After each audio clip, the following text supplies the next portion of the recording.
Prologue. Bang. Pap, pap, pap. Hey, what happened to my baby? A small European car was crawling along a road in central Bangkok, slowed to a turtle's pace by the evening traffic jam. But then, an explosion burst from the front right wheel, followed by the horrible crunch of metal scraping against the asphalt. The car began to shake violently. The driver screamed, gripping the steering wheel with all his strength. He didn't dare look out the window. This is it. Rain, you're dead. Damn it. For an 18-year-old boy who had only passed his driving test 3 months ago and had been driving his father's car for less than 2 months, a tire blowout was an absolute catastrophe. PRRR. Fuck. Don't rush me. Don't rush me. What do I do first? The helpless fool panicked before an idea suddenly flashed in his head. Wait. Dad said if something happens, turn on the hazard lights first. His brain latched onto the thought, and Rain immediately hit the hazard light button. The car behind him seemed to get the message, because its turn signal flicked on to overtake him. His heart sank further. Stuck in the middle lane, he couldn't stop here. The rookie driver tried desperately to guide the car toward the side of the road, but papa, papa, papa. Damn. Rain could only utter that single word as more and more drops of water hammered the windshield. So loud he wanted to raise his fist to the sky and shout, "Haven't I suffered enough?" By now, the cars behind him definitely knew something was wrong with his car. But what should he do next? At times like this, there was only one thing he could do. "Papa, help me." He scrambled to call his beloved papa. Knock, knock, knock. Ugh. Before he could dial, a startling knock on the car window made him jump. He turned, trembling, to see a man dressed in black leather, wearing a black helmet lined with red lights, straddling a huge motorcycle. The stranger looked down at him with such a threatening glare that Rain whispered to himself, "I'm dead. Did I cut you off or something?" If this were any other time, Rain would have sped away from him. But with his car's tire shredded and crashed against the road, all he could do was fight back tears. Knock, knock. The man knocked harder, then pointed a finger at the wheel that had likely burst. His voice was muffled by the helmet. Huh. Rain grunted. The words were so muffled, he couldn't make them out. He rolled down the window, shouting through the downpour. "Phi, what's wrong?" The man flipped up his helmet visor, revealing only his eyes, which were as sharp as a hawk's. "There's a turnout up ahead. Move your car and park there. I'll check your wheels for you." Really? Rain's foot was still on the brake, but he bounced in his seat, eyes wide with hope. The man stared at him for a moment, then nodded twice. "I'll check the problem for you." The owner of the beautiful bike said this, then gestured for Rain to press the gas and drive the car ahead. He then turned his own bike, positioning it behind Rain's car and turning on its own hazard lights to warn the approaching cars. The disaster-stricken driver started to smile, but the smile froze on his face as a thought struck him. Wait a minute. What if I park and get carjacked? As a city boy who saw the robbery news in the line links his mother sent him every day, Rain felt a secret panic. But then he comforted himself. He probably wasn't their target, and there were plenty of cars around. If anything happened, the news would definitely pop up on Twitter for sure. Besides, even if he called his dad, it would probably be past midnight by the time his father arrived. He'd have to take a risk. He looked in the rearview mirror and saw that the bike guy was preventing other cars from cutting left, safely guiding the newbie to the turnout, even if the grinding sound from the wheel was nerve-wracking. Now that he was parked, the question remained, am I going to survive this bike guy? The car's owner stole another glance in the rearview mirror. The leather jacket man parked his gorgeous bike right behind his car, turned on its signal lights to warn others of the breakdown, and then strode toward the driver's side with long steps. He bent down and knocked on the window, startling the young man. "Yes, Phi. Your tire's punctured. Do you have a spare?" Well, this good Samaritan wasn't so scary after all. Even if he didn't trust him fully, since he was helping, he clearly wasn't the hardened robber his mother had filled his ears with stories about. Rain got out and opened the boot, pointing to the spare wheel and all the tools. Honestly, he couldn't do it himself anyway. All of these belonged to his father. "Can you use this?" "Phi. Have you ever changed a tire before?" "Quack. So that's a no." Bike guy muttered and glanced up at the sky. "All right, you wait in the car. The rain's about to get worse. I'll take care of this for you." "But why not? If you stay out here, you'll just be in the way. So teach me then." Rain wanted to snap back at him, but under that sharp gaze and the heavy rain pouring down his own head, He found himself unable to argue. He just stepped back into the car and watched as bike guy took the jack to lift the front of the car. Believe it or not, with just a few motions, Rain felt his car being effortlessly raised. It was clear this guy was a total professional. Za. The rain wasn't letting up. Rain anxiously lifted his head to look at the man. If he didn't have that waterproof leather jacket and cool helmet, his head would have been completely drenched by now. But his pants were still getting soaked. The young man decided to climb into the back seat, grabbed his umbrella, and popped it open out the door. Fip, even though I can't help you change the tire, I can at least hold an umbrella so you don't get wet. Is there anything I can help with? The young man anxiously held the umbrella out to shield him from the rain, bowing his head slightly as he asked the man, who had already taken off the old wheel and was actively replacing it with the spare. The man looked up to meet his eyes. If Rain didn't know any better, he would have thought bike guy was smiling, because his eyes had softened. Then, the man bent down again and took off his helmet. Hold this for me. Rain quickly took the helmet, cradling it in one hand. He observed the man as he bent his head to tighten a bolt. He couldn't see his face, only that he was a very big man, with incredibly broad shoulders. When he moved the wrench, his shoulder blades moved visibly even under the leather jacket. His dark hair was long enough to be tied roughly at the nape of his neck, looking sultry and savage. It was manly enough to grab anyone's attention. By now, any thoughts of robbery had been completely blown out of his head. He was left with only gratitude. And the thought, so cool. A big man, a big bike, and he can change a tire. This is super manly. The young man glanced at the beautiful bike, then turned back to look gratefully at the man who had volunteered to change his wheel. Even though the guy was a bit fierce, honestly, how many times in his life would he be lucky enough to find such a good person to help him? His lips began to curve into a broad smile. Thank you so much, Phi. If you hadn't helped me, I wouldn't have known what to do. If you want to drive, you should learn how to take care of your car too. Don't just learn to drive. When you face a problem, at least you should be able to solve it yourself. All right, it's done. Rain felt a little scolded, but now that the car was fixed, he was able to let the words float right through his ears. He was just happy he'd be able to go home, take a shower, and sleep. He nodded grimly, having listened to the instruction well. As the man removed the jack and stood to his full height, Rain felt incredibly small. But that wasn't what caught his attention most.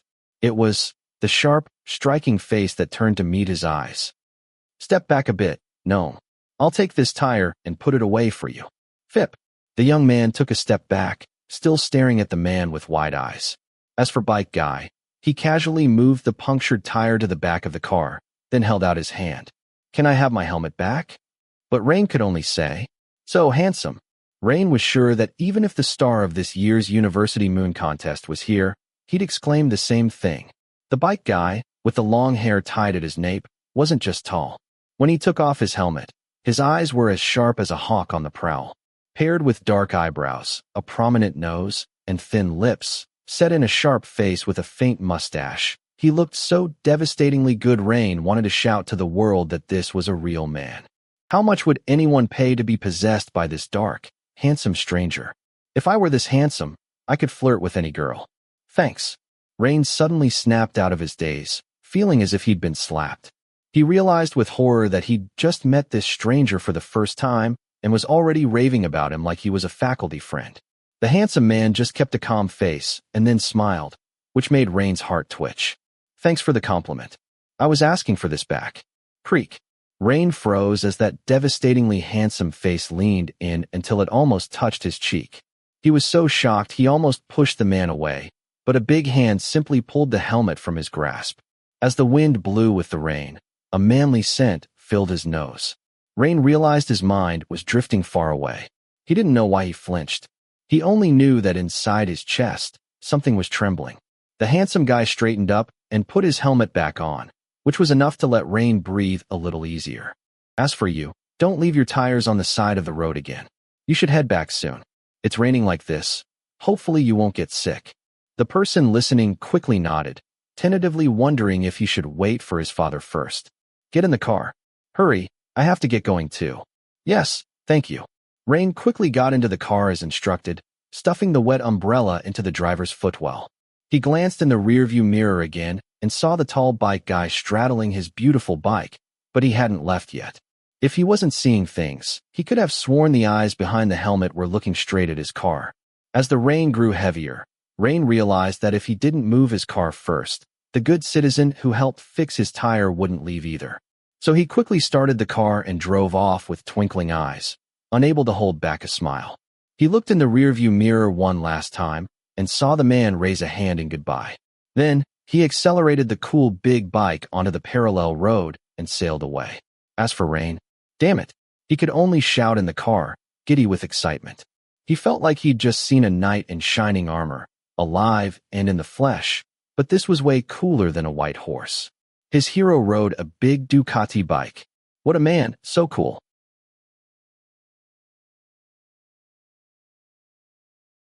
Chapter 1. You're so stupid. Did you hear me?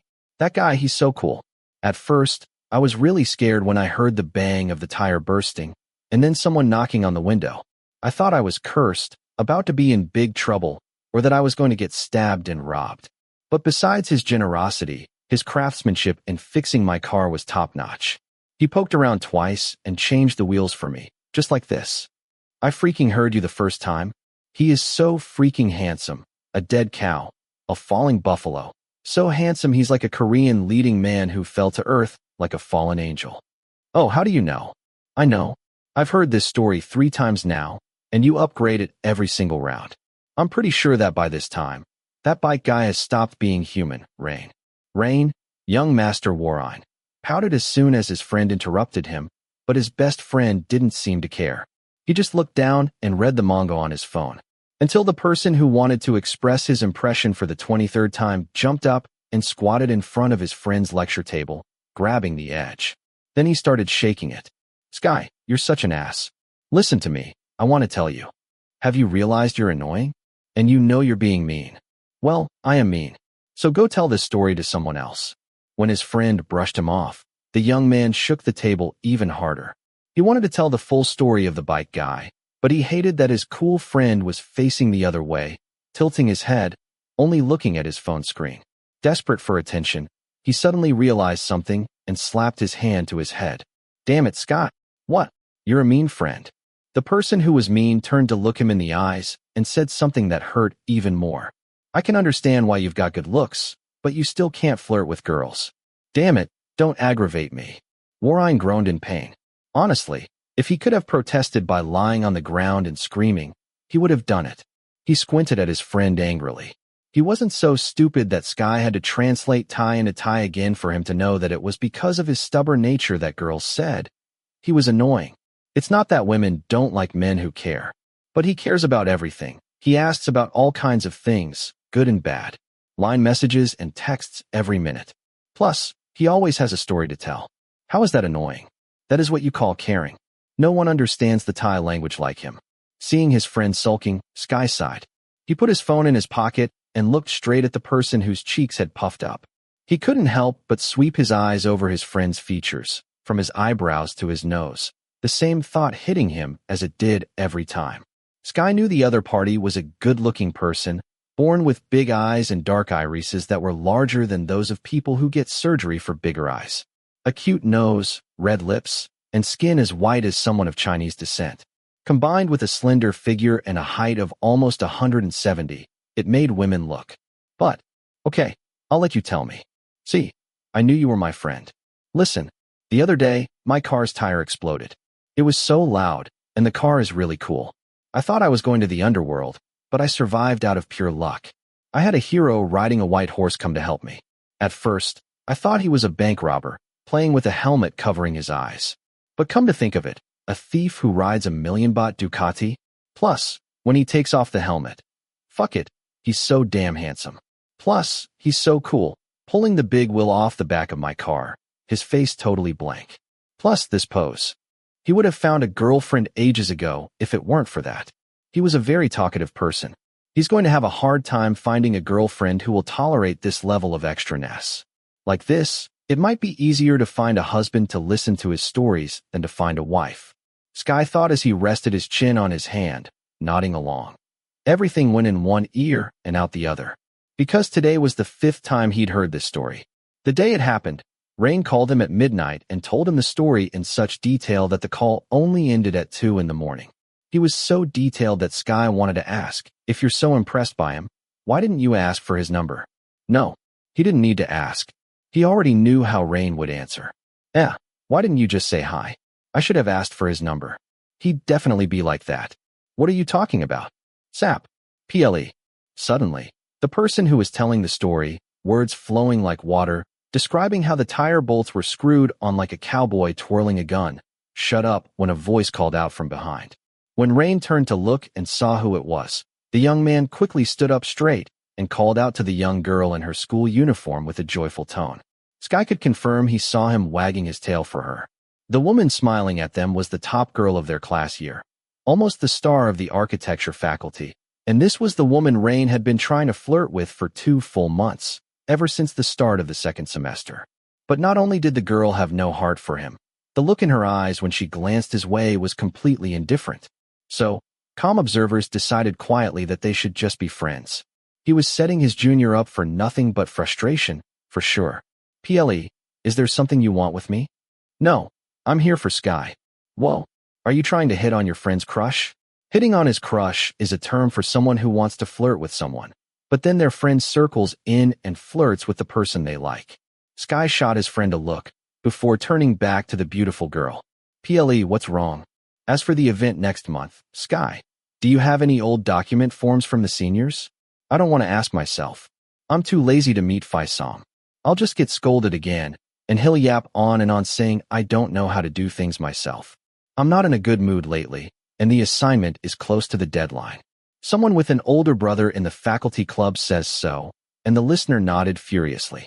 I should have them. Last month I met Phayu, so I got all the important document forms. The first year's vice president replied. But what caused the girl to rush over and grab the edge of the table wasn't what she had asked for at first, but was, Sky, you've met Phayu too. That Phayu.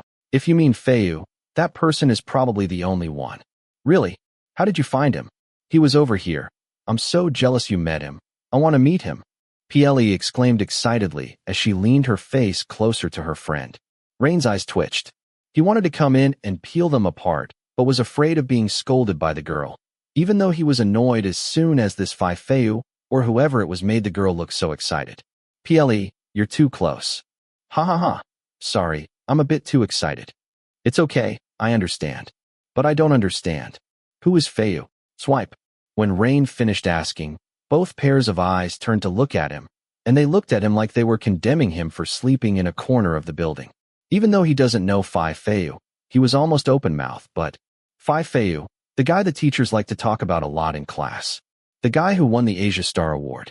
Plus, he went as a country representative and even participated in the World Star level, and he got second place. And he got second place because I heard he had to help out at home and didn't devote much time to the competition, hence the second place. He is the president of our committee for 3 years in a row. All the clubs know Phayu. Even if something goes wrong in the planning, it will work out if it goes through Phayu's hands. Oh, and he was also the university moon during his first year. That's it, and most importantly, he's very handsome. PLE let out a whimper, raising both hands to her cheeks with great joy. Rain, think about it. My brother, whom I have never once seen listen to anyone's opinion, still admires Phayu almost to death. He's been telling stories about Phayu since he came in as a first year, and now that Phayu is in his 4th year, the only thing that makes my brother lift his head from his work is to talk about Phayu. The reason I wanted to come study here, like my brother, is because of the Phayu my brother told me about. It's just a pity that when I got in, he'd already finished. The person speaking made it sound very unfortunate, and that was it. It made Rain's mind wander. PLE, is your brother gay? Why does he admire him so much? So good. The man secretly became unforgivingly jealous, which caused the girl to stare in disbelief, while the festive atmosphere from before became full of awkwardness, leaving the talkative person unable to defend himself. Well, it's irritating. What's there to appreciate about that guy? Besides, his best friend who talks less is obnoxious and unremarkable, and his friends don't see this admiration at all. The person who had transformed into a jealous dog glanced at Sky, and that made the vice president of the class year sigh. I think if Phayu is gay, then you're gay first, Rain. You were still going on about bike guy just a little while ago. I thought you wanted him to be your husband. Hey, I just admire him. Well, then we're just praising Phayu too. Don't mind Rain, PLE. He's a bit brittle lately. Sky resolved the situation, so Rain wanted to retaliate, but seeing his girl look at him, he could only wrap his shoulders and stare at her imploringly, as if to say, forgive me. Hey, I'm not mad at Rain. About Phayu being gay, just the opposite. Rain repeated the question. If Phayu were to date Phayu, I'd have him for a brother-in-law. But I'm offended because Rain talks like Phayu isn't admirable. Anyway, if you get the form, send it to my line Sky. PLE said all of that in a row, and when she was done, she turned and stepped straight toward the group of girls in front, leaving Rain holding his hands in the air. I didn't even get a chance to make amends. I have 2 words for you, Rain. Sky leaned in close to his friend's ear, the friend who was staring at the beautiful girl with drooping eyes, and spoke with heavy emphasis. Bird. Damn it, Sky. The person listening almost jumped back and shook his neck with a vengeful expression, but he was even more vengeful. Phayu, I don't know where this celebrity came from, but don't let me see your face. I'm going to curse you, damn it. You can't compete with my bike guy, no matter how handsome. The dizzying black clouds moved to cover all of Bangkok, sending the cold rain cutting down onto the surface, watering the ground below. Lightning flashed, followed by a roaring rumble, as the wind slammed against the restaurant window with a loud bang. This wasn't just rain, this was a storm, and it was coming in today. Oh, aren't you guys drinking? I don't drink alcohol, Phi. I'm driving. Come on, just a little. It was the day the code lines gathered to raise the first-year juniors. Not just fifth-year students came down, but here there were even code lines from 20 years ago. How could this not make Rain tense? Well, they met as co-lines, but they had little interaction between class years. The young man would have closed the chat and deleted it. He had a friend in the same co-line who was a friend from a different group. Even though they had studied together for 2 semesters, they hardly talked to each other. Plus, the other is a woman who keeps her head down and plays on her phone. So, the seniors urged him to drink instead, and if he hadn't driven a car, he would have loved to grab a glass. Don't tease the junior. You'll get scolded by the kid. Hey Phi, I don't dare. Rain quickly argued, shaking his head and insisting he wouldn't dare offend his respected code line, until the seniors burst into laughter. No, we didn't mean Rain, just another arrogant boy. That junior is cocky. I heard that when he graduated, he went straight to work. Who knows, he's a beautiful diamond. Having said that, it's a pity he rejected all the offers. Well, why? I heard they offered him a higher salary than a fresh graduate earns. Rain looked left and right curiously, as the table seemed to focus entirely on the conversation. Plus, the senior who mentioned the salary said it was an offer for a senior architect at the chief level, before hearing him tell what the salary was, and Rain still secretly flinched, wondering who they were talking about. The senior laughed out loud, his eyes dazzling with amusement. He said he didn't want to be a kid, and that was all it took. Laughter erupted throughout the circle. Oh, so he's like that kid. Even if it's a line, it's a quality line. It's good, Phi. You're right, again. Who's going to apologize? He's arrogant, but you guys love and admire him too much. He's a prince. Who would hate him? Rain was probably the only one who looked confused during the hilarious conversation, because even his classmates had put their phones in their pockets, listening intently to the seniors without a doubt. So he poked. Senior, who are you talking about? Oh, Rain, you don't know about that celebrity. When Rain was a first year, that guy had already graduated. A fifth-year senior was the person who answered. But I heard he's still in the faculty here. The professors want him to take a scholarship for a master's degree, but he refuses. Well, he comes around sometimes. And he always comes at the right time. Earlier, I heard the club had a headache with the team budget because they couldn't clear it up. That guy showed up right away, and the issue was over in half an hour. Outside, they call him the Prince of Architecture, but the brainiacs, they secretly call him the architecture god, worshipped above everyone's heads. That much. Yeah, that's it, Phi. So, now he's here, we have to tease him. Rain looked at the weather outside the pub and smiled, because if he hadn't entered the pub before the storm came, he probably would have called to apologize and gone back home to lie in bed and pat his belly. But then again, who would dare? He is a first year, and the Code brothers who are still in school, and those who have graduated are all here. If he was stubborn and made the seniors dissatisfied with him, his future path would be flickering. While the seniors who were talking here seemed to be good at it, they wouldn't care. Why can't I stop thinking about Phayu? What is that? Suddenly, the conversation with his friend from last week flashed in his head, but Warren shook his head, brushing it from his mind. No matter how many generations there were, he wouldn't be hapless enough to meet someone he hated the first time he heard the name. Pring. Wicked. It's pretty intense. Lightning flashed loudly, the rain raging, showing no signs of stopping, until the young man couldn't help but wonder what time he would get home. It's such a big storm.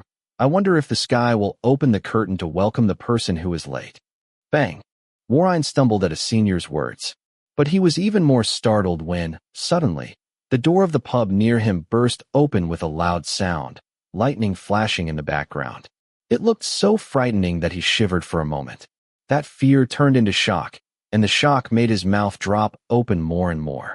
The light was now falling on the face of the newly arrived customer, and that was why Rain almost jumped up and pointed.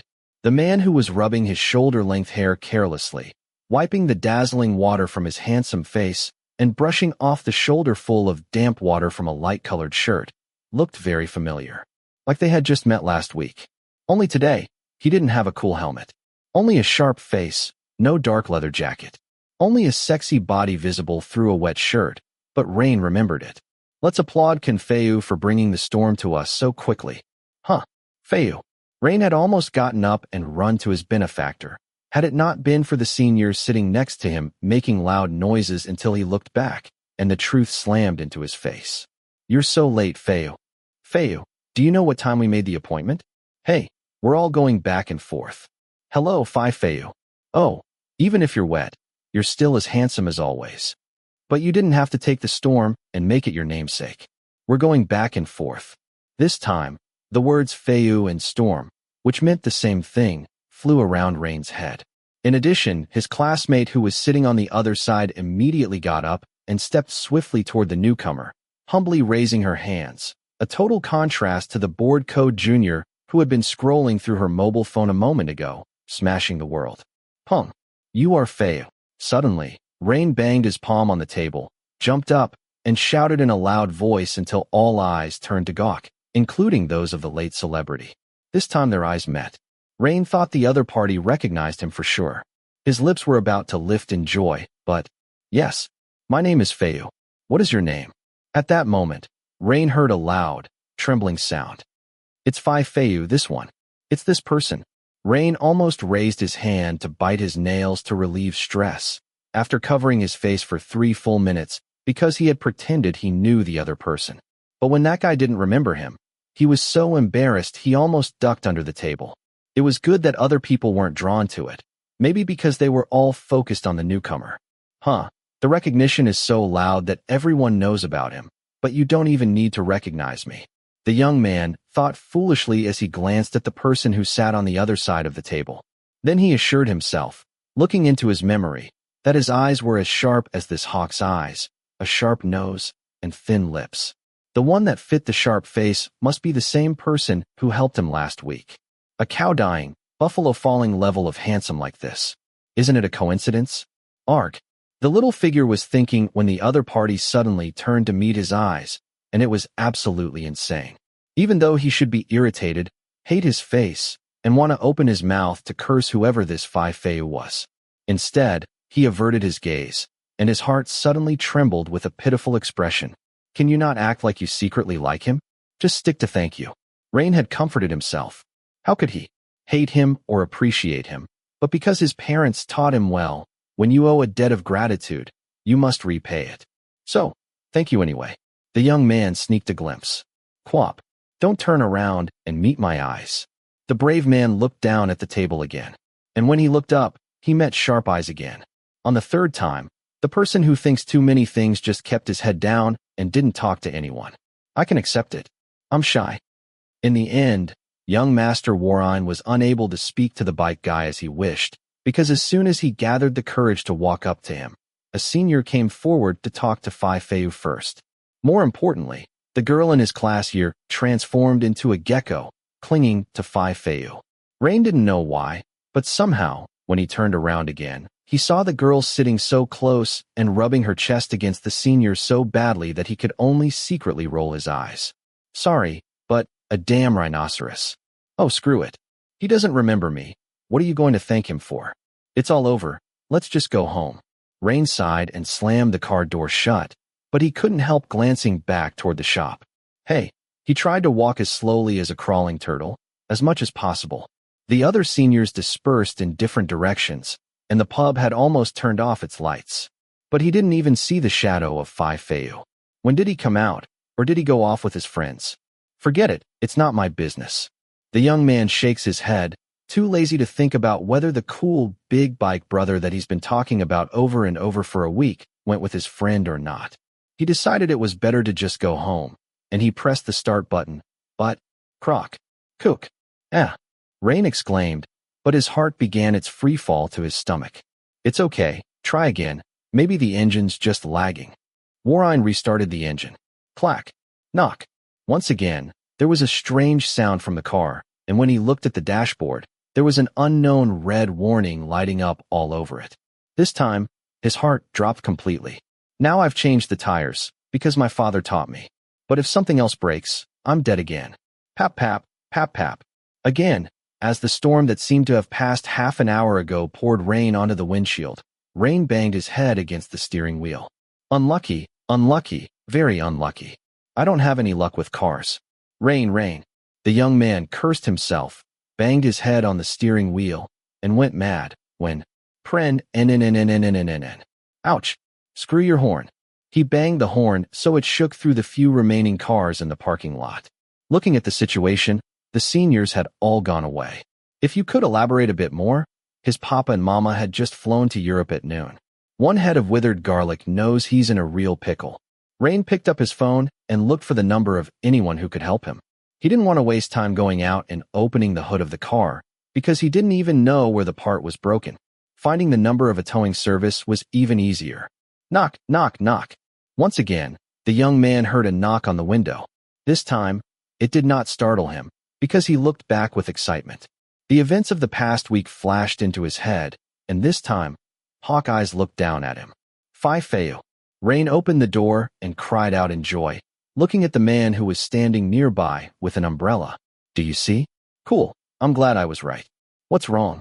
I heard the horn. The car broke down, but it was still fine before. Suddenly it won't start.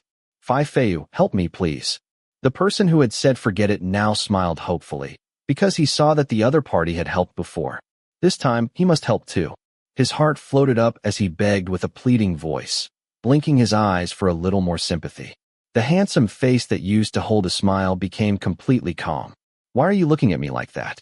Oh, or do I have to ask again? Phayu, I know you're good with cars. The first time, before, the wheel change was complete. But, I understand. Yes. Rain retorted dazedly. He was even more confused when the other party's lips twitched with a smile at the corner of his mouth. Known Rain, right? Yes, my name is Rain. Rain nodded vigorously, looking hopeful, without suspicion. The more he knew that tall figure was a senior at his university, the more he allowed the other party to lean his face down until it was almost close to his, warm breath hitting the tip of his nose. But the young man only thought that Phayu would bend down to look at the dashboard of the car. So, he turned around and looked, to hide the sound in his chest that was beating faster. Handsome, and so close. His shyness flew from his heart, right when. Kiss. If you want to seduce me, make it smoother next time. The tip of a nose brushed his cheek, a soft voice whispered in his ear, and that made Rain's mouth drop open in extreme shock. Just now, what did Phayu say? Chapter 2. Although it had been raining for several hours with no sign of stopping, and the storm grew so intense that umbrellas snapped with deafening cracks, it didn't bother Rain's mind at all. Not compared to the previous sentence and the warm feeling on his cheek from the senior. The rain is so loud. My ears must be playing tricks on me, right? The young man tried to comfort himself as he tightened his grip on the umbrella. He stood at a distance from the big man who was stooping over the hood of the car, watching in disbelief. A moment after Phayu finished saying those words, he had simply reached past Rain's face and pulled the hood open. Then he looked at the engine as if nothing had happened. Only the car's owner, still struggling to process what had been said, was left wanting to argue that he had not been flirting. But the other party didn't wait to listen. He only realized it again when his elder told him to get in because he was going to try starting the engine. The man who insisted he did not flirt was kicked out of his own car without a chance to deny the allegations. I definitely heard wrong, Rain muttered. Yes, he definitely heard wrong. Since Phayu is the same person as the cool bike guy, he's a senior that everyone respects and admires. How could he possibly talk like that? Maybe he was just weak and couldn't fix it himself. Well, he is soft and flirtatious, or maybe just deaf. Rain started to smile. At the same moment, the senior turned his eyes toward him, and the feeling was so crazy he had to close his own eyes again. Why are you so handsome? I'm trembling all over. Radiator's leaking, and from the sound of it, the starter must have a problem too. You'll have to leave it here tonight. No garage is going to be willing to go through this rain to tow your car. You'll have to wait until tomorrow morning. Well, if Bangkok doesn't flood first. The listener's heart dropped. His eyes fluttered down to look at the flooded parking lot. If it kept raining all night, there was no need for any goddess to come down and decide it. No garage would be willing to go through a flood to tow his car. Most importantly, he didn't even know a garage. So I'm leaving. Swipe. Wait a minute. You can't just leave me like this. In his panic, Rain had completely forgotten what he had just heard. He quickly rushed forward and grabbed the other man's hand tightly, raising his head with pleading puppy eyes. Phayu kept his gaze fixed on the hand that was holding his, until Rain quickly released it. Phi, is there a garage you can recommend? Someone who can take just enough space to lift my car right now. The handsome senior thoughtfully stroked the tip of his chin, a gesture that made Rain feel more hopeful. It was a good sign. He definitely had a garage in mind, or he would have rejected the idea by now.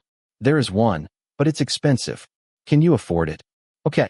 The young man was very confident in the power of his father's credit card to solve the problem, grinning brightly.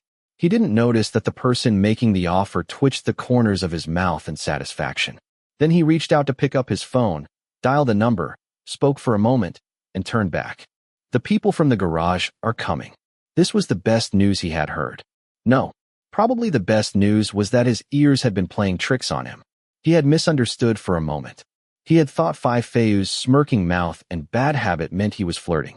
Because the truth is, Phayu is quite handsome, cool, good-natured, considerate, and helped Rain just like before. Since Phayu is bike guy, then I can forget about those things I admired you for in the first place.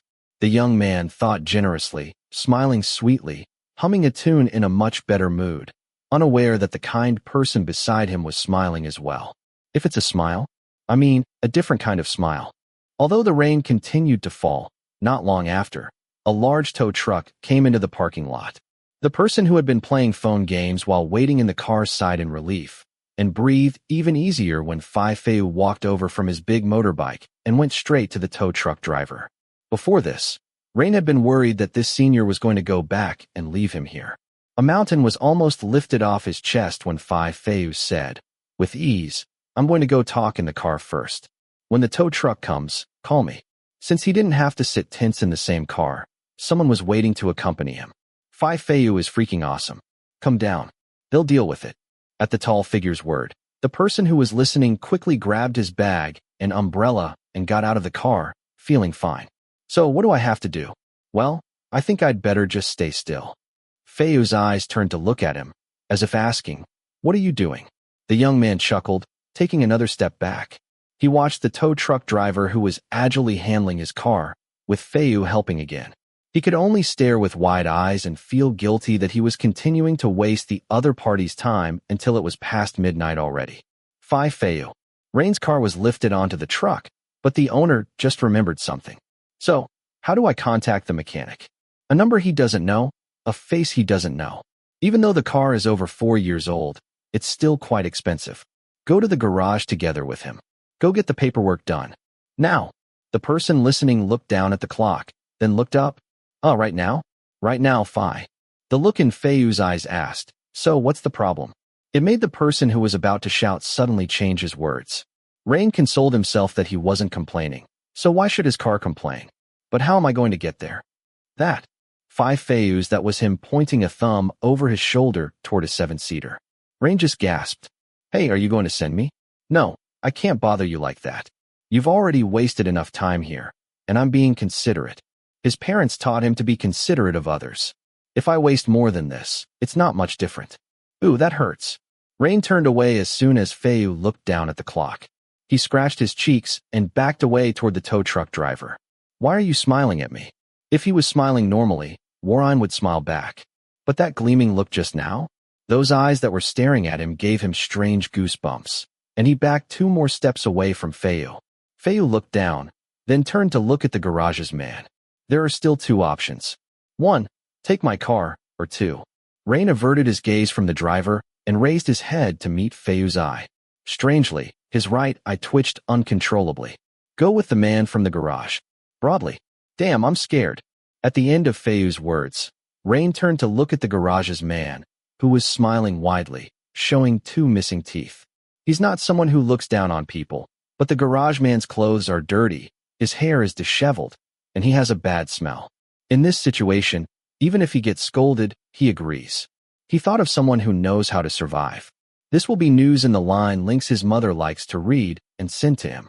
I choose the 3rd option, the small figure said, still conscious enough to add another option. I'm going to take a taxi.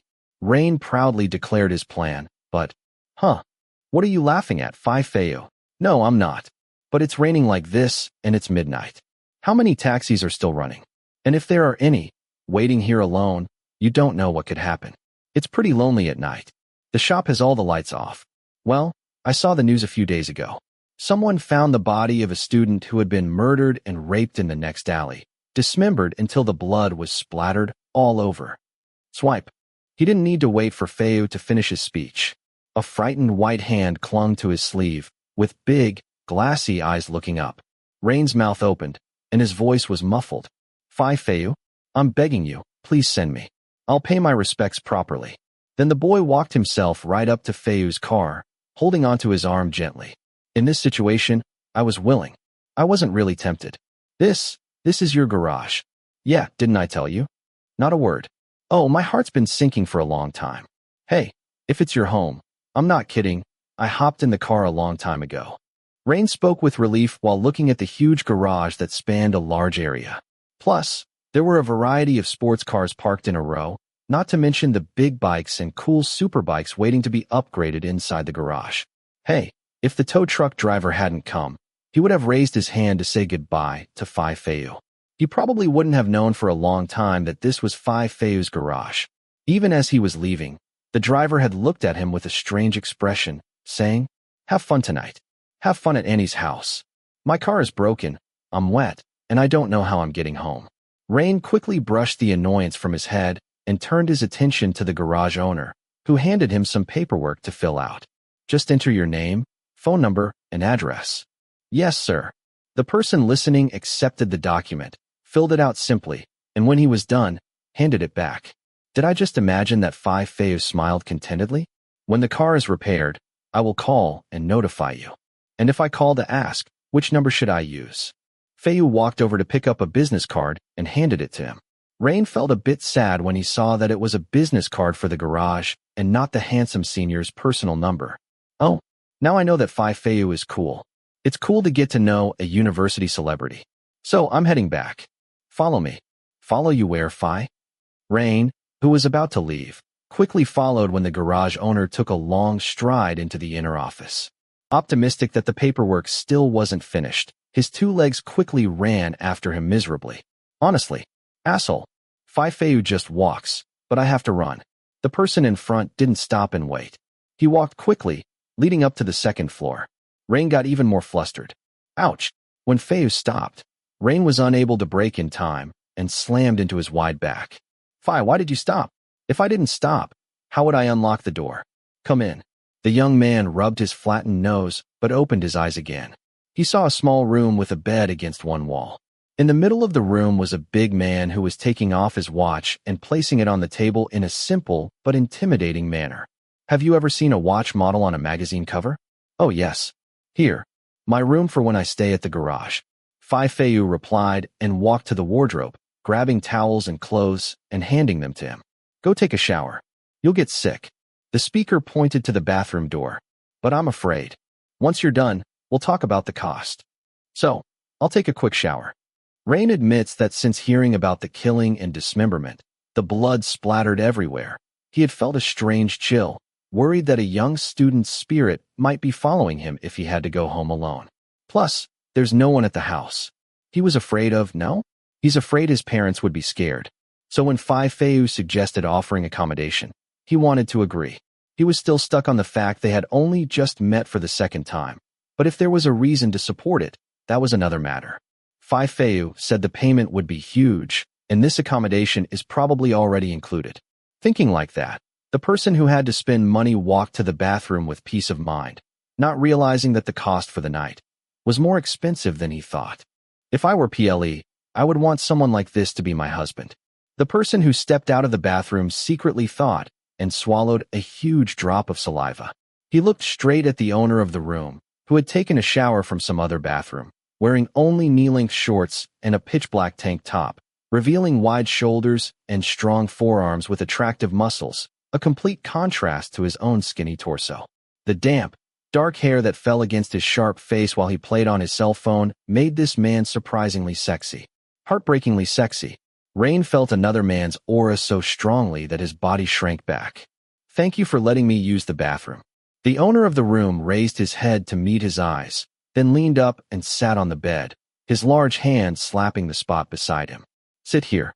Even though the question of what the cost involved sitting on the bed flashed in his mind, the young man walked up easily. Wipe your hair dry. You'll get sick soon. Huh. It's so gentle. This little figure stiffened when the other party reached out and pulled a towel over his head to wipe his hair. And isn't it too close to be sitting on top of each other like this? Isn't it too warm for you? The steam was so hot that it reached his back until it flashed all over. Rain has not liked men. He has liked women all his life. But he doesn't know why he feels like this. If it hurts, tell me. Gasp. As the deep voice whispered into his ear, the person listening felt goosebumps all over his body. But he sat stiffly and looked straight at the other wall, letting the well-intentioned senior gently wipe his hair. The wiping made him alternate between hot and cold, especially where a strong forearm rested, one elbow on his shoulder. The smell of clean soap wafted into his nostrils. And, you are too close, Phi. Nope. The deep voice was still close to his ear, making his stomach flutter. Nah, Phayu. You said we'd talk about the cost. Crazy. It's a vibrating sound. We will talk, for sure. But I'll wipe you dry first. A warm breath poured onto the nape of his neck, while Phayu placed one hand on his white nape, the other gently wiping his hair. Rain held both of his hands tightly on the hem of his trousers, his cheeks becoming even hotter. Confirm again. I don't like men. Gasp. Yes, he didn't like men. But why? When Phayu dragged his fingertips through the nape of his neck, did his face flush red and he flinched? I think I'd better wipe it myself. The other party didn't answer, just added more crushing pressure and moved inward until his chest pressed against Rain's back, his sharp face leaning into the crevice of his neck before he even knew it. Are you sure you want to wipe it yourself? Kiss. Ph. Phi, what are you doing? The warmth of a mouth against the nape of his neck made him ask loudly. Pull. Hey. Warine realized the danger when it was already too late, because when he felt awkward, his small figure was quickly pushed down onto a soft bed. The towel on top of his head fell to the ground. That wasn't the most shocking thing, because what was even more shocking was the tall figure that followed, straddling his body. Phayu, what are you doing? Let me go. Rain shrieked and trembled, trying to push the other person's chest off, but the human wall didn't move at all. Swiftly. Well, we're going to talk about the cost. Cost, pay hey. The person who finally understood the full meaning had his eyes wide open. Phayu isn't asking for money, but his body. Hey Phi, are you gay? He asked in a trembling voice, hoping with all his heart that it was just a joke. Honestly, I have to say I'm bi. Phayu replied with a shrug, which didn't seem like a joke at all. Then he lowered his head to the man who was so shocked he forgot to wriggle away. And Rain, you are the one who propositioned me. Suddenly the radiator leaks. The car won't start. Plus, you kept looking at me the whole time. When this senior explained it one by one, Rain was speechless. The matter of looking at the meetup? Yes, but the radiator leak and the car not starting, that was force majeure. Like this. Everyone knows that the bridge has been cast for you. Before Rain could make any excuses, a deep bass sounded close to his ear until the young man's eyes flew wide. Suffocate. At the end of the word, a sharp face tucked into the crevice of his neck, a warm mouth pressed against the white skin, the pressure rubbing the smooth skin until Warren flinched. He was stunned when a huge palm dug deep under his thin nightshirt, stunned by the cold, big hand that rubbed against his abdomen, causing his face to turn red. Let me go, Phi. You are misunderstanding. He tried to make excuses and tried to push the wide shoulders, but his strength vanished as warm lips kissed his shoulders. Don't you doze off, Rain, so don't you doze off. Are you sure I misunderstood? Swiftly. Men, don't attack with a pair of weapons. Warren flinched again, biting his lip until it turned pale as a large hand slipped down over half of him, and he went crazy. Just because Phayu rubbed and stroked him down there, it pushed him to the point that he could only cover his mouth, shaking his head vigorously instead of refusing. Phi, stop. The person who spoke knows his voice is low, but how can he help it? He's someone who has never had sex. When someone touches him like this, his whole body trembles. Where are the warm lips that press against his cheekbones, pressing hard on the tip of his chin? The damp tongue licked the white skin so that Rain trembled and groaned, trying to escape but unable to get away. The young man had no answer as to why he was lying flat in another man's bed. Maybe because of the shock, or maybe because of the deep admiration he'd held for the other party since he came to help him change the tire, but the last shred of his dignity was still attached to him. Stop, I'm not joking, Phayu. He pushed the chest wildly, screaming out loud, while the person who heard him lifted his body. Suddenly, all of a sudden, Rain's body went cold. When the hot eyes turned to cold. Can you stop playing around? It's annoying when you boys play hard to get. The boy opened his lips in shock, his eyes filling with clear droplets of water, but it was nothing. It wasn't that he was scared, but his heart hurt. While the big person seemed satisfied that the one beneath him had stopped wriggling, the sharp face leaned in to kiss the bright mouth. But, bang! At that moment, Rain grabbed a huge pillow and hit Phayu's head with it so violently that the owner of the room was stunned for several seconds.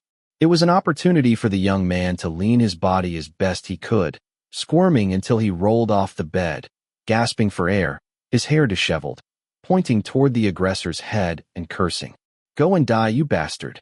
The truth hits him in the face, okay. The young man quickly wiped the clear water from his cheek. The admiration that had been there for a whole week vanished in an instant because of the depravity of the person in front of him. Jesus fuck. I'm not seducing you. I never thought of it. Such a nice face, but such bad manners. I'm telling you, even if you put the money in front of me, I won't open my legs for you.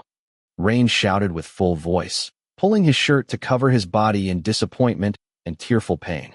By the end, the person who had spoken dashed toward the door, intending to get away from the face of the famous Phayu. But, where's my bag?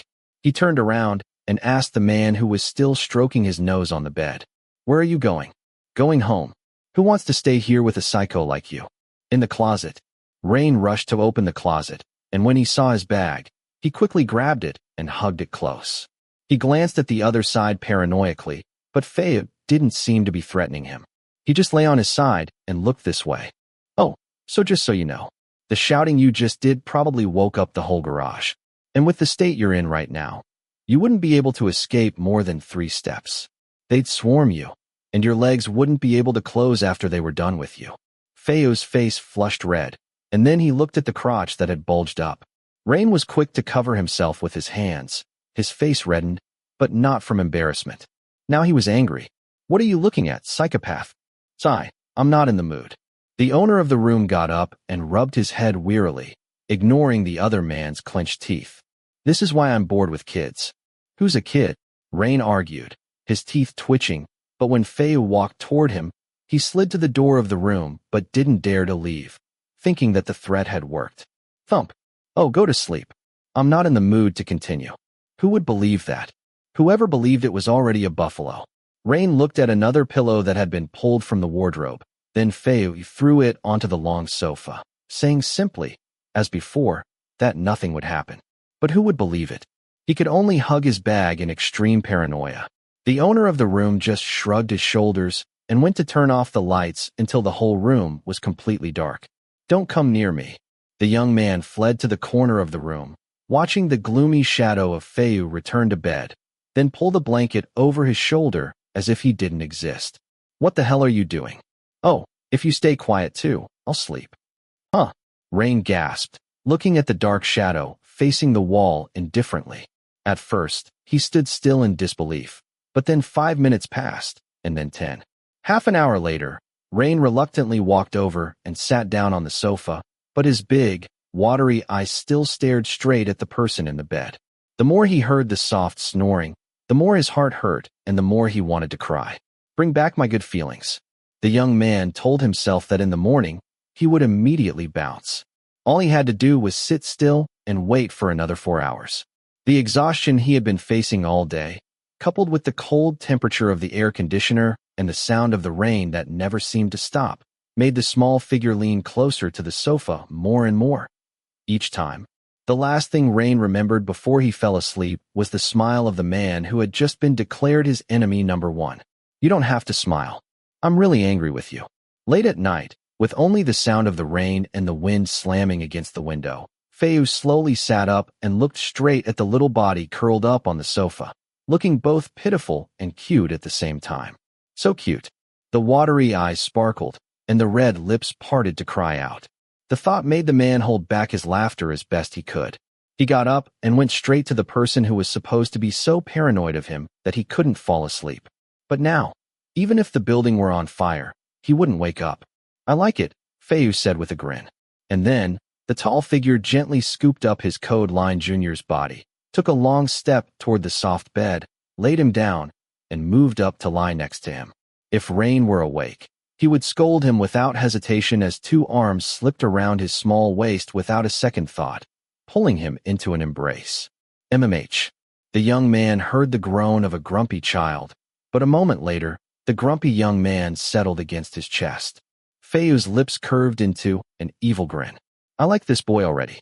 The thought that if his twin brother had heard, he would have mourned the boy with deep pity. Chapter 3.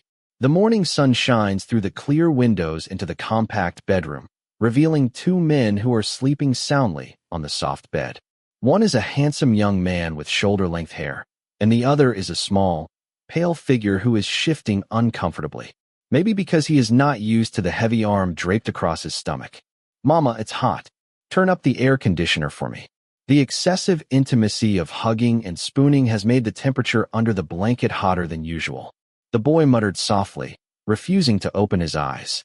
He simply turned over and slapped his hand against his favorite bolster. Today the bolster is a little hard, but hey, I'm really sleepy. Last night, it was all about. In the blink of an eye.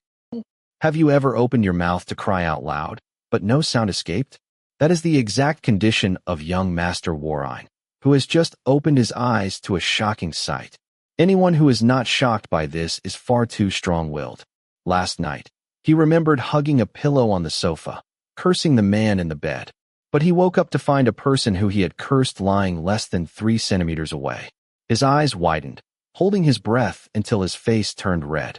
"How did I get here?" Rain shouted to himself. His body was a stone statue. He dared not move, afraid the giant snake would wake up. His brain ran fast, but then turned blank. There was no answer as to how he had come to lie beneath this narcissistic senior's body. No, first of all, don't ask how you came to sleep here. You should ask, did we do it? That was all it took. Warine closed his eyes, lifted the blanket, and thought for a few seconds before opening one eye fearfully, hoping he wouldn't see a sleeping anaconda. It is said that only drunk people wake up not knowing who they slept with, but I didn't touch a drop of alcohol. I swear, if I survive today, I won't even touch it again. The boy decided, then decided to open his eyes. Whoa, I survived. The breath he had held for almost a full minute escaped in a sigh of relief, while he raised a hand to feel under the blanket. There were still all the clothes on his body, both he and the bastard who dared to put his hand over his stomach. Huh. Gasp. Rain held his breath again and stiffened when he heard a loud laugh above his head. Needless to say, he knows whose voice this is. There are 2 of us in this room. If there is a voice, there is no way it is the ghost girl from last night. Huh. Being fully clothed doesn't mean we didn't do it. Splat. Phayu's words were like a stone-hardening medicine, because Rain came to his senses and pushed the other's chest violently, furiously raising his eyes. But he was met with sly eyes that dazzled and the corners of a mouth twitching with satisfaction, making him feel the sting of deep hurt. "Let me go." Rain did his best. Luckily, there were no human pliers holding on to him. But, smack. When the other party doesn't hold him and he struggles, the result is falling off the bed. "If you like to sleep on the floor, I won't complain." The person in the bed didn't help at all. He only aggravated the situation by moving to the edge of the bed, propping his head on one arm and looking down with amused eyes. Both angry and embarrassed, the young man rubbed his stinging tailbone as he tried to lift himself up. "You are bad." Rain made the allegation with tears in his eyes, which made the big man's eyes glow. What was that? In his heart, he was secretly afraid. He took 2 steps back, but the hurt made him say it louder. "You are bad. Did you hear me? Would you like to see what a really bad man can do? Don't come near me." When Phayu implied that he shouldn't have come near, the boy with the sharp mouth retreated, screaming loudly, looking as pitiful as a child being bullied by an adult. This adult has a devil's heart. There was no pity at all. He simply stood up to his full height and smiled. "Are you afraid? Who is afraid of you? Fup. Ugh. If you are not afraid, why are you backing away? Then why are you coming near?" Phayu smirked and walked in 2 more steps. Rain glanced at the bag placed on the sofa, hesitating if he would be quick enough to run and grab it and dash out the door in time. But in those few seconds, Phayu walked over, picked up a towel, and draped it over his shoulder casually. Sigh. "Ugh, you are a good kid, but your mouth." "I don't have a good mouth. So you want to give it a try?" The owner of the room squinted his sharp eyes at him and promptly countered, making the boy flinch. Seeing him upset, the tall figure came closer. He had no time to think further. He quickly ran to grab his bag from the sofa and dashed around Phayu, who stood in the middle of the room. When he reached the door, he grabbed the handle tightly. "Find a casket and bury yourself in it, and sleep there." He grabbed the knob and shouted insults, but, clack. Whoa, he can't open it. In no time, a tall figure stepped closer to his back. His saliva felt heavy in his throat, cold flashes shot from his neck down his spinal cord, and the hot steam of another body could be felt just a little distance away. "Mama, help me here." "Did you know?" A dangerous, low bass sounded close to his ears from behind.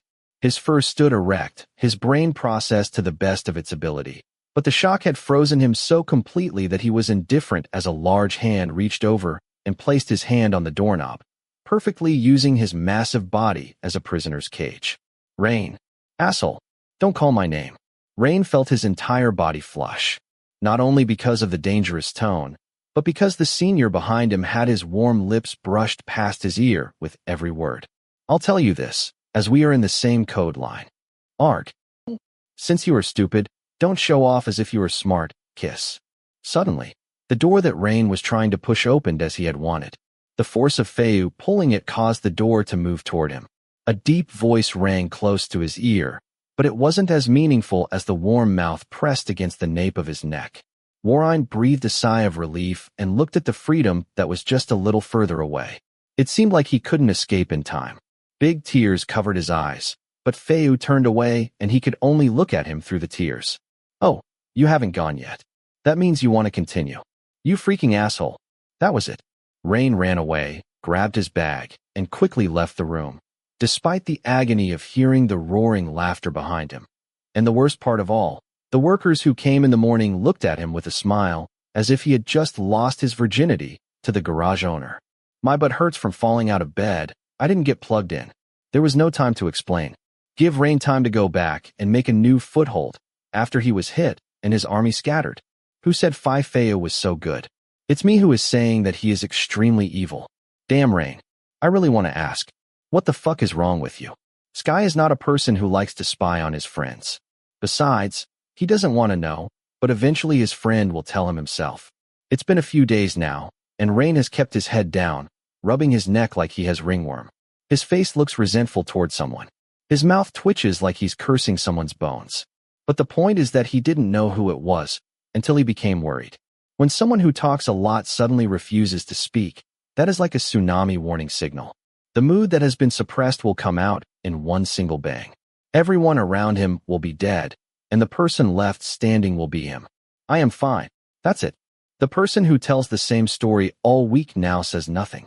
It was so strange that Sky raised his eyebrows. Are you sure? Since you went to the code line party, you've been looking quiet. Swiftly, as soon as his friend mentioned code line, Rain clenched his fist, and Sky seemed to notice too. Don't tell me that when you met the real Phayu, you still hate him. Asshole, don't say that name to me a second time. Okay, now I know who the cause of his topsy-turvy self is. When Rain shouted, the person who greeted him and sat down next to him watched the man punching the air with a fierce expression. I really want to ask what happened. You don't even know? How much do you admire Phayu? His sarcastic friend spat the words. Well, he's good. I admire talented people. It's not strange. Sky is honest, but the other party doesn't seem to accept the truth. Where's the good? His mouth is a dog's mouth, and he has bad manners. Plus, he's fake. Well, he's such a good pretender. The person who almost dropped the word sex maniac shut himself up. Because if he said it, the person who is as smart as his best friend would surely figure out what was going on. Taking the dignity of a man as a guarantee, he will not put his neck on the chopping block to let his friends know what happened. Who dares to declare they were almost taken? You mean the same Phayu? Phayu, how many of him are there? I only know one person. That's that person. Rain yelled hoarsely at his face, but then his face went gloomy. When you see a friend lose face. Sorry, I'm a little upset. That's why I asked what was going on. As far as I've met Phayu a few times, he's been a very good senior. He comes back to give advice to the club. That alone is not enough. I see him giving advice to the fifth-year seniors who are rushing to finish their projects too, and telling them about life in the working world. I've heard many people tell me that when Phayu had not finished his work, there were a lot of junior architecture students who volunteered to help. But he said that it's okay, because the submission date falls on the date of the other year's exams. He didn't want the juniors to go to sleep too late. Sky told what he had heard like that. He was in the faculty club, so he heard some celebrity news about Phayu. That's why I'm telling you he's fake. In addition to him saying that I seduced him, he also helps people hoping for results. Don't tell me it's half the faculty. Rain was even more embarrassed to tell it, but was speechless. In the end, he could only punch the air several times. I don't know. You don't have to ask me. Trust me, he's a bad person. Who are you talking about? Young Master Warine almost died of a heart attack when a familiar voice sounded behind him. When he turned to look, he suddenly saw a beautiful woman standing beside another man, tilting her head. If this were any other girl, it wouldn't save his image at all, but this is Ple. Phayu, hello. Sky quickly raised his hands to pay respect to the senior, his friend's actual brother, and his classmates followed suit, until Rain also paid respect to the seniors. All right, I want to flirt with his sister. How can I not be nice to him?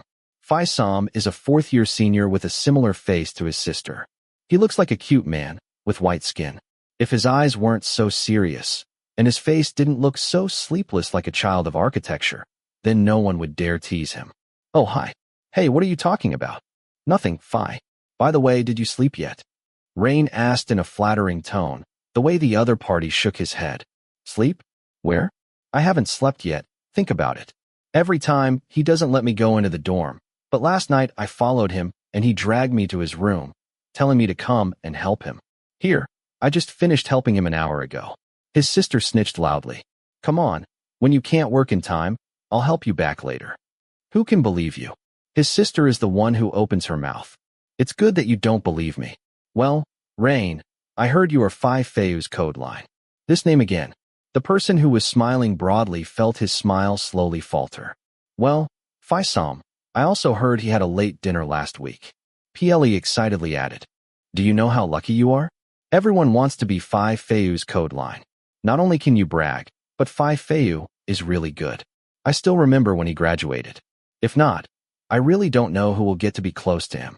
This senior criticizes very bitterly, not looking at the junior's face at all, only looking down at his hands that are clenched. So I'm jealous. I want to be in Phayu's code line. The code line is still good. That's it. Your face is enough to go to the temple to pray for that, Ple. Why don't I propose that when we meet again, in case Phayu is interested in you, I'll give you to him and add 3 sacks of rice. I agree. I want to be a relative of his. Phayu joked before getting up and waving goodbye. I'd better go, have a cup of coffee before sending the assignment. I'll answer some questions. This senior walked away, but his sister still didn't leave. Ow, I want to sleep. I must fall asleep for sure. The girl sat down across from them, laying her face on her forearm and groaning. She didn't notice that the other friend was unusually quiet. Ple, if I say something, don't be mad at me. Sky tried to signal him to shut his mouth, but the stubborn friend didn't listen because immediately, Phayu is not as good as everyone says. Swipe. What do you mean? He is a fucking bitch. He was going to force me into having sex with him. Rain swallowed the truth down his throat, as cold as it was improbable, and tried his best to keep his words civil. On Sunday, Phayu spoke badly to me. Besides that, he said I'm stupid and arrogant. I don't see Phayu as good as others have said. I think, Ple, you should not believe Phayu's words too much. So, you, Rain, are telling me not to believe my brother's words. Even the most stupid person knows that Ple's voice has turned sharp. At first, the friendly gesture was like a large wall between them. In addition, the person who had implied she was going to sit here until class time sat upright, implying she would get out of the chair at any second and go elsewhere. No, I'm not saying that. I'm just saying Phayu is not a good person. Rain, did you misunderstand? But, I'm not an easy believer, Rain. But everyone around me who knows Phayu has also said he's good. I don't want to be Phayu's girlfriend like Phayu told you. I just make him an idol in my heart. And Rain, think, if someone slanders someone you respect, how should you feel? The 2 pairs of eyes met, and the person who was listening was speechless. He only pursed his lips, his heart aching at the disbelieving look in her eyes. Hey Ple, Rain was just telling the story as he sees it. So, I'm just telling you what I think too. I think I'd better go get some coffee. The pretty girl didn't want the atmosphere between her friends to be gloomier, so she got up and walked in that direction, just as her brother had gone first, leaving the 2 young men sitting still. Crumb, what's up? The first-year vice president almost slapped his forehead when he glanced at the person sitting next to him and saw that Rain was clenching his fists tightly, his eyes burning, so furious that he could hear the resentment erupting like a volcano preparing to explode. His mouth was quick to comfort him. But I believe you, Rain. Bastard. I have to defeat him. Now Warine didn't hear anything. Only an announcement echoed. A close friend who had encountered the storm sighed heavily. Damn, Rain.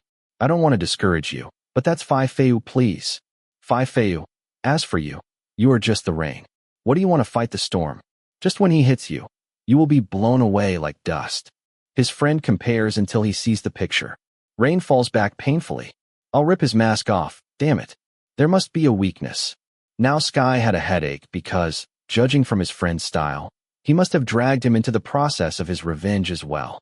But whether sitting and thinking, lying down, or thinking somersaults, Sky can predict who will win this battle. You keep the corpse, Rain. After that, that's it. He's not taking sides with his friend, just accepting the truth. At first, Warine intended that when the car was fixed, he would ask someone to come and pick it up. But when declaring war on Phayu, without the other party's knowledge, when the garage called, the young man had no hesitation in taking a taxi to pick it up himself. As the old saying goes, if you don't enter the tiger's cave, how can you get a tiger cub? If he doesn't go to the garage this time, how can he find a weakness for the garage owner? Arriving, the boy swept his gaze around, searching for the enemy, but couldn't find him. He saw only those beautiful big bikes parked in a row. There were all brands: BMW, Ducati, Honda, Yamaha, Kawasaki, Aprilia, and many others. It's called a great collection of cars that one just sees the price and almost faints. What is this? Why only race cars? Plus, the cars. Rain turned to look at the 2 sports cars parked inside and started sweating. Did he really have the money to pay for the repairs? This is clearly a luxury car repair shop. As soon as he thought of that, his determination faltered, as much as the size of his body, which could only walk with wrapped shoulders into the office inside. I'm coming to pick up the car. Yes, please let me know your name. Oh, it's Phayu's boy. The employee who is paying attention to handling the documents speaks flirtatiously, but as soon as he looks up and sees him, he greets him so loudly that the neighbors at the next table turn to look. It's loud enough for the technician on the side to stick his face out and see him. It's you. That day I saw you leaving fast. Later, you can let Phayu deliver it. Mother, I couldn't find anyone. I met the tow truck driver from the other day. Now Rain understands that the other party is looking at him with knowing eyes. He doesn't want to catch him as a wife, but seems to think further that night he and that bad senior had sex anyway. I came to pick up the car. Don't be rampant. Here it is. Calm down, Rain. Where is Phayu? But the other party doesn't listen. He turns to ask a colleague. Look at the monster machine back there. Come, I'll take you to him. Phayu is waiting for you. No need. When he hears that the direction actually leads him to Phayu, the person who intends to find the weak point pushes his lungs out until his shout is heard throughout the office.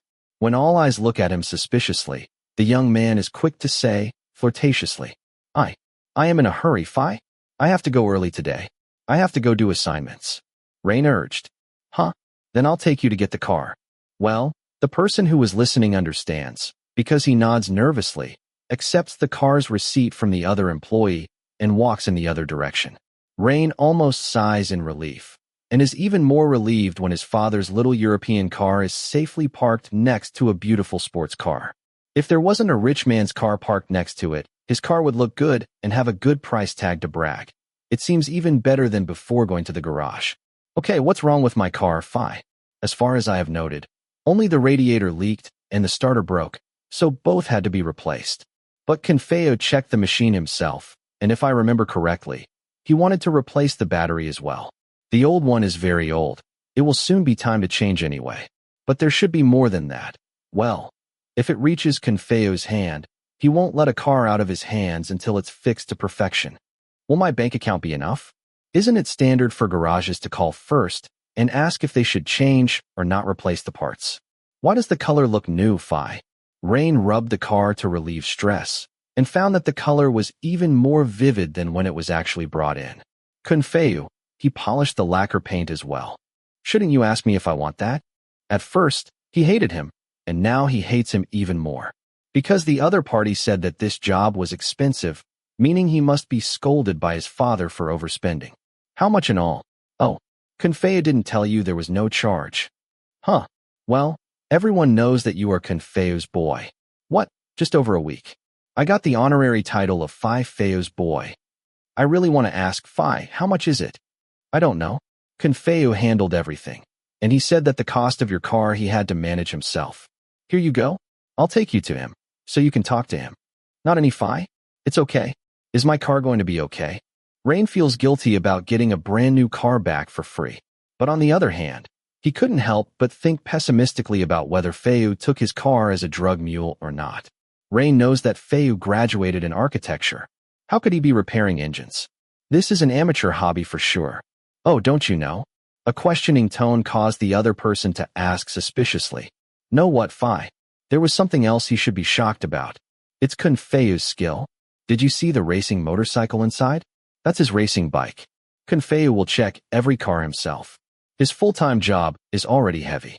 He still has to finish those bikes before next Friday. But if the bikes don't pass Phayu, the owner doesn't accept them. Rain doesn't know if it's because the other party believes with all his heart that he has something to do with Phayu, so he's telling him in a good way. Is that a race bike? Yes, next Friday there is an event, so we have to check the engine before going to the field. Oh, here it is. Please sign for the car. Rain wanted to know more about it, but the information he heard today had already made him dizzy enough. What? In addition to being a celebrity in the group, hey, he's still getting extra jobs for racing cars? Plus, he's so good that the owners of the cars say it must be Phayu? Then what did you learn to design and build for? Why not head in that direction at all? The more he thinks, the more he wonders. Oh, curious. Now, Rain didn't realize that the story of a man named Phayu was taking up more and more space in his brain, even more absent-mindedly than a beautiful girl in his troupe, like Pieli. A small European car with a better engine than before sped out onto the main road, and in less than 5 minutes his phone rang. Rain quickly picked up the phone. Hello. You came and did not greet the owner of the house. You should be called a child without respect. The owner of the phone pulled out the screen and saw that it was a strange number. Who? Goldfish brain. What? Hey, are you trying to start something? Sai? This is Phayu. Hey, how do you know my number? Rain yelled, and then became silent as the realization turned back on him. If you think about it for a bit, you'll know who's the one who told me his number. A picture of him filling out his car's entry form at the garage flashed into his mind, and he gritted his teeth. Oh, and turned back to the garage first. I forgot to put one nut in the engine. Whoa, the person who stepped on the brakes was fortunate that there were no cars following behind. He quickly moved the car to the side of the road, his face turning pale. If my car crashes and I die, I'll go haunt you first. No need, because I'm joking. The person who was listening opened his mouth like a dehydrated fish. When he heard the laughter coming along the line, his consciousness returned to his body. You were teasing me. I didn't say that I was not teasing. You asked Dash. I will call to discuss the repair cost. Well, who said it was free? There is no free thing in the world. Rain clenched his fists. He really wanted to record the voice for his friends, but he couldn't record his phone calls. So, he can only feel hurt as he prepares to turn the car back to pay the repair fee to let him know and know that he will survive. Because even if he gets scolded by his father for spending money, it's better to be in debt to his father than to be indebted to this bastard. Still telling me to pay with my body is bad luck. How much? Not how much, but what? The voice that came along the line was so low that Rain was scared. He couldn't help but think that instead of coming to find Phayu's weakness, he might get hit hard by that Phayu. I will pay in money. I don't want money. So what do you want? Then I want. Rain listened intently, feeling sweat on his back and his heart pounding, terrified of exchanges from the Devil's Senior. From now on, talk to your elders like an educated child with manners. Like you know who's junior and senior. I don't want someone to be told that our code line has no respect.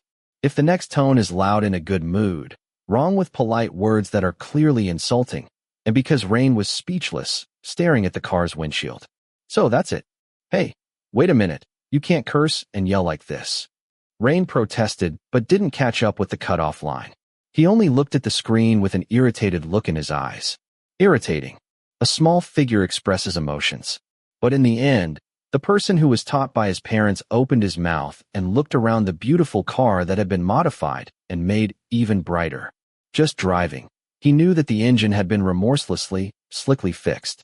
The more he thought he repaired it for free without paying, the more his conscience throbbed. Okay, thank you, Phayu. Are you satisfied? Rain told Phayu, before looking down at the phone screen again. I can call you Phi, but I'm not less angry with you. Since you are good to everyone, but bad to me alone, then I'll rip your mask off for others to see too. A double standard man. Confirm that he's angry, not upset by someone who doesn't remember him. Chapter 4. In the green and comfortable bedroom, a figure was sleeping on a soft bed, flanked by two bolsters, breathing in and out with a steady rhythm. There was no sign of him waking up to the dawn of a new day, and it would have been like this for hours if it were not for the ringing of the telephone, breaking the restful tranquility. The person who was fast asleep did not wiggle his body. The only sign of movement was a pale hand rummaging for the phone he had fallen asleep with. Ugh, hello.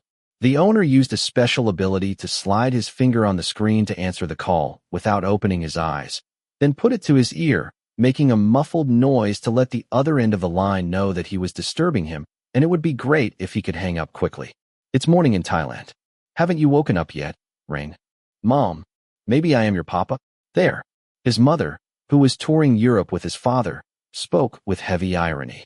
Rain tried to open his heavy eyes, to look at the time, and found that it was just past 7 o'clock. Mama, what's up? Wake up, sleepy boy. You won't be late for school. Oh, Mama. Last night, I slept at 4 in the morning. Don't play for my sympathy. You were playing a game, not doing assignments.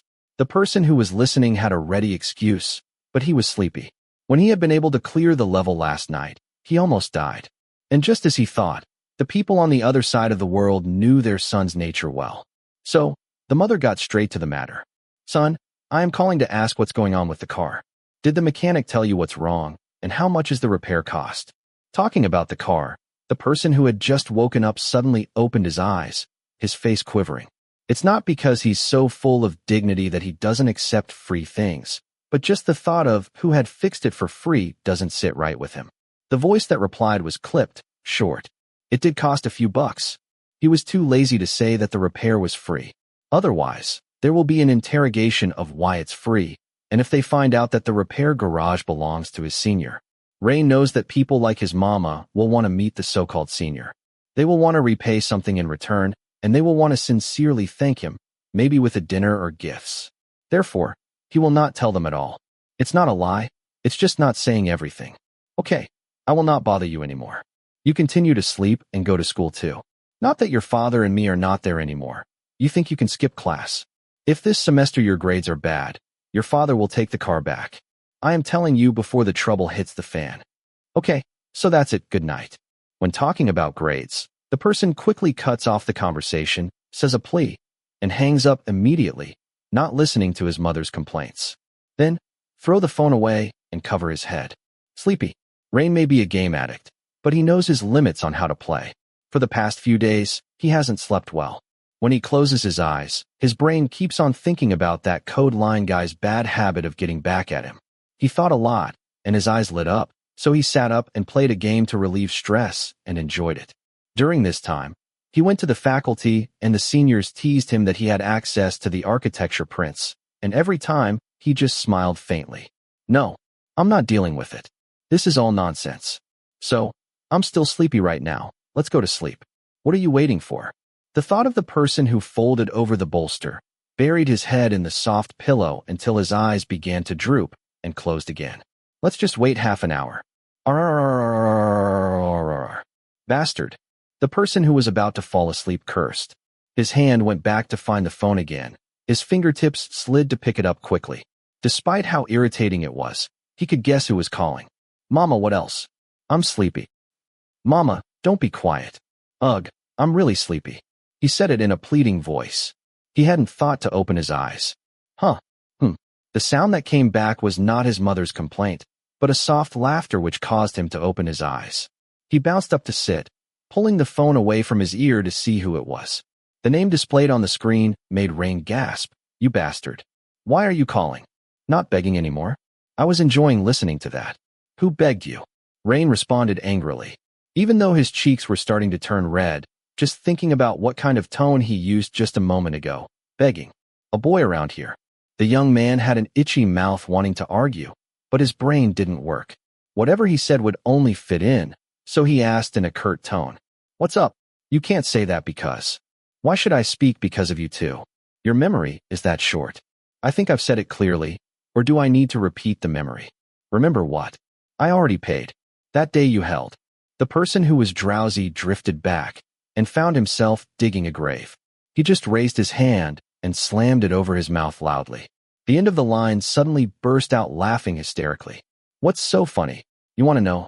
Once again, the young man was silent because the soft voice was so hoarse that his instincts warned him not to want to know this man's heart. It was best to cut the call as quickly as possible. Okay, what's up? If it's a car thing, they can still talk, but if the call is just to annoy him, he'll throw it away. Nothing. I'm just calling to say that I've never let anyone run away from a debt, so don't forget the repair fee. Hey, whoa, you said you didn't want anything. Phayu. Phayu. Once again, the other end of the line hung up first. The boy over here just ran it at the phone. He didn't understand what the repair cost was. He wanted to call back to talk about it, but thought again. Better not take it.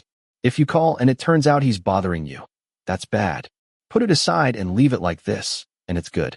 You've run out of opportunities to collect my money. Since he said to himself that it was free, he won't pay it back either. It's over and it's over, obviously. The thought of the person who woke up fully awake. He threw off the blanket and rose to the bathroom in a gloomy mood. Just as the outside sky was hazy as if it was going to rain. If Rain had noticed a bit more, he would know that he would rather stay home from the rain, because today, it's supposed to be a storm day. Phayu was laughing so happily that his twin brother, who was eating breakfast, glanced at him. You are in a good mood lately. Not as good as you. Of course, the person who is in love is always fooling around more lively. Saifa, the engineering boy, is Phayu's younger twin brother who agreed with him. Although they are twins, they have almost nothing in common. While Phayu had shoulder-length hair, a clean face, and some mustache that was shaved off after a few days, Saifa was a man with short hair, a thick beard, and a distinctive sound, as his parents gave him his name. Moreover, their personalities are different, in completely different directions. If they weren't told they were twins, no one would believe it. Find a real one. How many years have you been single? The younger brother said it as a joke, but suddenly stumbled. When your brother smiles. Wait. Hey, Phayu, you ass. What is it? You haven't told me.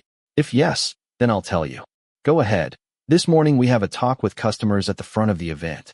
Phayu said that, and then got up from the table and went straight to grab his bag and stepped out of the house in a good mood. He let his brother hold a piece of bread in his mouth, looking at him suspiciously. Who can make Phayu smile like that? Whoever this person is, he couldn't help but feel pity because very few people would have seen Phayu smile like this and survived. What an evil smile. Damn, Rain. What are you doing? You're acting like someone running from a lone shark. Not really. After getting a call from someone he didn't expect, Rain couldn't help but be paranoid. He wasn't so stupid as to forget that Phayu had graduated from here. If he appeared, it wouldn't be strange. Therefore, it is better to prevent than to cure.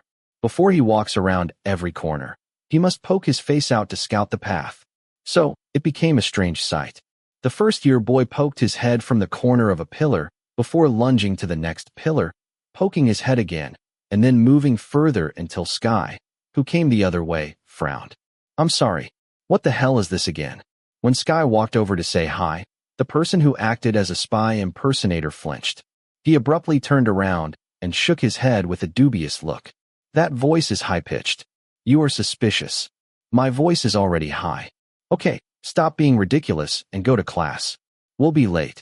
The person who was listening then managed to drag his best friend toward the lecture room, while Rain clung to his back as if putting on a shield. Only after entering the classroom did young Master Warine sigh heavily. I thought he didn't dare to come. He was good, but he threatened me. Oh. As soon as he entered the classroom, he had a smart mouth and hugged his chest satisfactorily, but just as he turned around again. Hey Sky, wait for me. His close friend walks far, not thinking of waiting for a monologue until he has to run after him. Sky, until he sat neatly, looked, and saw that the teacher had not yet entered. Rain turned to the person next to him and twitched his sleeve hard. What is up with you? Did you know that Phayu is also a mechanic? This time, Sky lowered his cell phone, turned his gaze, and asked back a single sentence. You think I'm Phayu's stomach? That I would know what he does all the time. Sky, you don't have to shout Sky this or Sky that. I don't know. Sky said it irritably, but Rain still pulled his sleeves and came closer without hesitation. So, can you ask the seniors in the club for me? The other day, I went to get the car. I heard at the garage they said that Phayu was the one who checked the race cars. Like those big bikes that are so cool. I saw that there was a game on Friday. Do you know which field? Just in case I get more news. Rain put on a show, while the audience turned away. And why would you want to know? Oh, it's ancient. You know the enemy and know yourself, 100 battles, 100 victories.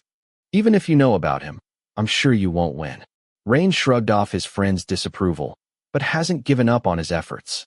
He shakes the table and shakes his arm, and when his friend turns away, he moves to sit on the other side of the chair, calling.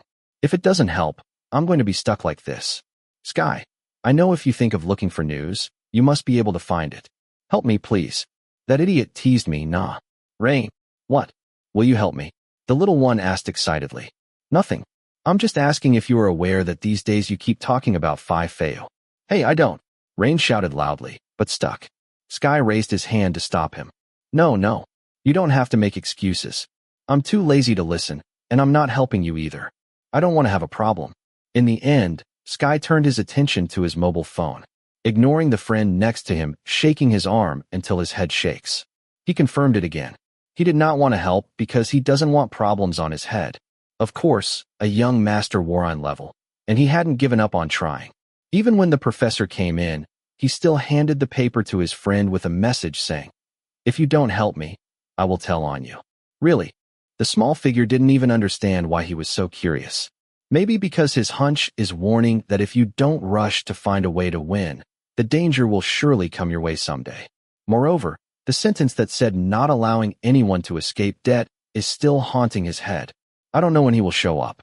What the fuck? They say that karma is rocketing for sin, but young Master Warine is confident that he has no sin. Why is it that such a sorcerer can sit and be handsome right in front of the lecture room? At first, He was surprised why the professor ended the class and his friends were still standing in front of the room. But out of curiosity, he stepped on tiptoe to see why the traffic was stuck.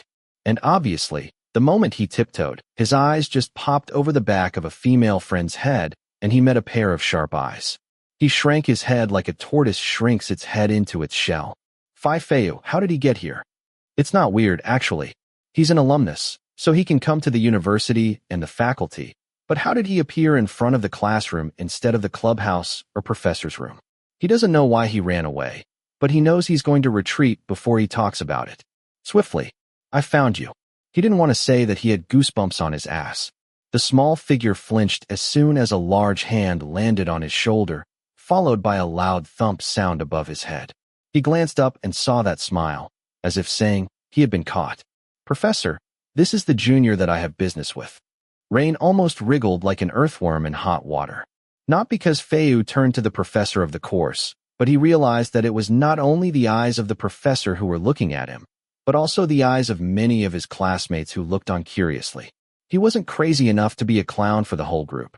So, leave with him, and don't forget to stop by again. Yes, Professor, hello.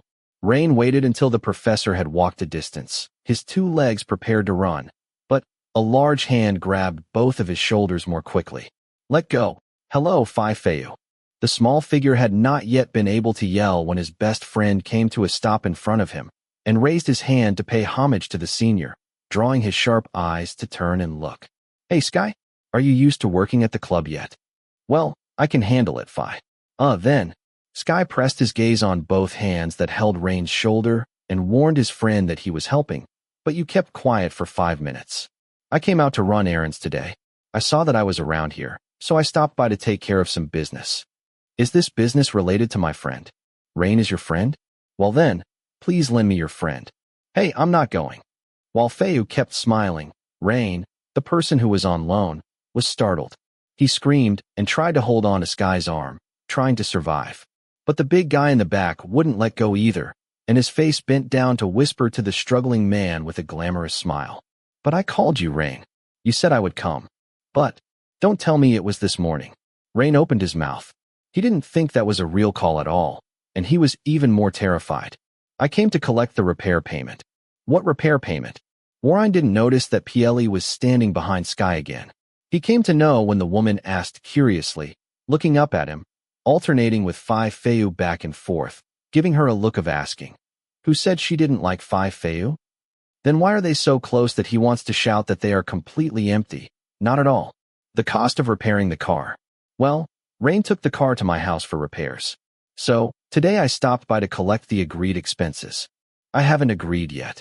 But actually, Rain, you already paid some, because you let me hold. Swiftly. That moment was the moment Rain said that his brain was working the fastest because it ordered him to snap his big senior's mouth tightly shut. He turned back to look at his best friend and the girl he liked in horror, not sure if he had heard Phayu's next words or not. What did this bastard hold? How about his Rain little? That is a handful too. He wouldn't be able to let those awful words spit out. Phi, come here, come. As soon as he came to his conclusions, Rain didn't want to wait for anyone's help and thought if he was to wait here, things will come out, and there will be a misunderstanding with Pieli. And so, the small figure used all his strength to pull the person he hated as far as possible from here. The farther, the better. The end of the world. While Sky and Pieli just turned to look at each other. Rain is also close with Phayu. I'm not sure either. Sky couldn't excuse his friend because he could clearly see that Rain really dragged Phayu away. So, if anything happened, well, he did it himself. What did you think you were going to say just now? This time, Rain had only figured out that he had to find the most secret place, and the only place he could figure out was the bathroom behind the building. Therefore, when there were only 2 people, the small figure turned around and stared at him furiously. The sound of snorting made him look like a puppy threatening, only to be known to be extremely angry. Tell the truth. What truth? There is no truth at all. Pung. Ugh. He should have been angry. Why did he come in this condition? Rain wanted to strike back, but the other party slammed his palm against the wall behind him and leaned his head closer.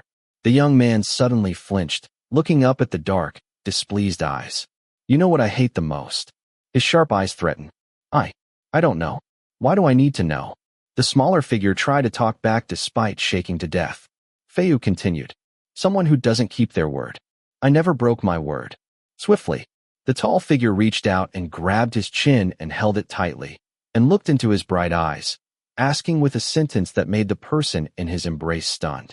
So, you forgot that I told you from the beginning that the payment for the service is expensive. Then a certain sugar baby told me that he can afford it. The picture of the day Rain nodded, confirming that he was ready to pay for the tow truck and the repair cost, flashed in his head until he secretly shook. Yes, he gave his word, but he didn't know what he had to pay. I'm not a sugar baby. He tried to argue. Then pay for it.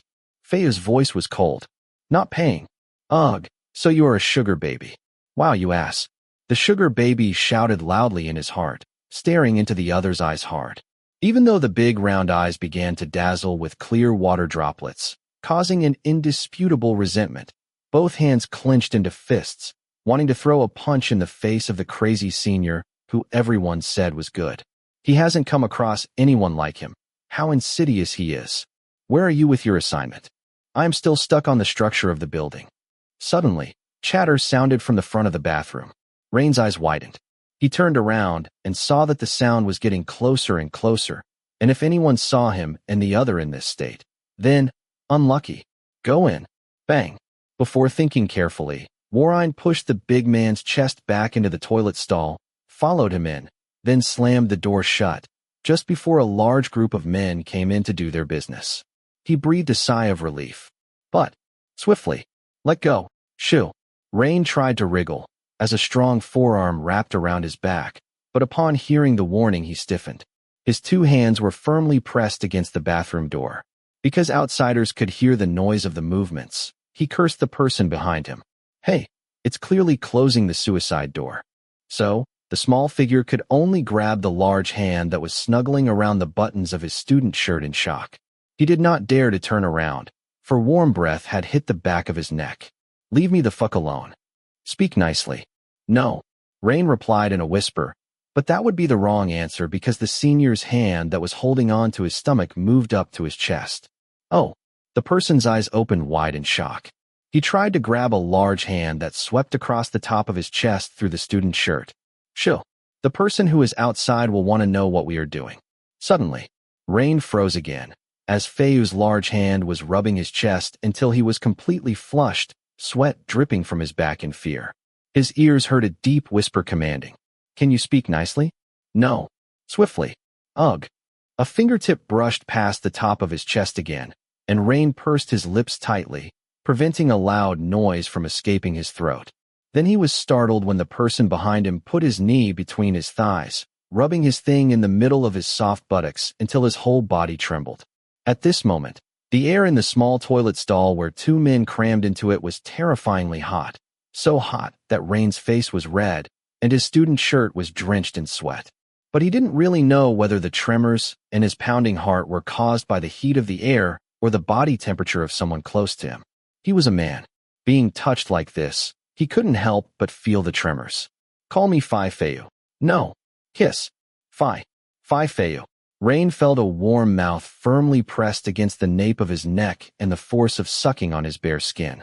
Rain called the other party desperately fast, and the body that resisted at first was trembling, not daring to either flee or shout for help.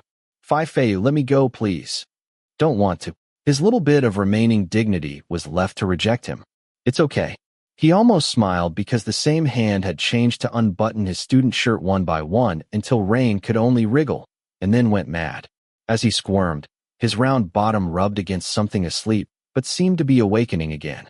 Phayu pushed his thigh a little higher, rubbing lightly as the second button was removed. His fingertips moved to the third button. Phayu, let me go. His voice broke into a sob. All actions were stopped when a bloodshot face covered in tears turned desperately to plead with the senior. His mouth trembled pitifully, letting out tears like a bratty child. But the devil-hearted senior was not satisfied with that, because his sharp face leaned against the smooth cheeks and continued to give orders. Rain, you have to promise that you won't be rude to Phayu again. Speak. Alright, I promise, not to say rude words, to Phayu again. The person who recited it with tears in his eyes. The listener smiled in satisfaction and moved his hand to the lock. Already. AAT. The young man opened the bathroom door in such a way that Rain flinched and tried to squeeze back so that no one outside could see his face, but found only an empty toilet. They are all gone. Swipe. The person who had been terrified to death threw himself onto the ground exhaustingly. Phayu then bent down on his knees, buttoning up the crying boy's shirt as his nose continued to run. I already told you that I would come to collect the debt, and you also said that you would speak nicely to me. Since the polite warning was something you didn't listen to, I had to come by myself. The person who was listening didn't know whether to be relieved or confused until he asked in bewilderment. Ugh, aren't you going to force me? At this question, Phayu smiled, then put his hand on his head. Gentle deeds, wrong words, slapstick. Seeing as you want me to do this, I choose. Finished, Phayu rose to his full height and looked down at the clock. I'm going. And if the next time we meet, you still don't speak well, so don't say I didn't warn you. Rain could only look at the other person walking away as if nothing had happened. Even though his legs still had no strength, coming out into the air that was more breathable than inside caused his brain to start working again. Then what was processing were the first words that Phayu left for him. Seeing as you want me to do this, I choose. Phayu is saying that he was not in the options, right? After processing everything, Rain opened his mouth and cried out in great pain, covering his chest with both hands. Tears filled the rim of his eyes as they merged with fear and sorrow, which seemed to have more of the latter. If you don't choose me, why are you playing with my nipples? The thought made Rain sob, glancing down, and found his. Little Rain is twitching. Bastard, bastard, bastard. Wait till I get my revenge. Remember that he had to face such humiliation. Rain had put his heartache to the wind, but the most hurtful thing was himself. He had to remove something because of the previous touch of someone who hated him the most. He should be glad that the other party didn't choose, but to be honest, Rain wanted to make the other party reverse their words. I'll make you choose me. Just keep watching. Damn Phayu. Chapter 5. Rain, calm down. No, don't tell me to calm down. If you won't help me, I'll do it myself. Sky wanted to rub his temples. The thing he had feared had finally happened. Rain's fuse had blown. He had no idea what had happened between his best friend and the senior who had graduated. But when Warine came back, his face was flushed red, his body was flushed, his eyes were burning like a bonfire, and he pounded the table, declaring that he would defeat Phayu. It's the same as before, right? But not this time. This time it's serious. The last time, maybe he was just hurt. This time, he was full of anger. When Rain had asked if he would help find a way to get back at Phayu, he hesitated. He didn't want this to come back and bite him. The person who was angry just glared, then turned around and stormed off, so Sky had to run after him in concern. He had tried to calm him down, but it was like pouring oil on the fire. He dares to say I'm just a choice. The person who didn't know the cause of this anger was now sure the reason was something that happened after Rain disappeared a while ago. Phayu must have done something so unforgivable that Rain hit rock bottom and went into fight mode right there in the fourth-year classroom. It was a good thing the professor hadn't entered yet. Plus, Sky didn't catch his friend in time, but raised his hand and apologized to the others. Phayu, do you know what Phayu's weakness is? What's wrong with you, Rain? Rain went straight to the person who admired Phayu more than anyone, and asked so intensely that Sky's face went pale. Answer me. Do I know? And even if I knew, I wouldn't tell. Phayu laughed, joking. I'm his fan. I have to protect my idol. What a stupid idol. Damn it, Rain. Whoever said Phayu looks cute needs to come and see him now, scolding Rain in a displeased tone. Sky quickly grabbed his friend's arm, raising his other hand to apologize instead. Sorry, sorry. Let's go, Rain. I'm not going. With his fuse blown, he resisted as best he could, glaring at the only senior who knew Phayu. He forgot that this was a senior, and more than that, he completely forgot that this was the elder brother of the girl he liked. Now, if it meant getting information about Phayu, he had given up on everything, as long as someone was willing to loosen up a bit. Do you know where Phayu races? What is wrong with you? Who said Phayu races? Is that right? And who is your idol? If you didn't even know that Phayu has a race this Friday. Rain said this with a stiff voice, not caring about the senior's status, and it made Phayu's face harden. He got up to face him. Damn it, Rain, speak nicely. I'm your senior. So? Do you know or not? You are way out of line, Rain.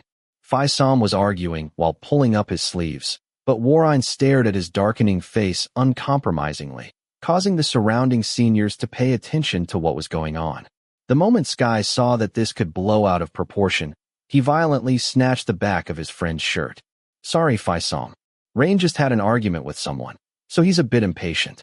I know you're kind, so you probably won't hold it against him. You, say you're sorry to Phayu, you bastard.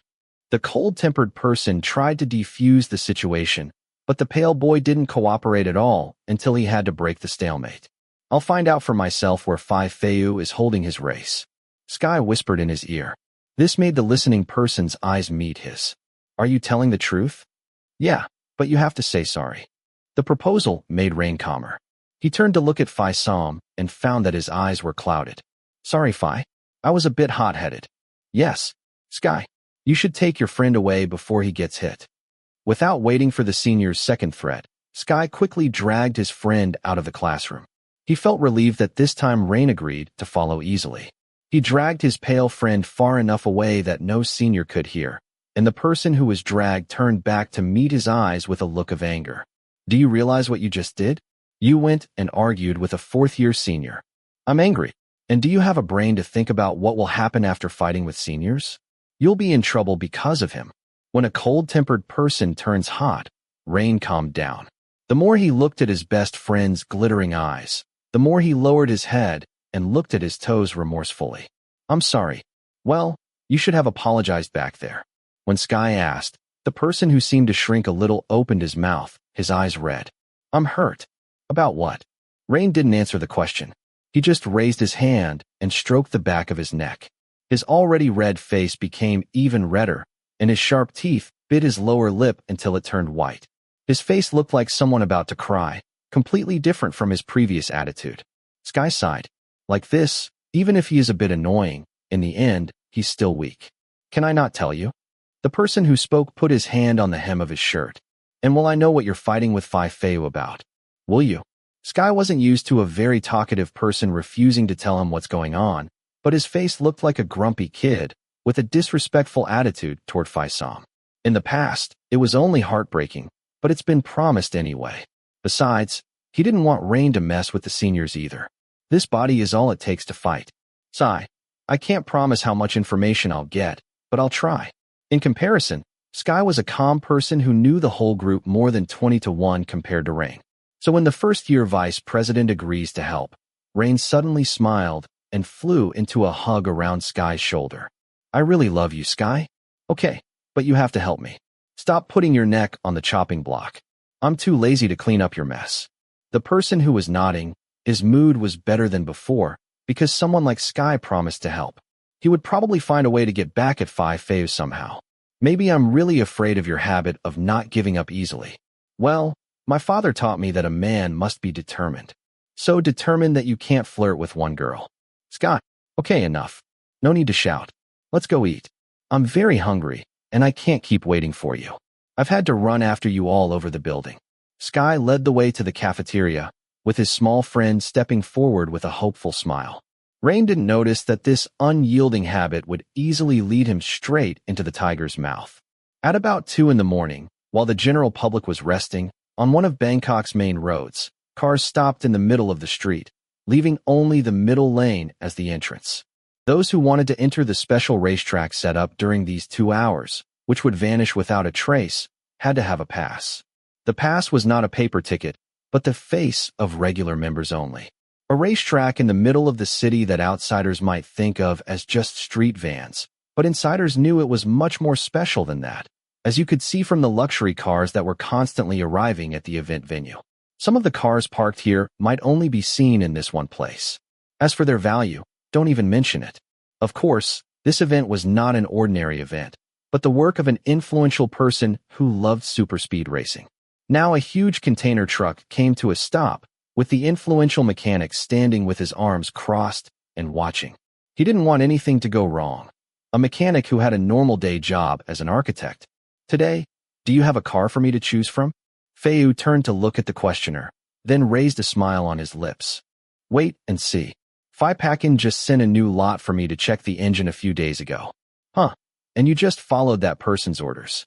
Pei, a big, dark-skinned man, asked, amused. He ordered, so I just had to follow. Hey, Phayu doesn't trust anyone like he trusts you. Phayu shook his head, patting the other on the shoulder hard. But now you are Phayu's favorite. While Phayu has been making millions of baht racing superbikes for years now, the other party, who had just entered the racing scene just over a year ago, was already on the podium as the host's favorite racer. Sitting there, Pei just laughed. Because your friend quit racing, now you want to try it. Years ago, not only Phayu was present at this event, but his younger twin brother's best friend was also one of the regular contestants. This man was smarter than anyone and was the best friend of the twins, while the younger twin and that friend were in the faculty of engineering. But after all that hard work, in the end, he was determined to chase after his lover. So, he quit by default and now only occasionally takes a car to race in the gang's fully legal course.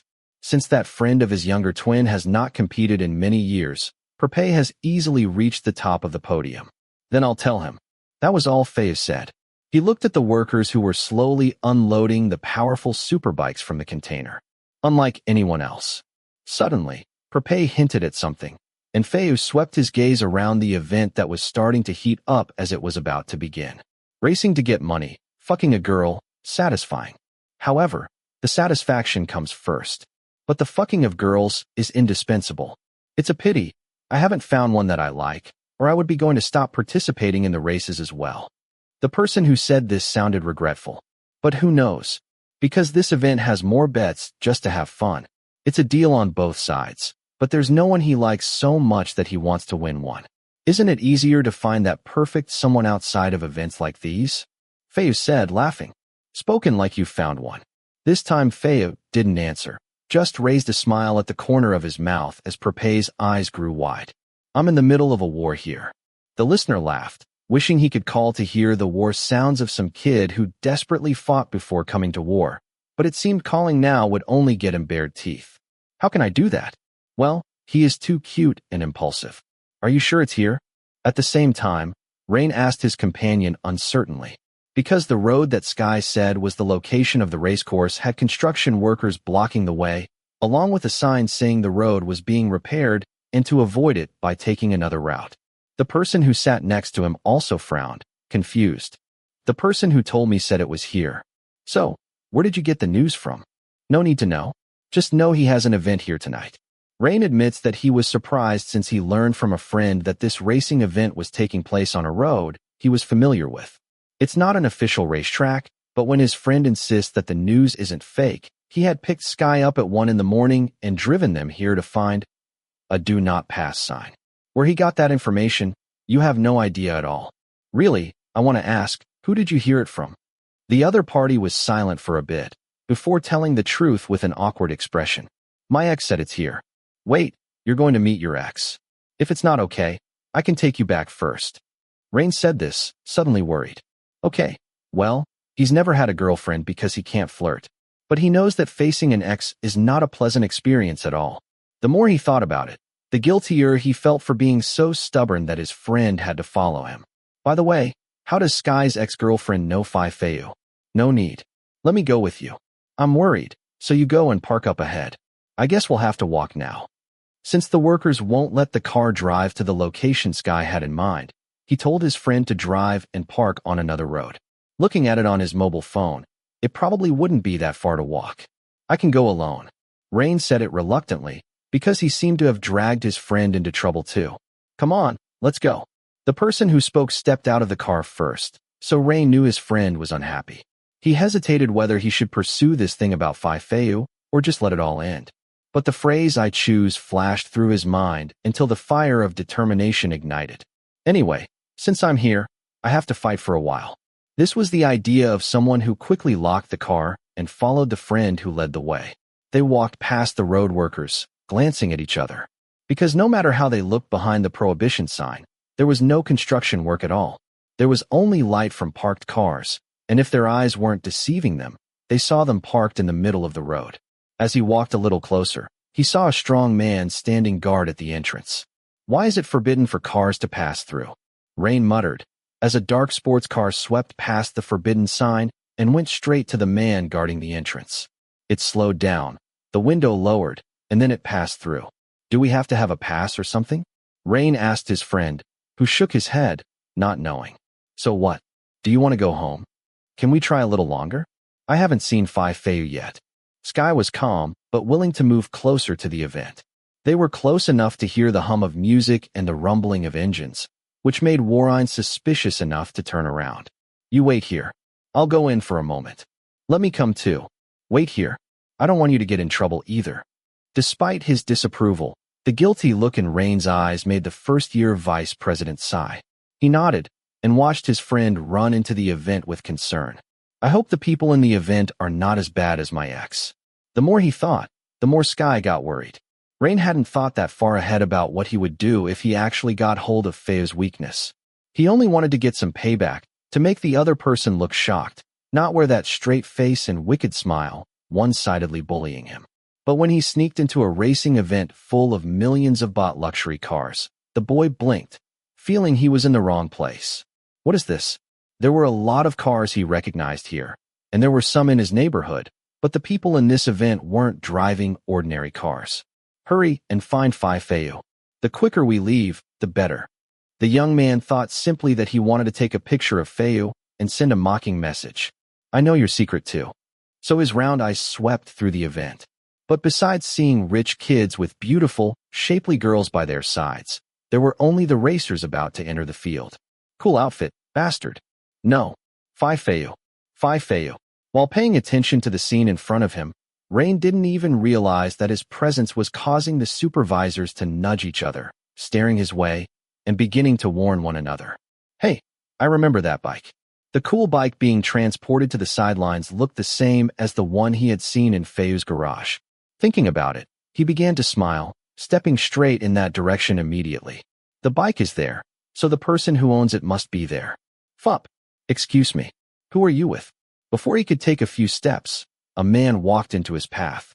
When he looked up, he was met with an intimidating expression. Startled, he stepped one more step back, but, splat. Behind him, another person followed. What? Who am I with? Rain swallowed hard, his palms wet with sweat, his heart pounding in fear, because it meant he had been caught sneaking in. He couldn't say Phayu's name.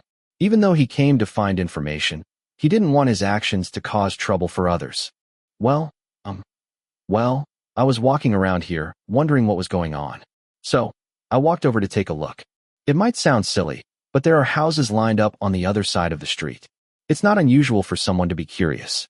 The other party looked him up and down. You mean no one brought you in? So far, so good. But his answer wasn't what they wanted. Rain was even more shocked when the questioner grabbed his forearm and radioed a colleague something the young man heard with both ears. We've caught a rat. That's when Rain knew that if he didn't run, things would go very badly. Splat. Hey, stop right there. So, in the split second when the man thought he had surrendered, Rain pushed him away and ran. He really didn't trust what would happen if he let himself be caught easily. They definitely wouldn't just take him home and tuck him into bed. He closed his eyes and ran, and as he ran, he heard a loud commotion behind him. Grab that kid. Swiftly. Rain swore he hadn't run more than 200 meters when strong forearms grabbed him. He shouted loudly, squirming as hard as he could. He looked behind him and saw the ones chasing him closing in. So he decided to kick at the feet of the person who had caught him. Ouch! The other party cried out, but didn't let go. And worse than that, Jesus. He was hoisted over a shoulder so quickly that he didn't dare struggle. His gaze went distant.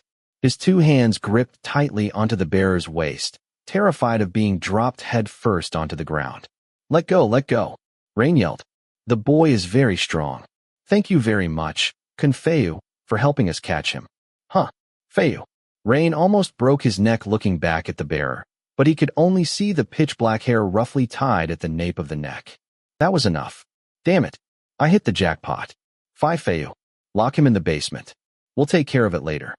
No need, Phi. I'll take care of it myself. While he was still quite shocked, he turned toward the commotion and saw a familiar-looking boy running up. The boy rushed in front of the man, carrying him backward. He felt a wave of fury surge in his heart, and his anger grew even more as the other person squeezed him tighter. This event will bring tears to your eyes. This kid came with me. Oh, who said you should pick up someone from around here? I think he's in shock. He's never been to this event before. I apologize for the disturbance. Anyway, please pretend you didn't see anything, for my sake. Phayu mediated, tightening his hold on the frozen child's body. By now, Rain probably knew who was holding him.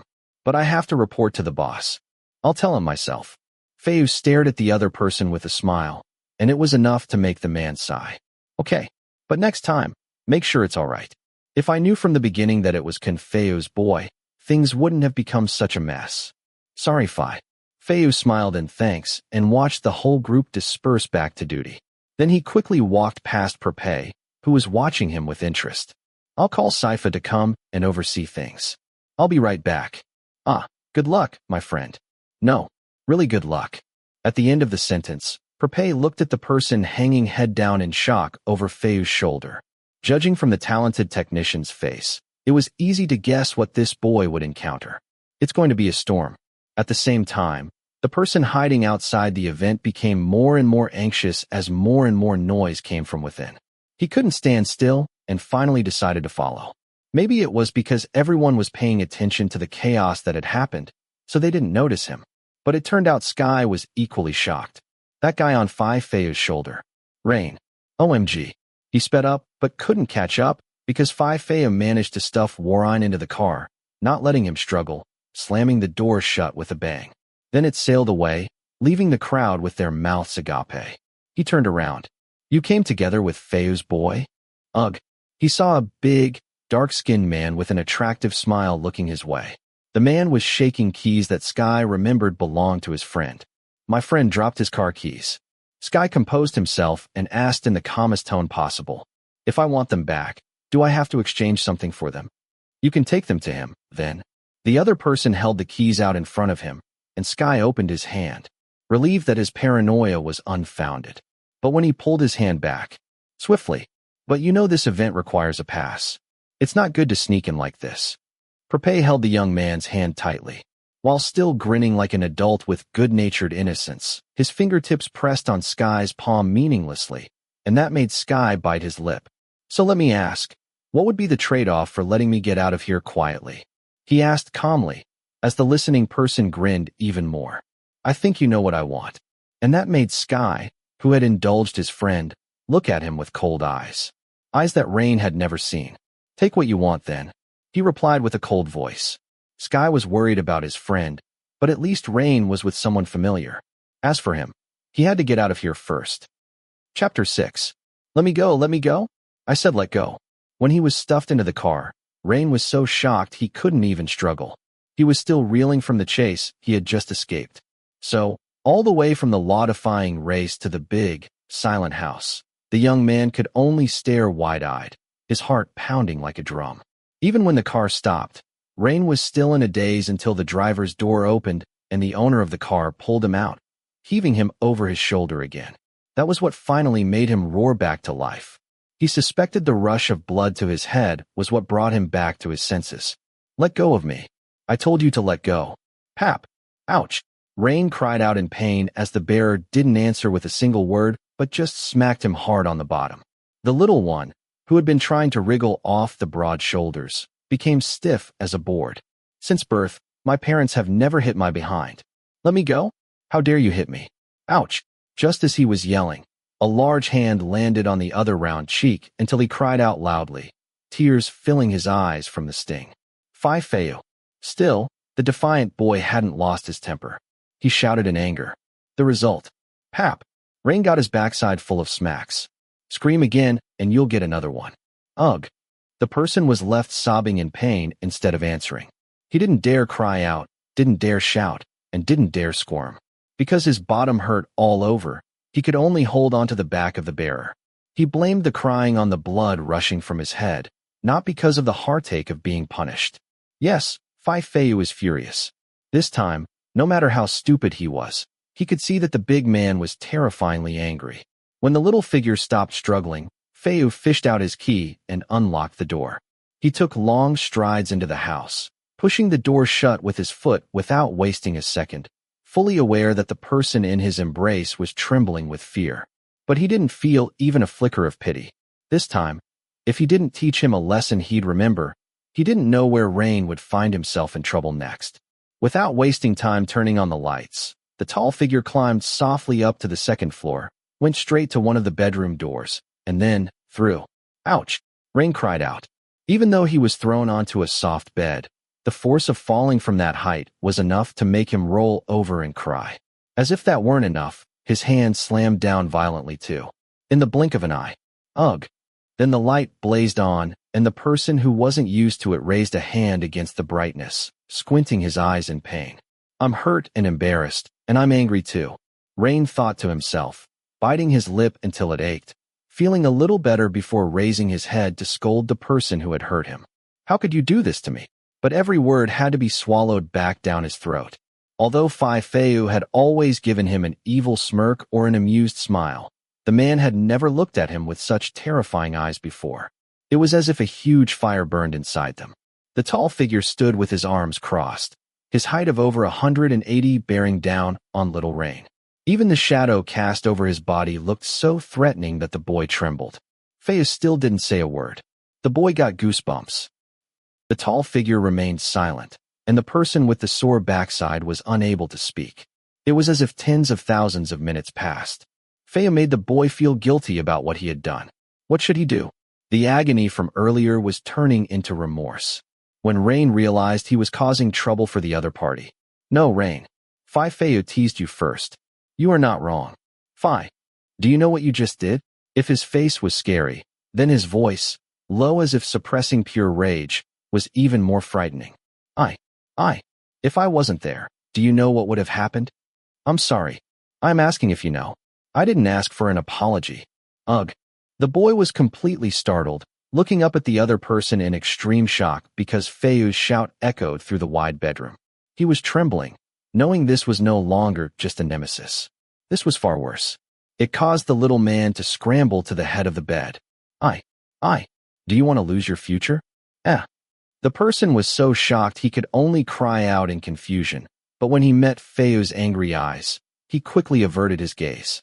I don't know where you got the news about today's race, but use your brain to think about how much power it takes to hold an event in the middle of the road, with people blocking the streets that even the police wouldn't dare to investigate.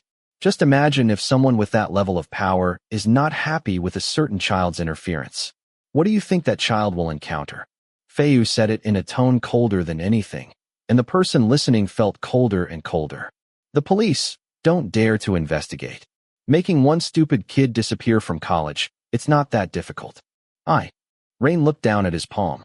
Surprisingly, the other party's cold voice made his eyes heat up. He didn't know if he was hurt, sad, or something else entirely. Do you think that you're grown up? Or do you think you can just cry and ask your parents for help and the story will end? Do you think an apology will make things go away so easily? Let me tell you, some things, even kneeling and begging won't make the problems disappear. You are an adult now, so think like one. Phayu's voice was heavy. Dripping. Young Master Warine didn't want to cry, but as soon as the other party had finished speaking, the entire room was filled with a roaring noise in his head. Tears dripped pitifully onto his palm. He understood that he was the one who had put himself in an unreliable situation, but did it have to be such a big deal? Sobbing. Don't pretend. Phip. Rain tried to wipe the tears from his cheeks, sniffling through his nose, but the tears wouldn't stop flowing. He didn't want to cry, but he couldn't stop it. The young man didn't even know what was causing these tears. Being insulted? Or because of the other person's disappointed tone? I just wanted to pay you back for teasing me. That's all. The boy confessed softly. You're stupid. Sobbing. Rain may have been a boy who was a bit naughty, but had never acted with malicious intent. So, he had never heard anyone scold him and call him stupid over and over before. The tears he had tried to stop kept flowing down his cheeks in distress. He didn't want pity, but couldn't the other party at least say something kind? So the boy kept his head down, wiping his tears with a pitiful expression, but the man watching spoke with a heavy voice. From now on, before doing anything, use your brain to think. Swiftly, the person listening clenched the blanket tightly. If you have a brain enough to get into university, you must have a brain enough to think about what should be done and what shouldn't. Phayu had the last word, then turned toward the door, putting his hand on the knob, ready to go out and calm down first. This kid didn't know what kind of situation he had put himself in. That job, if someone had connections, could be smoothed over. But if not, the supervisors would have done what they thought necessary before even reporting to their boss. Stupid. Phayu paused, turning to look at the boy crying on the bed. Swipe. A face blotched red and big, bruised eyes lifted up. A trembling mouth repeated the word. Stupid, stupid, stupid. The person who listened frowned. He hadn't thought Rain would dare to rebuke him. He turned around and stood beside the bed again, not taking his eyes off him for a second. Although he couldn't stop crying, the look in his eyes, as if he had made a decision, made Phayu wonder. Then, the little storm intensified. You keep scolding me for being stupid. Well, I can be stupid. Stupid for doing nothing, stupid for hurting myself, stupid for making you angry. I have no idea what's right and what's not right. I'm just a stupid kid that you scold. Rain shouted loudly, wiping the tears from one cheek until it turned red. Then he rose to his feet on the mattress. Swiftly. Then he did something Phayu himself hadn't expected. The boy grabbed the collar of the older man and crushed their lips together. Wait and see. I'll make you fall in love with a stupid kid like me, and you won't dare call me that word again. He didn't know if this was a grudge or a hurt he had never experienced in his whole life.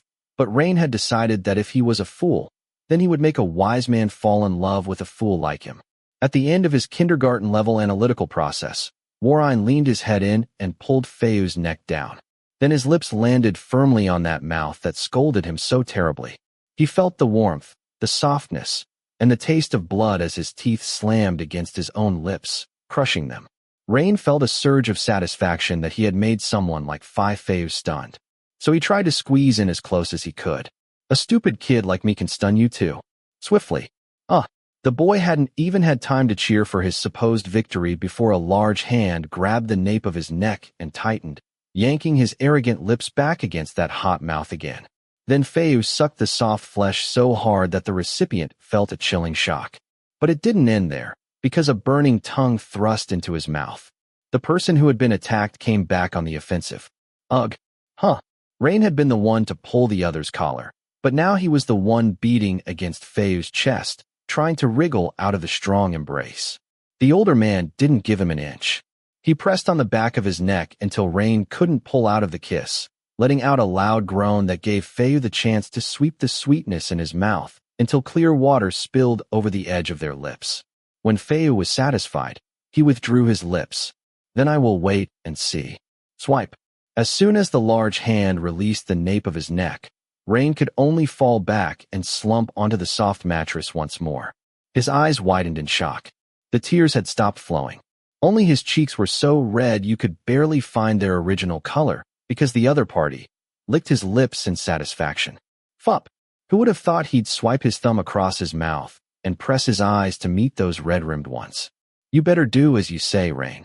Phayu licked his own fingers, still wet with Rain's saliva, his eyes glistening. Then he turned and walked out of the room. The bedroom door closed, but the child inside was still sitting in shock. Sizzle. A scorching heat rose from the tips of his toes, turning his white skin a rosy hue, chasing up to his face until it was completely red. Invisible smoke practically wafted from his head. He could only cover his face with his hands. The other hand wiped his mouth. Ah! Rain smashed his hands into the soft bed, wriggling, not knowing if he was hurt or embarrassed.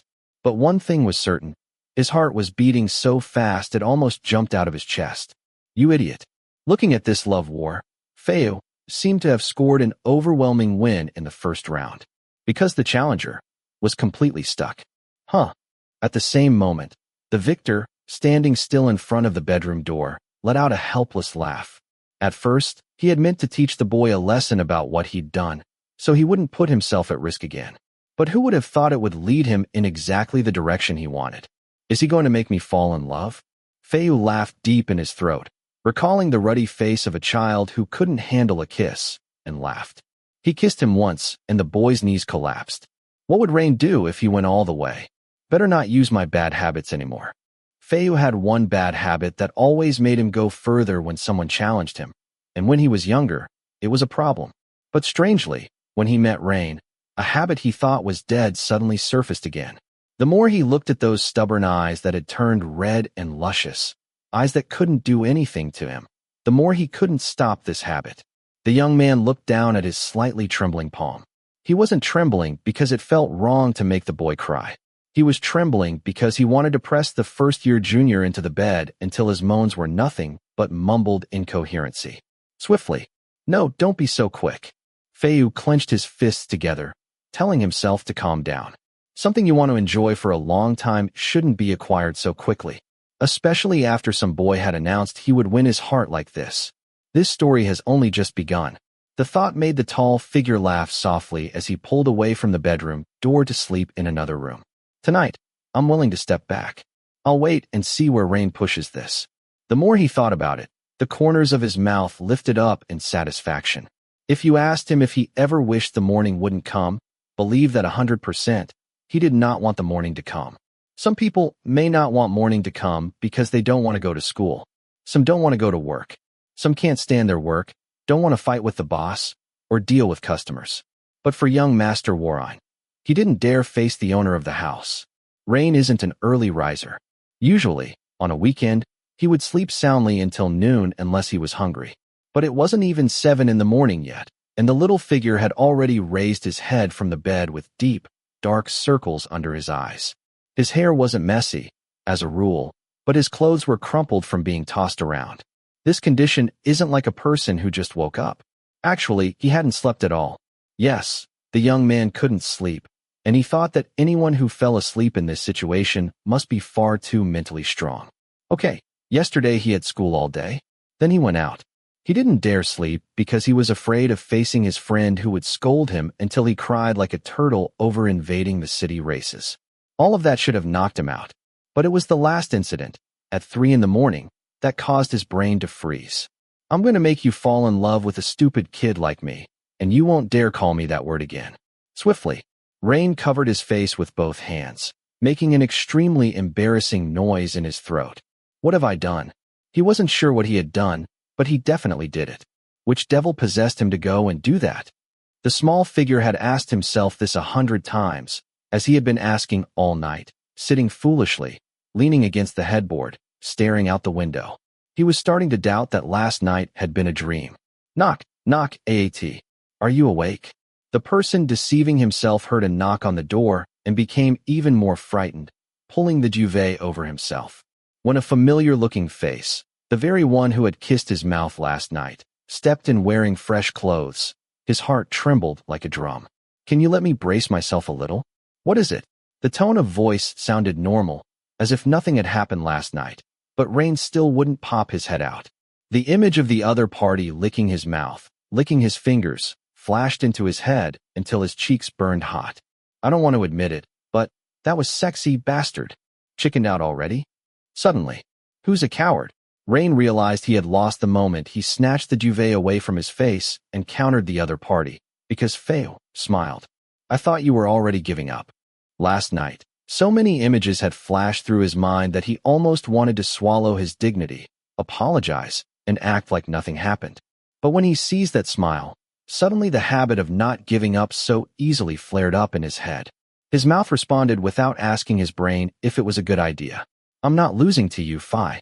Are you sure? Absolutely sure. Really? Yes.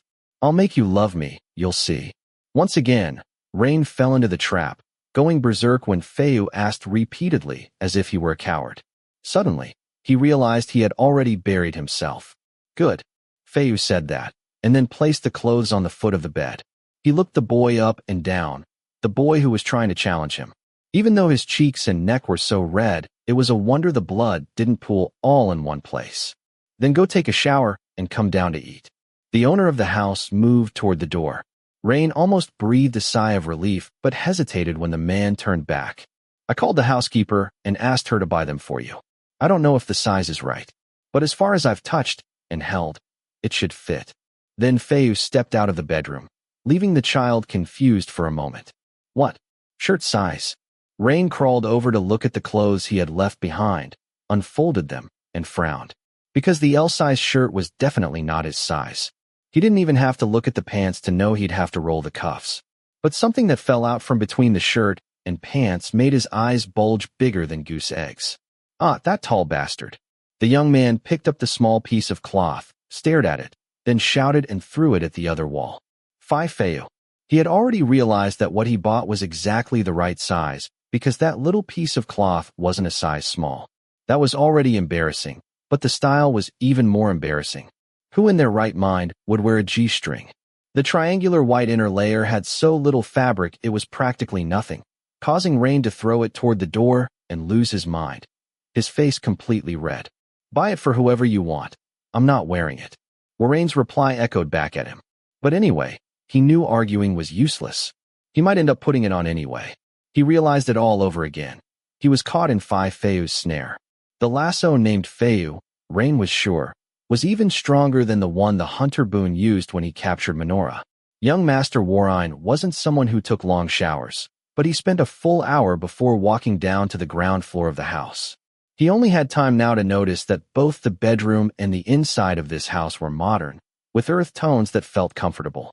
Less furniture, but more functional. It was exactly like the home of a master architect that professors always used as an example. Admirable and talented on the outside, but on the inside, he's evil like this. The boy thought as he recalled the plan he had submitted to the professor last week. He was still offended. He had done his best, but he was criticized until tears fell. He didn't know why he was so hurt by the scolding from the man who made him cry last night. When this person scolds me, it hurts more than anything. I thought you slipped and hit your head. Look, he's got a sharp tongue too. I'm a person who likes taking long baths. Rain averted his gaze, his voice low, as he stood still at the kitchen door, while the other man sat at the dining table, sipping coffee and watching something. Oh, this is just first year. I'll wait and see if second year will take an hour or a minute to bathe. Well, architecture students, it's a blessing if you get time to bathe at all. Most of them fall asleep without showering, and that made the first year's mouth tighten. Actually, he showered in 1 minute. The other 59 were spent agonizing over whether to wear it or not. Is the size right? Cook. He had almost let his guard down, thinking Phayu wouldn't bring this up. But before he could even lower his bottom onto the chair, the other party greeted him with it. He could only avoid his gaze. I don't know, meaning you didn't wear it. Rain raised his head to retort, but when he met Phayu's sharp eyes pressing on the table, as if looking right through his hips, the boy was speechless. He turned his head to the other side, fists clenched tight, so embarrassed he almost ran away from the house entirely, while Phayu raised his eyebrows. The tall figure was quite sure the boy would retaliate, but instead he sat blushing, clenching his fists, head down, refusing to speak. It was surprising. Today was enough. Last night had been heavy enough. The young man thought as he looked at the dark rims under the other party's eyes. The small figure in a large t-shirt, with folded-up cuffs that made him look like he was wearing his father's shirt, was so adorable he'd let it pass for now. Phayu got up and brought a simple breakfast of sausage and fried eggs and placed it in front of the guest. Eat, so you'll have the energy to answer me. Although Rain looked at him in disbelief, he quickly grabbed a fork and knife. Yesterday he had been so worked up about the race that he didn't eat dinner. Now he was so hungry his stomach hurt. What is that, Phayu? After a few bites, the only sound was that of forks and knives. Rain turned his head to look at the pile of documents Phayu was reviewing while editing. Scats I'm offering to clients this Monday. Can I look? When he found out this was the real work of the senior who had already graduated, the first-year kid asked excitedly. The host pulled out a few sheets and handed them over. Superb. He might not be experienced enough to know what was good or bad, but Phayu's two-story house sketches were admirably detailed, modern in shape, with so much information written on every sheet. He stared until he looked up at the designer. Don't just look, eat first. As soon as the child looked at him with clear, shining eyes, Phayu implied he would pull the papers back. But Rain withdrew his hand, shook his head rapidly, dipped his sausage, and kept one hand on the papers, eyes glued to them like a kid who had just been given candy. An unguarded expression that invited Phayu to talk. Have you modeled this term yet? Oh, I did a house model, Phayu, but the professor criticized it. Split your time evenly, or you won't be able to keep up. When the elder spoke to him kindly, Rain nodded in acknowledgement. Still looking at the papers, Phayu's hand skating across the page, he looked more relaxed. It would have stayed like that for the rest of the morning, almost forgetting what he had said. If not because. Swiftly. So the size fits. Phayu. Rain almost let the paper fall onto his plate, trembling all over. The owner of the house had walked around to refill his coffee and, on his way back, patted his hip. He didn't need to be told what that hand had felt. The edge of the G-string. That was all it took. The boy's face flushed bright red. He spun around to look at the big man. If so, he must be insane. Who was the one who said he would make me fall in love with him? And you're this shy? I'm not shy. Phayu laughed, then went to sit on the opposite side as usual and watched the younger man trying to bare his teeth, both hands protectively on his backside. Then he returned to his work, but not without leaving a final commentary that almost made the child bolt from the table. I'm curious to know how the front felt when you put it on. Damn it. I'm not talking to you anymore.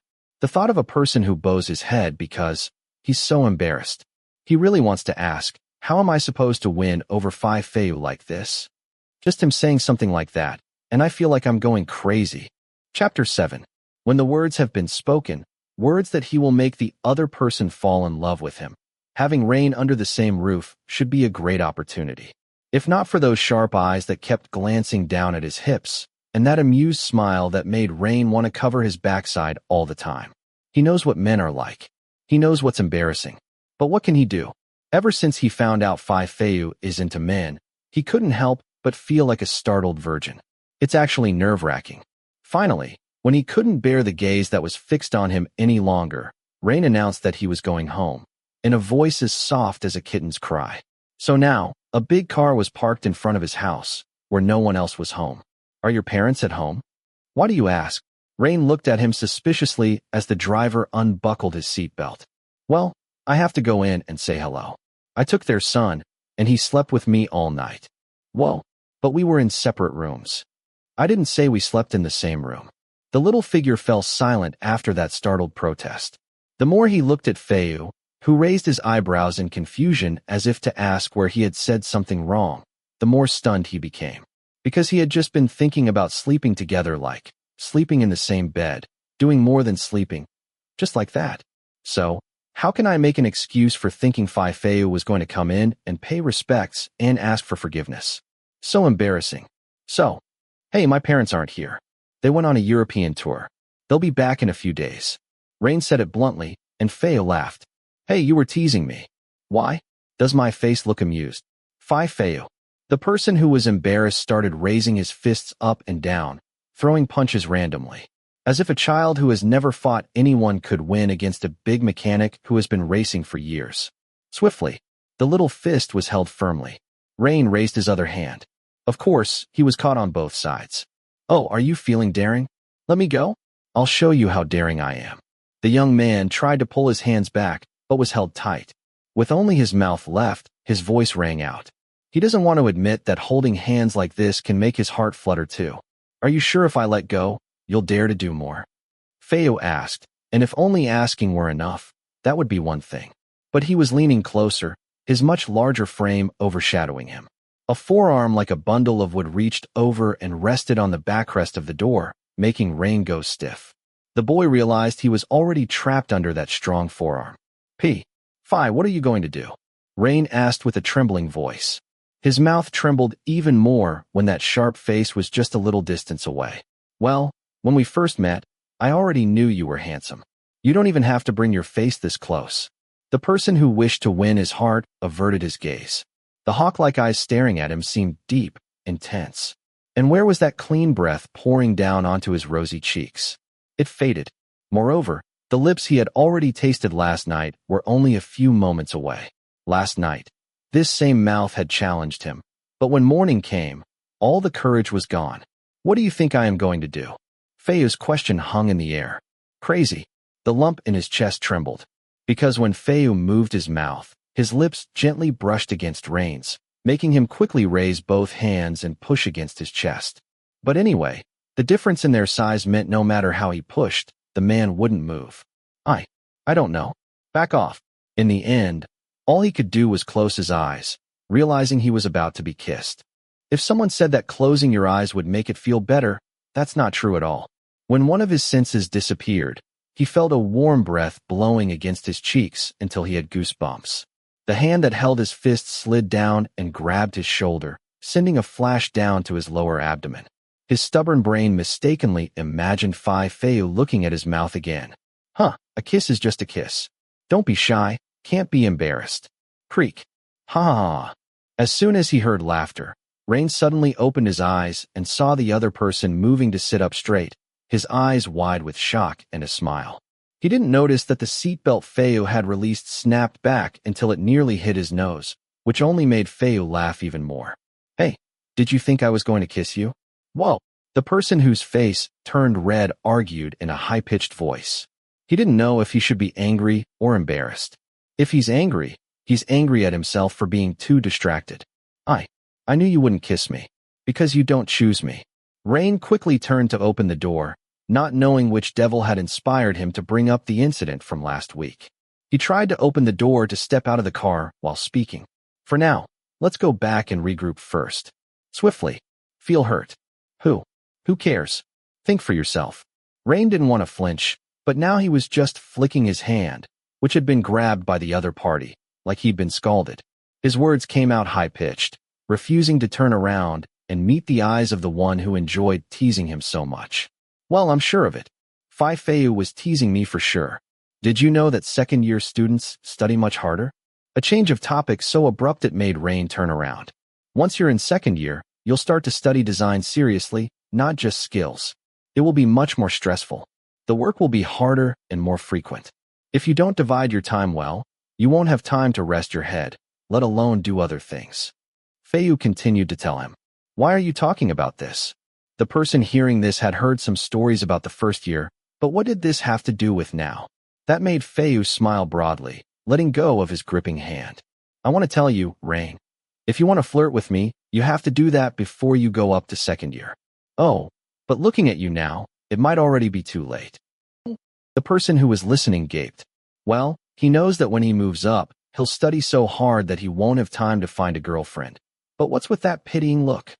It's infuriating, it's infuriating, it's infuriating. Now only this sentence echoed in Rain's head.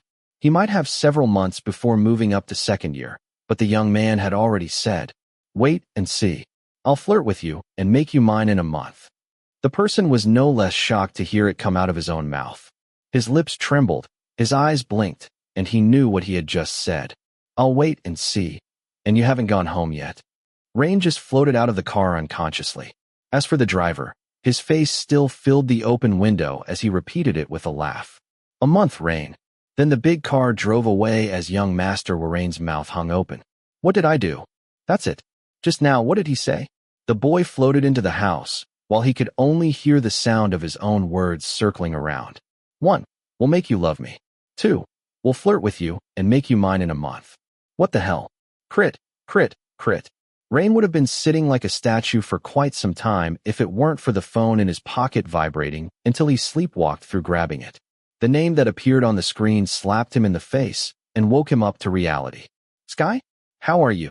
Don't think it's bad. But he just remembered now who he was with last night. Inside a luxury condo in the heart of the city, Sky had just stepped out of the bathroom in the same outfit as yesterday. He was holding the phone close to his ear, listening to the screams of his close friend who had dropped the call. He was sure he was safe. I'm okay. Are you? How are you? What can happen to me? I'm fine. The end of the line apologized in a trembling voice. This person sighed in relief. When Rain can still talk, it means Phayu did not use his tom yum to make curry. Moreover, as far as he had ever known the senior who had graduated, Sky didn't think Phayu would be as cruel as his friend said. It's okay, you're fine. I was going to call you to tell you that you dropped your car keys, so I drove it back. I'll give them to you. This way, he didn't want his friends to question what happened after they separated, and over there, Rain didn't seem to want to talk about it either. When he raised the issue of the car, Rain just came back to his senses as well. It's okay, I'll come and get it on Monday. But are you alright? The other said it in a remorseful tone, guilty that he had left his friend behind, until Sky laughed. What the hell could happen to me? That's all. Swiftly, as soon as Sky hung up on his friend, a strong forearm wrapped around his waist, and the naked body of a man moved closer to his back, pressing the tip of his nose against his cheek. Are you going back home already? I don't have any reason to stay here. Sky unwrapped the hand that held his waist and put his phone in his pocket. His cold voice was different from when he was talking to his friend. Then he turned around and looked at Perpe. So cold. Last night you were really hot. The person who was listening didn't argue. He just shrugged, walked to pick up his wallet and his friend's car keys, and put them in his pants pocket. He then walked toward the bedroom door indifferently, while the owner of the room sighed in regret. Can I have your number, please? Perpe asked. Don't remember it. So, your name is still good. Sky had already pushed open the bedroom door as he turned around to meet his eyes. Don't need to know. Let it end with just last night. Bang. The other party stepped out. Only a large, uncovered man was left lying on his back on the bed, his eyes gleaming with regret. Terribly cold. But I like it. Perpe didn't even think that he would have lost his luck so quickly. Previously, he had told Phayu that he couldn't find a person he liked. At first, this one hadn't caught his eye. He saw he was a friend of Phayu's boy, so he thought he'd help out quietly. But with his playful nature, he asked with a laugh. He didn't think it would turn out that way. The other person was calm. Plus, he looked at him like he was seeing a millipede. But he admits he likes him.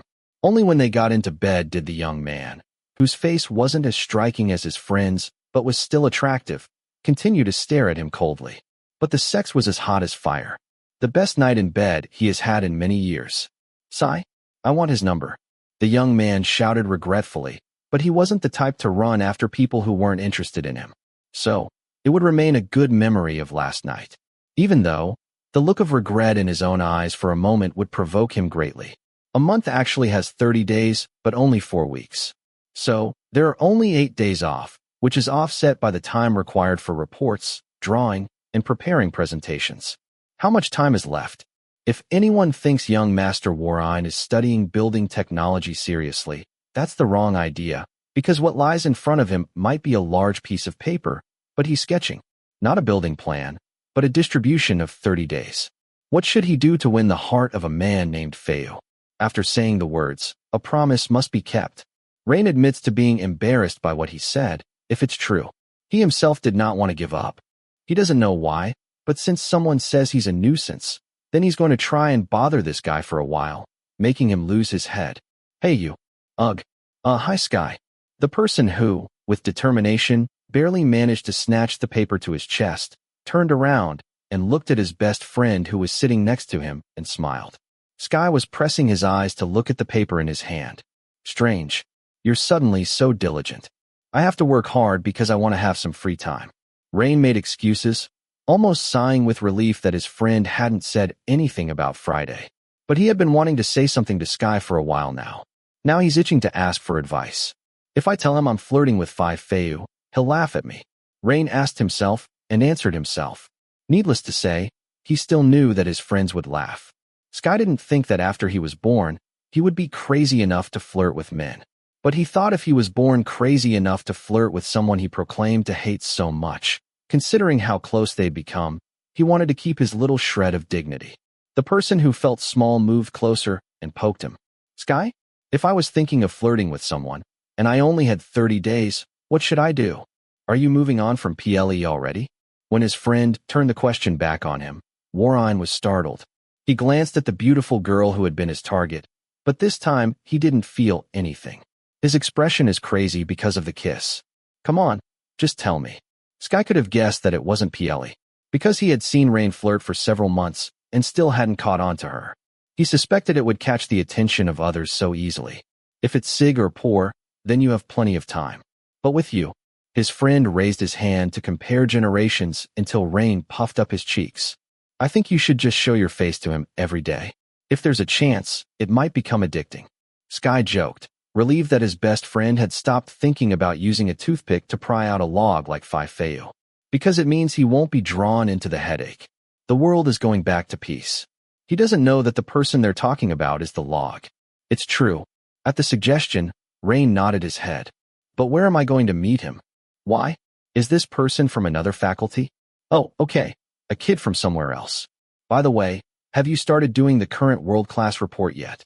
Report? I'm in the same group as you. Have you started yet? Sanity, my friend, sanity?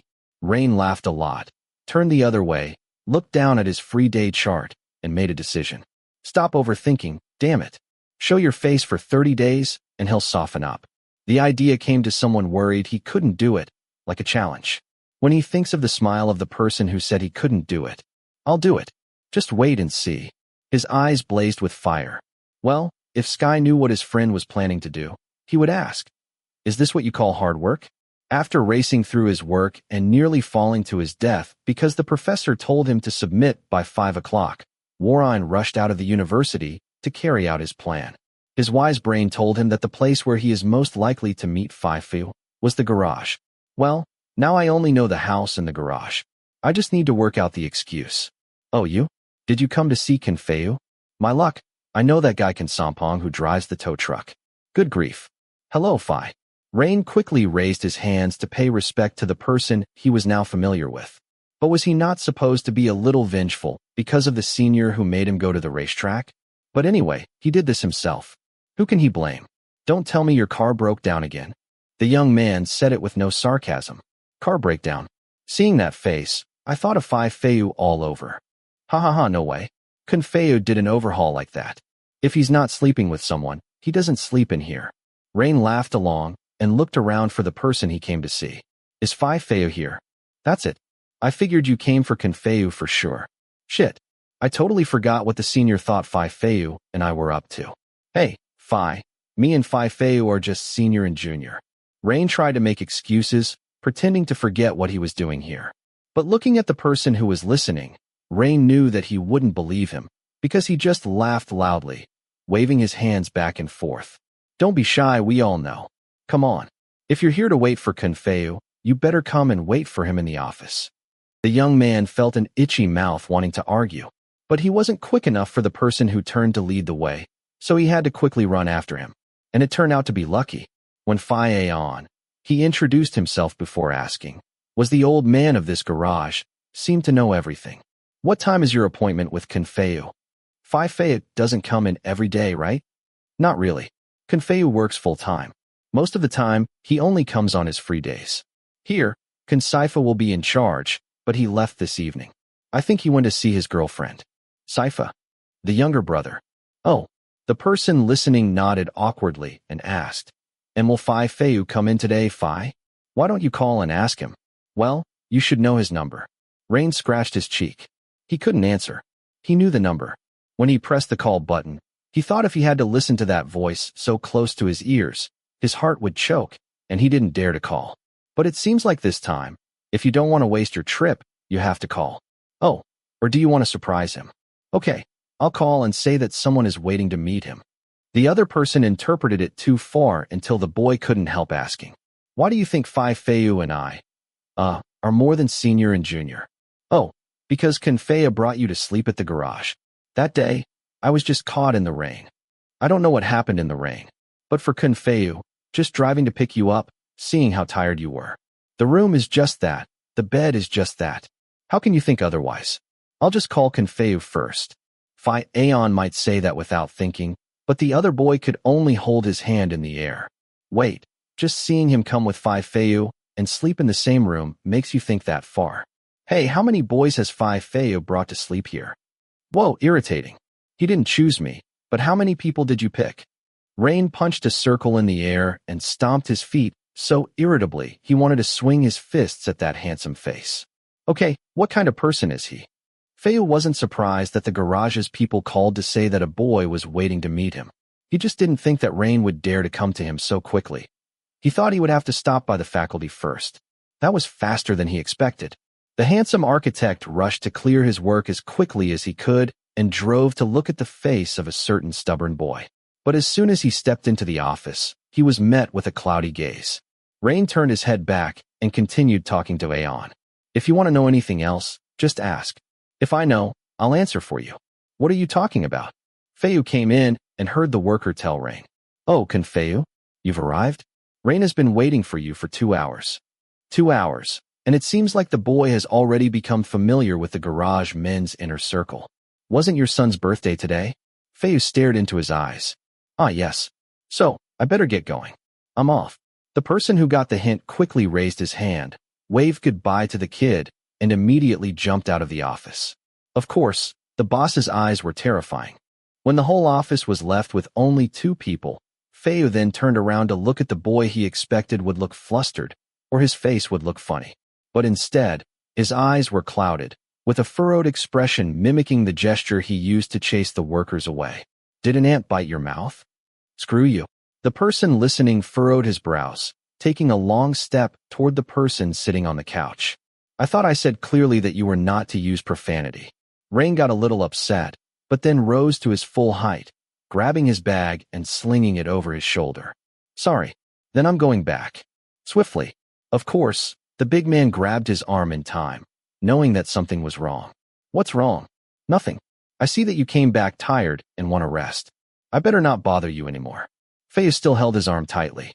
Don't tell me you waited 2 hours and saw my face for 2 minutes, and you're satisfied. I'm flattered. I'm not infatuated with you like all the other boys.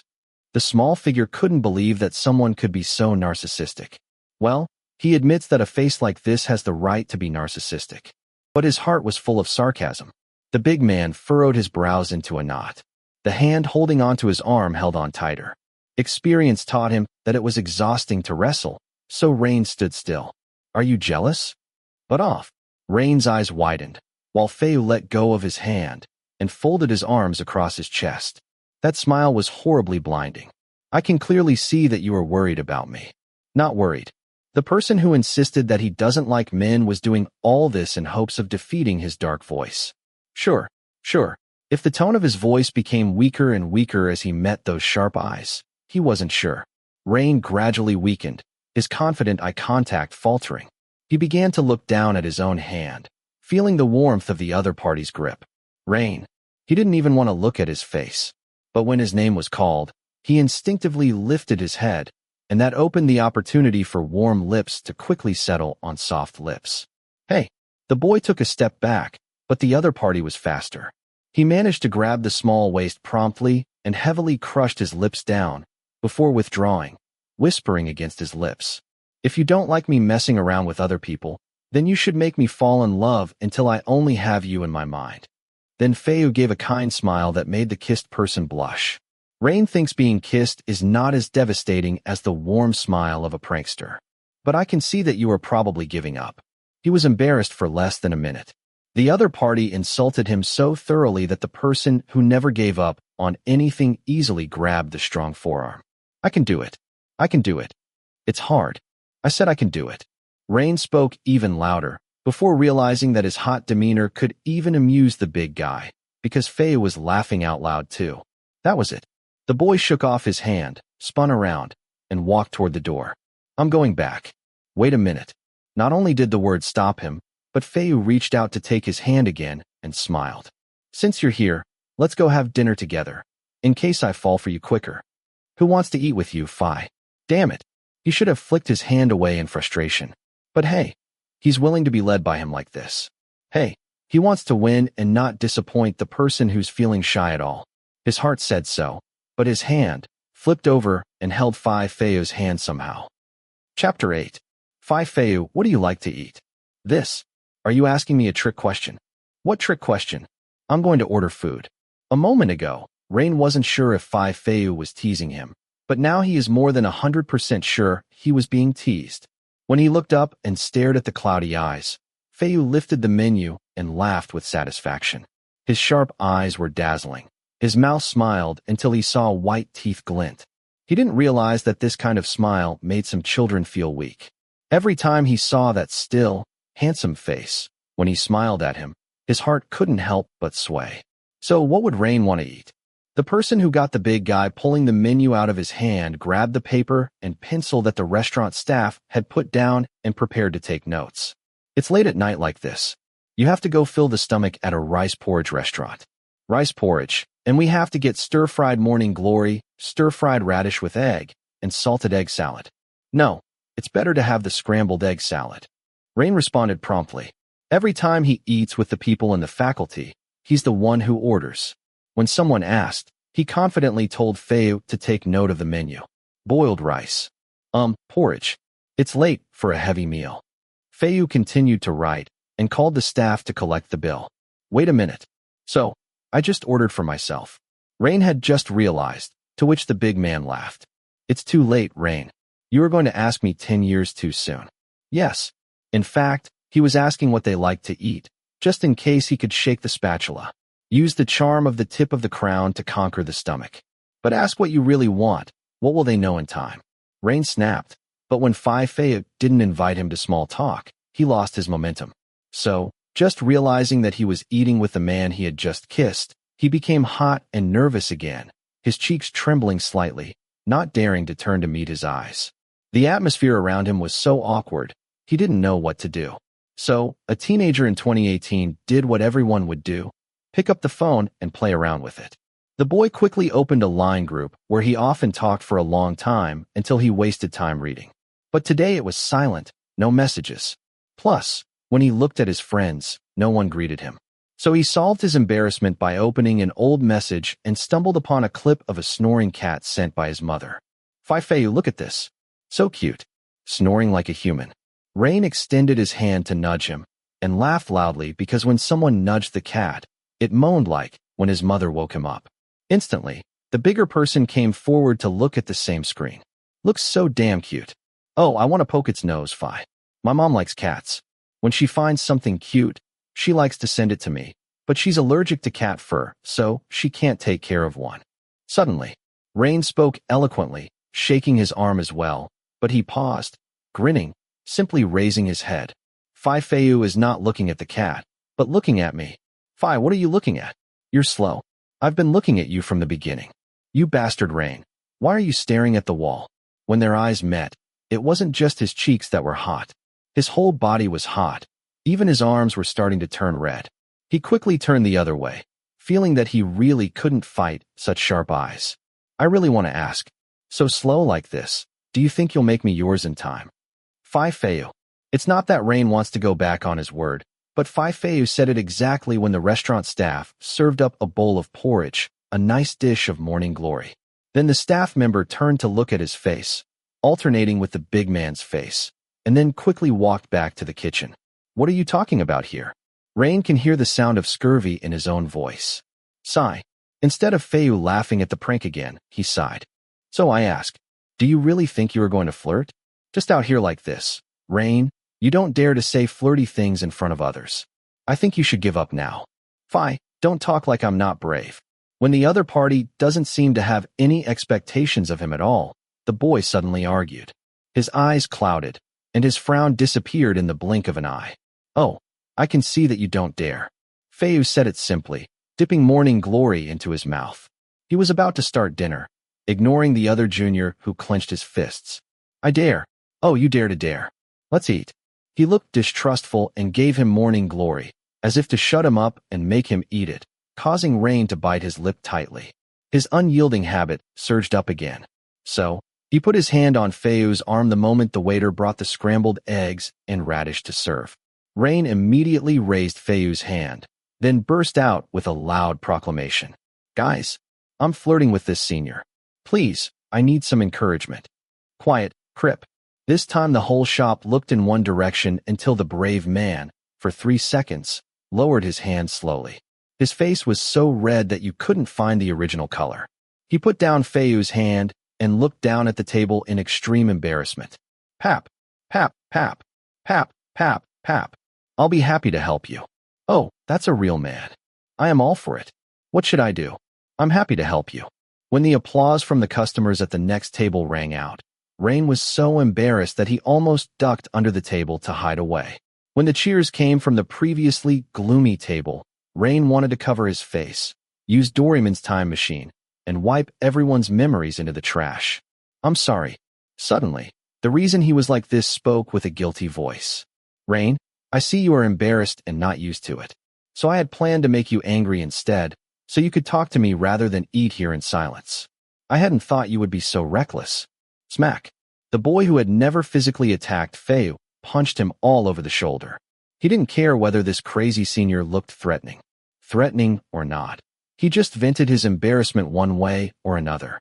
But besides that, the person next to him wouldn't stop laughing and let out a loud laugh this time. Phayu laughed uncontrollably, bursting into tears. He turned to look at the boy's puffed cheeks, who was slamming his fist several times on his shoulder. Sorry, Rain. You are so cute I can't help but laugh. Rain should be angry. But when the other person compliments him, calls him cute, and laughs with a big smile, when he's in a good mood against his previous bad behavior, the hand that was trying to hit the shoulder fell to the side of his body. I'm not cute at all. Damn, Rain. You are facing the wall again. Okay, I admit I'm shy. Don't be angry. I'm sorry. No. Phi, you are mocking me. Enjoying and mocking are not the same thing. Please stop being angry. After eating late-night porridge without caring for the taste, Phayu drove Rain back to get his car at the garage. The embarrassed boy stepped into his car, slammed the door shut, and prepared to drive away. But not before Phayu had caught the door in time, with the laughter that had been like this since the restaurant. At first, he thought he wouldn't care. But with such a laugh, let him choke on air and die. I don't know. I'm going back. Wait a minute. Let's talk first. Phayu held the car door and lowered his head to meet his eyes. Maybe because of the previous laugh that made his eyes dazzle, the person who was allergic to this kind of gaze from the beginning looked away at the steering wheel. What else? If the next time you get off school early, line and tell me. Rain then immediately looked back, and he saw those twinkling eyes. Rain, I know you are studying hard. The days I finish work early, I go to the garage. I'll line to tell you so you don't have to wait for hours like this again. Why? He couldn't help but ask. The big man put his hand on his head. He wanted to shake his head away, but the gentle touch that softly ruffled his hair felt so good that he sat still and looked expectantly for an answer as to why the other party was being kind. I want to give some encouragement to someone who is thinking of flirting with me. The person listening warmed up to him. So I have hope. The big person who smiles so handsomely, but his answer made him a punchable target. Not really. But life is funnier when you're around. He closed the car door for him, but this time it was the boy who quickly lowered the window. Phayu. Rain shouted angrily. Swiftly. Come on. I told you. Divide your study time well among your other subjects. What if someone finds out I'm not acting like a good senior from the faculty? And now, you should go home and sleep. Rain brushed off his hand once again. He was still indignant at becoming a clown, frowning. Even, do you understand, silly boy? Strangely, he was scolded for being stupid too, but Rain looked back with a red face, nodding awkwardly. Oh, then I am going to go. Drive safely. Phayu lightly patted the roof of the car and took 2 steps back, letting the other person move the car away. It caused some events to overlap with this time. When the tire broke, he had someone replace it. Rain drove out of the parking lot, lazily raising his hand to his chest. Why was he being bullied like this? Is he still trembling? Or is it because in the end, Phayu is the bike guy he had been admiring? Phayu, you are a cheater. Now Rain wasn't sure if he was flirting with him or being flirted with. How could his heart sway even more than when riding a roller coaster? Papa, Mama, dear boy, Dad is back. Sigh, the men of this house. On a clear holiday morning, a large taxi drove into the grounds of young Master Warain's house. When the passenger stepped out of the car, the son of the house ran in and hugged his beloved father, just as the big man grabbed his son's body until you could hear the sound of crunching bones. Only the mother sighed, and then asked the driver to unload several suitcases. Did you have fun, Dad? The most. It's like I went back to being young again. Too bad you, Shorty, didn't go with us. Rain, Dad.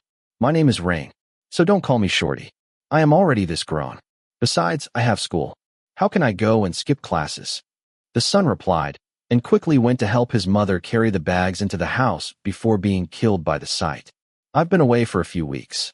How are things? Everything is fine. Nothing is broken. The housekeeper comes 2 days a week. I can assure you the house is still fresh, and I was on time starting your Benz and Dad's Camry every other day. I can assure you that besides taking the old car to the garage, I didn't touch Dad's or Mom's things. Rain reported and raised his hand, swearing he wouldn't dare to this person. In this house, his mama is the overlord. Well, how much have you swiped off my bank card? I have not swiped. I only used the cash that Mom gave me before going on the trip.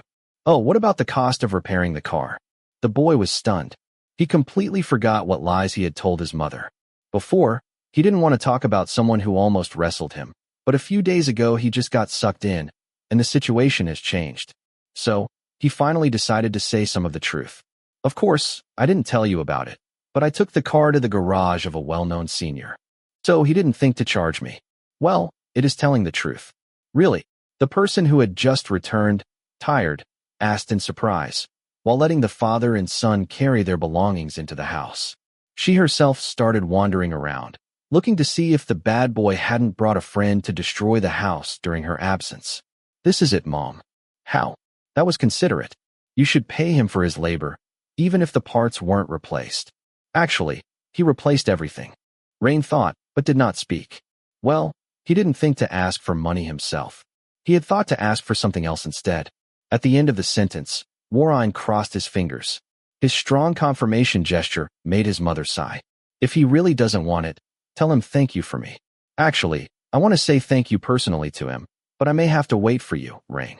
You are embarrassed by your friends, embarrassed by seniors again. Here, send him some of the stuff. This time I bought a lot. Rain, you come and choose what to take to him as a thank you. His mama pointed to a large suitcase, which the son enthusiastically jumped up and sat on, then opened the bag. Choose for him. Not choosing for myself. The person who is a mother looked at him with a cross look because every time she goes abroad, she has a son who always asks for souvenirs. Then she stepped upstairs to change her clothes. When she came down again, she found that the good boy was tearing things open, cluttering up the living room. This one too, and this one. This one shouldn't be too sweet. Phayu would like it. Rain, I said. Ugh, I am giving it to him. I am not eating it myself. I chose all of them for Phayu. The person listening looked at the sweets, souvenirs, and chocolates that filled her son's arms in surprise. Hey, did she imagine to herself that Rain looks more enthusiastic than usual? Is Phayu a girl? He is a man. What kind of woman's name is Phayu? Plus, he fixes cars. A good mama doesn't want to tell Rain that. Son, you look more excited than when you bring something for a girl. She would think that women weren't strange here. Today, I may not be able to finish work quickly. I may arrive at the garage no later than 7 p.m. Today Warine was studying very hard. His ears were listening enthusiastically to what the professor taught, causing his close friends to look at him in surprise. It's not that Rain isn't good at studying. If it's any subject related to creativity, his work is at the top of his class year, but when it comes to lecturing in an elective course, he's always dizzy. The small figure didn't even want to tell his friends that he wasn't planning on studying, but was just waiting for this evening. Rain doesn't know when it happened. He doesn't want to run away from Phayu anymore. He doesn't want to hurt his handsome face. On the contrary, despite being teased until his brains come out of his ears every time, when it's time to go home, he always had things to make his heart tremble and feel good, which is not right. If there's anything that isn't okay, it's that the other party doesn't shake with him at all.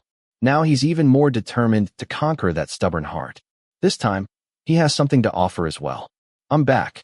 Hey Rain, did you do the assignment that's due tomorrow yet? I'll do it tonight. Don't forget it.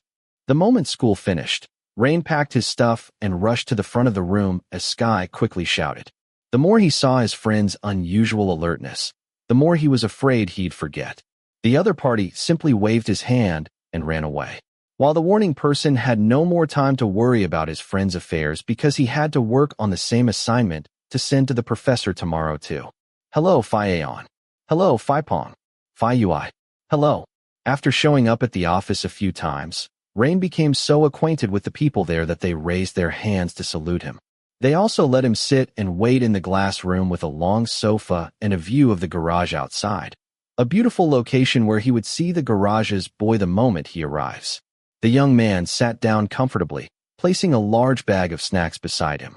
Then he looked down at the clock, which was just 6:30. It's better to work and wait. When he saw that there was still time, Rain took out a pile of equipment on the table, pulled out the pending task, and prepared to concentrate on his work. Aunt, you came here quickly. The little figure hadn't even been able to start. The person he had been waiting for stepped in with his slacks and a light-colored shirt that he had to admit looked so good on such a tall and enviable body. I'm the one who came early. There was no traffic. So, what are you doing here? Assignment. Rain answered confidently without a sorry to bother you. Phayu was a little stunned, then laughed. Well, I know you have an assignment, but why here? Doing assignments and flirting, all at the same time. The small figure tried to side with himself as hard as he could.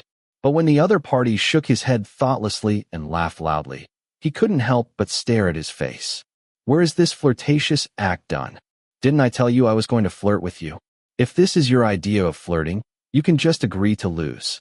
If I was willing to lose, I wouldn't show up here. The small figure responded angrily. Ask himself if he has lost his interest and dignity, and just give up. When Phayu moved in and sat next to him, he looked down at the work he had left, and then gave a compliment. If this is flirting, wow, you have skills. This fucking heart, come on. Maybe this is why he can't stop coming to see him. Sometimes he can't feel that Phayu likes to act like the victim and pull away. Phayu, my mom gave me some snacks for you. They just came back from Europe. When the smart senior looked at the work that hadn't been finished yet, Rain was embarrassed. So he picked it up and grabbed a bag of snacks and stuffed it into his hand instead. Oh, it's from your mama. Phi, how did you know? The cute pronoun that is only used in the house made him turn with wide eyes. Goldfish brain. As soon as the goldfish remembered something, there's the memory. Someone called him in the morning and he was in sleepwalk mode and called the caller mama because he thought it was his mama. So what? I called her mama without any mistake. Rain argued beside the point. It's not wrong. It's cute. Phi, you didn't ask me why I brought it for you. Are you shy? Is this why you are changing the subject? Bastard, if you know, don't say it. Warine felt hot from the word cute, but it wasn't that he had to realize that he had changed the subject. Then why did you bring it? But as always, seeing that he was speechless, Phayu reverted back to the original story. The listener quickly snapped up the awkward conversation topic. I told my mom that you fixed the car, so she sent me to bring these as a thank you. She is considerate. Why be considerate? I already received payment. Rain turned his gaze and saw an evil smile. It's just nice to say that too. The small figure was a little flustered. Yes, but your payment is profitable. Phayu reached out and put his hand on the back of his neck while lowering his gaze. It made him so mad that he knew what he was looking at, because Rain immediately moved both of his hands to hold his target. But before he could ask what he was looking at, the big person jokingly explained. Somebody dragged me into the bathroom, forcing the rude boy to speak nicely, because, where would I hold? Phi, if you say that I'll be angry. Rain yelled, his face flushed red. Because the G-string that was stuffed under the cupboard came from someone measuring the size. That made Phayu look grim. Hold the hand. Rain looked annoyed. What an obscene child. Phi, you are the one who is so obscene. He tried to argue. Hold your hand. Finally, Phayu burst out laughing when he saw the poor boy gritting his teeth, but was so flushed that you couldn't find the original white skin. He really wanted to know if he had done more in the bathroom that day, how the boy would look, but some things had to be taken slow. He thinks slow, which means he has a beautiful book to read. Then agreed to send this assignment on time. Why?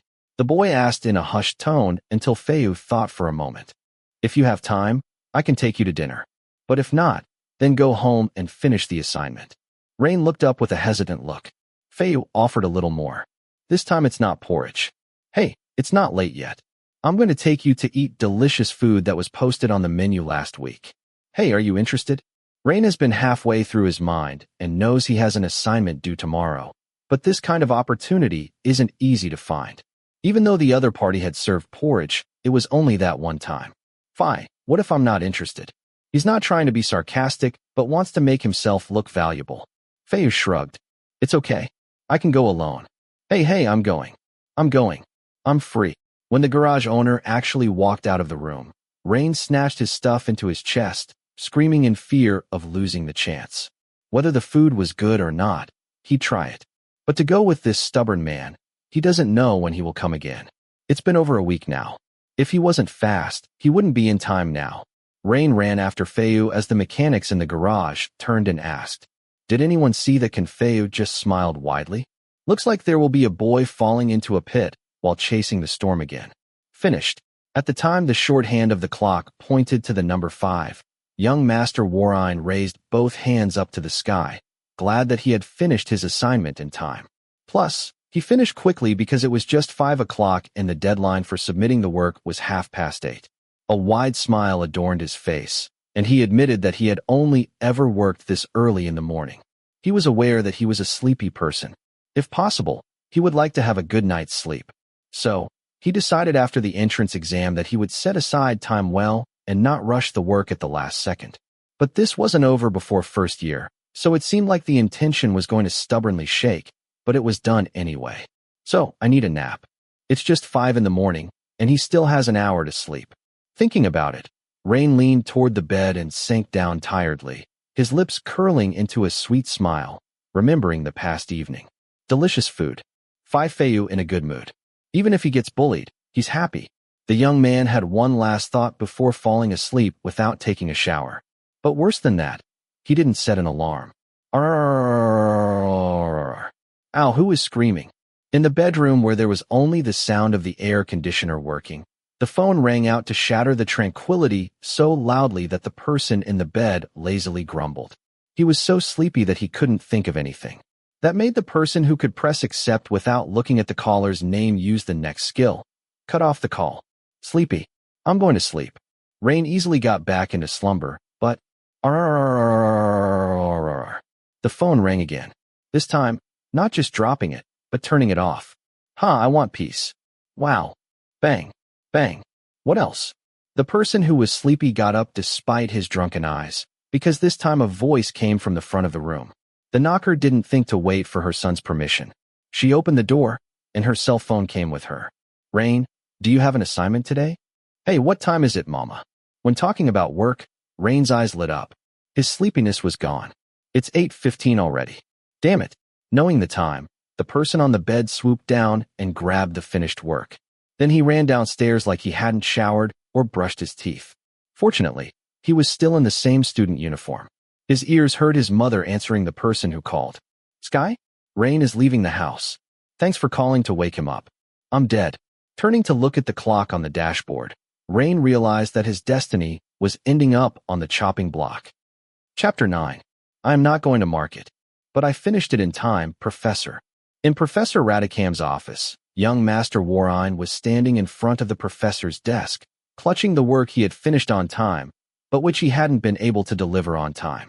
It is not possible for a person who leaves the house at 8:15 to arrive at the university by 8:30, even if there is no traffic and the road is clear, because you still have to find a parking space. By the time he ran up the building, the shorthand of the clock was almost pointing to 9.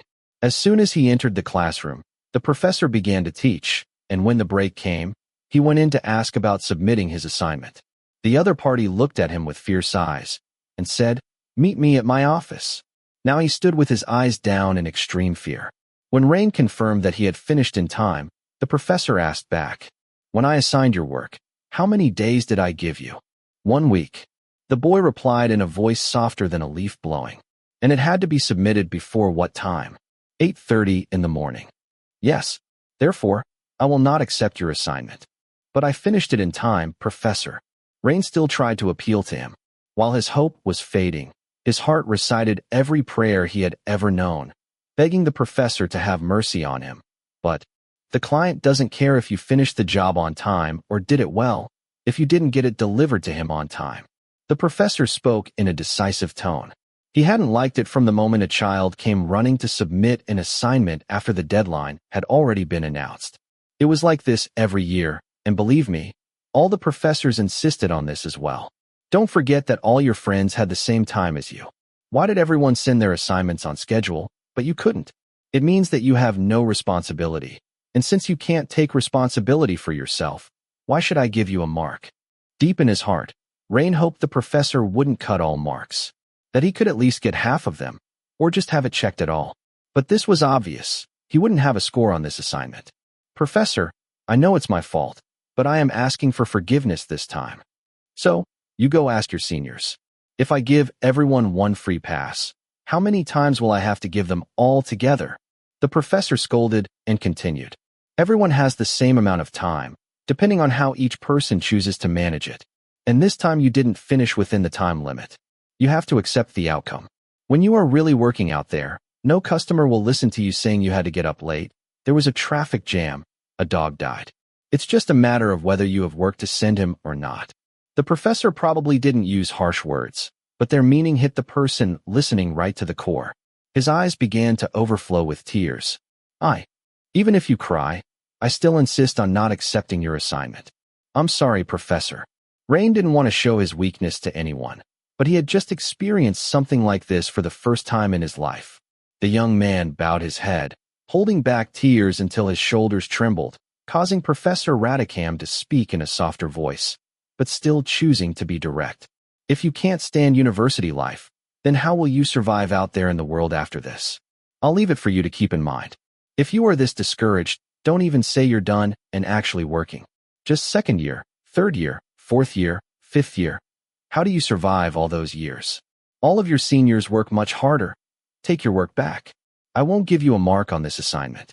When the professor said this, Rain could only raise his hand to say goodbye and step out of the room with his shoulders bent, his face pale, his mouth trembling, and his eyes wet with regret. He wouldn't let it out, just swallowed and walked out of the room with the nearly deadly unmarked assignment. But the professor didn't even glance back. He knew that this was all his fault, but he couldn't help but regret it. Rain?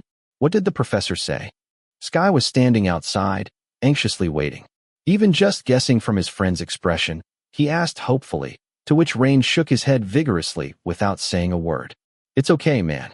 Next time you can do it again. Rain knows his friend is trying to comfort him. But now it didn't reach his ears at all. With bloodshot eyes, his voice trembled. I'm not going to class this afternoon. Where are you going? Sky quickly grabbed his friend's arm tightly. Even if it's an English class this afternoon, skipping once or twice is fine. Rain had mastered the language as well, but his condition made Sky not dare to risk leaving him alone. Rain was the one who removed his friend's hand. Let me calm down first. Right now, I can't. The person who was listening wanted to argue, but when he saw the grim expression of someone who had barely slept, hadn't showered, and was about to let loose fully sobbing, he could only nod his head and slap him hard on the shoulder. If you need to vent, I'm ready to listen. Thanks. I'm leaving. Rain forced a smile and quickly stepped out of there. He didn't even know where to go. For now, he just wanted to stay away from the university. Every person must have experienced the feeling that today is the end of the world. Even if you go through these obstacles and later look back and find it's just a trifle you can laugh at, in that moment, no one is laughing. Throughout his life, Rain had never once been scolded by a professor with such force, and now, he thought he was in that moment. For others, it might be a small matter, but for the person standing there, it's bigger than what an outsider sees. How the hell did I get here? Rain looked up at the garage he was so familiar with, in surprise. He did not know how his hands and legs had brought him to this place. To be honest, not driving into the car in front was a miracle. Whipped. Damn Rain. Damn Rain, damn. Rain repeatedly hit his forehead against the steering wheel, cursing himself for his own ignorance. He had finished his work in time, but he hadn't woken up in time to deliver it. The thoughts of a person who doesn't want to go home, doesn't want to go back to college, doesn't want to talk to his parents about his problems. He sincerely wished he could go back in time to this morning and force himself not to nap, to send his work and then sleep in his room instead. But now he's not sleepy at all. He's not hungry. He doesn't even feel anything. The only thing he wants to do is cry. But he can't cry. He's stubborn.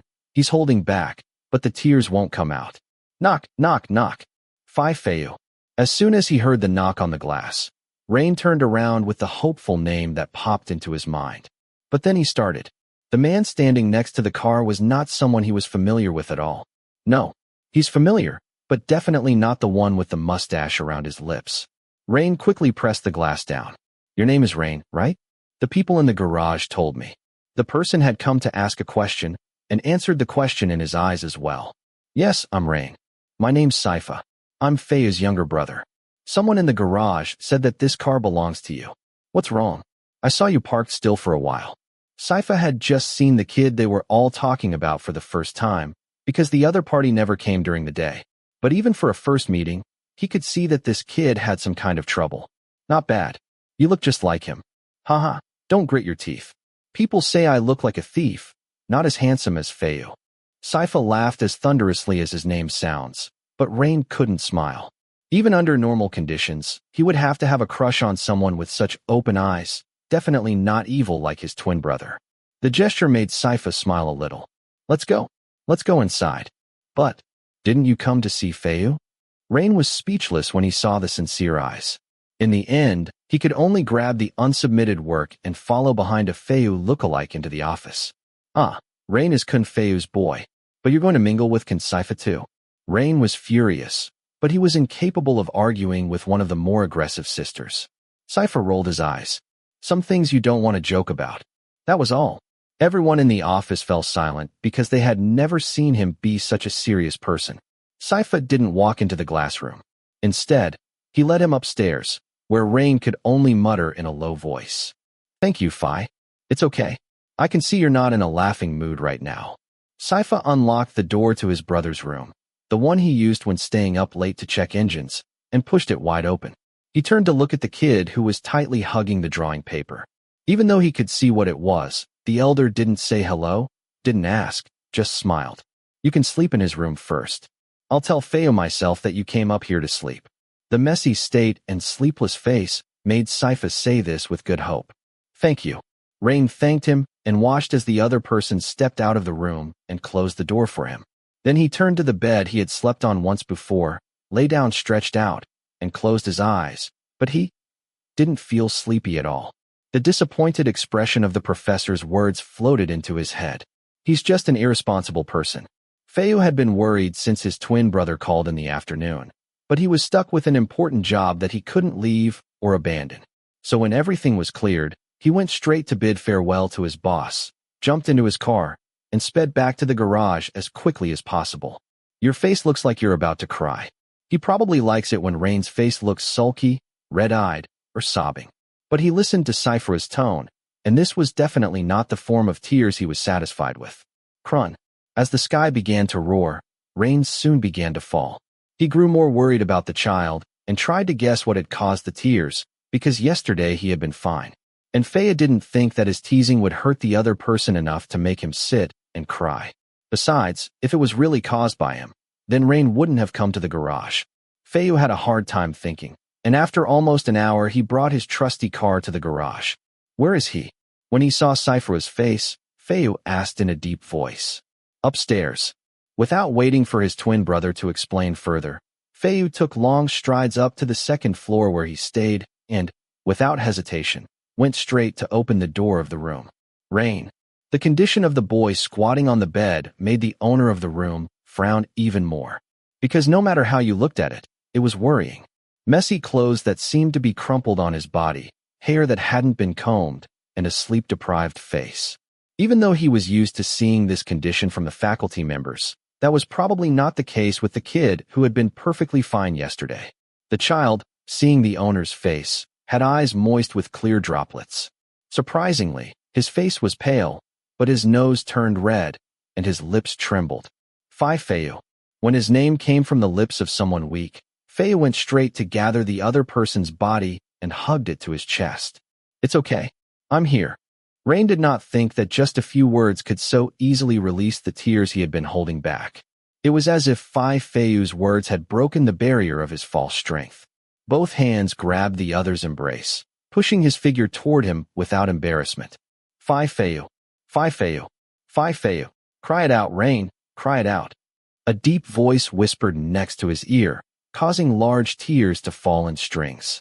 And the warm palm caressing his back was so comforting, causing Rain to bury his face in his chest, sobbing and trembling, knowing only that he had found someone who could see him cry. Sky might be a close friend, but he doesn't want him to see his weakness. His mom and dad might be the first people he thinks of, but he doesn't want them to worry. As for Phayu, he's someone who made him come straight to him, and now he weeps in his embrace. Oh, Phayu. Rain kept calling, and after that, the hoarse cries of the child who had been holding back since morning rang throughout the room. Are you feeling better now? Ugh. From the beginning, when he couldn't see anything, now Rain couldn't look any heavier than before. Because his face was stained with tears, his runny nose kept running, and the more he wiped with the back of his hand, the more it smeared across his cheek, until the owner of the room had to turn and grab a tissue to wipe it for him. I can do it myself. Stay still. If your snot stains my shirt, I'll throw you outside in the rain. Phayu was joking, but the person listening sat stiffly, allowing him to wipe his face and blow his nose as Phayu ordered, though with care. Until the tears stopped flowing and Rain's condition improved from before, Phayu started asking, Okay, what's the matter? But when Phayu asked, Rain returned to silence. Nothing. I'm not a buffalo. The person who said this directly didn't think it was a waste of time. Rain's mind wandered, and he turned to look at the cause that had fallen to the ground. Of course, Phayu noticed and stepped over to grab it. "Phi, don't look. Rain, this is the work you did yesterday." Phayu frowned. Although he had only seen it briefly when it wasn't done yet, he was sure it was the same piece. That caused the owner of the work to lower his chin to his chest. But this time, Phayu had already guessed what had happened. Did the professor scold you? That it wasn't good enough? Or did you not send the job in time? Phayu had graduated from this faculty. He had seen the symptoms of people who cry countless times. Some of his friends got scolded to the point of being depressed, and some of them escaped the truth with the pile of work they realized they couldn't deliver on time. The 5th year in architecture could even be called hell. From the time you get the title of your thesis until it's finished, and until you graduate, it's bloody. But Rain is still only a first year, the most comfortable year. The year when you are just adjusting the basics before learning real design. He was surprised what had made the other party come and cry like this. When Phayu looked at him with more pressure in his eyes, Rain reluctantly began to tell the story of what happened. He told him that he had worked until it was done at 5 in the morning. A friend called to wake him, but he didn't wake up, missed the assignment, and every word of the professor was buried deep in his brain. The more he spoke, the redder his eyes became, even though he didn't cry as he had at first. "Okay, I get it." When the story ended, the whole room fell silent for a while before Phayu could speak. But if anyone thinks that Phayu will comfort him, then they are wrong. "Rain, I'm not going to sit and mock you, because everything the professor said is correct." Rain raised his head, but was speechless when he saw the fierce gaze of the person sitting next to him. "I know I was wrong. You already know that, and you have to accept it quickly." Rain looked into the eyes of the speaker and found that Phayu was not joking at all. Then the big man began to explain. "I'm not going to repeat the professor's words because the moment has passed. But I will tell you, if you intend to study in this faculty, Rain, you have to deal with the pressure and criticism of the professors. Right now, Rain has just met a professor who was being kind to his students. But once you graduate, the professor's words spoken to you today will seem like a mere trifle when faced with the pressure of a real client. Rain, you might think the professor is mean, but that's a shield that will make you stronger in the future." He didn't think he would have to teach this to someone so soon. Most come to understand this reality when they reach 2nd year or 3rd year. "I know, and understand as well." The boy was speechless, unable to argue. He bowed his head and realized what had happened. "Rain, I understand how you feel. I myself still get scolded by customers every day. Phayu, but everyone admires you." Phayu furrowed his eyebrows and looked at the person who asked back in disbelief until he shook his head gently. "Yes, this Phayu, the one sitting in front of you. You're not just saying this to make me feel better, right?" This time, Phayu pushed the speaker's head so violently that Rain's face fell onto the pillow. "That hurts, Phayu. I will not talk to the stupid boy anymore." "Well, I am stupid and irresponsible too." If so, 10 minutes earlier, Rain would have said it in a more regretful tone.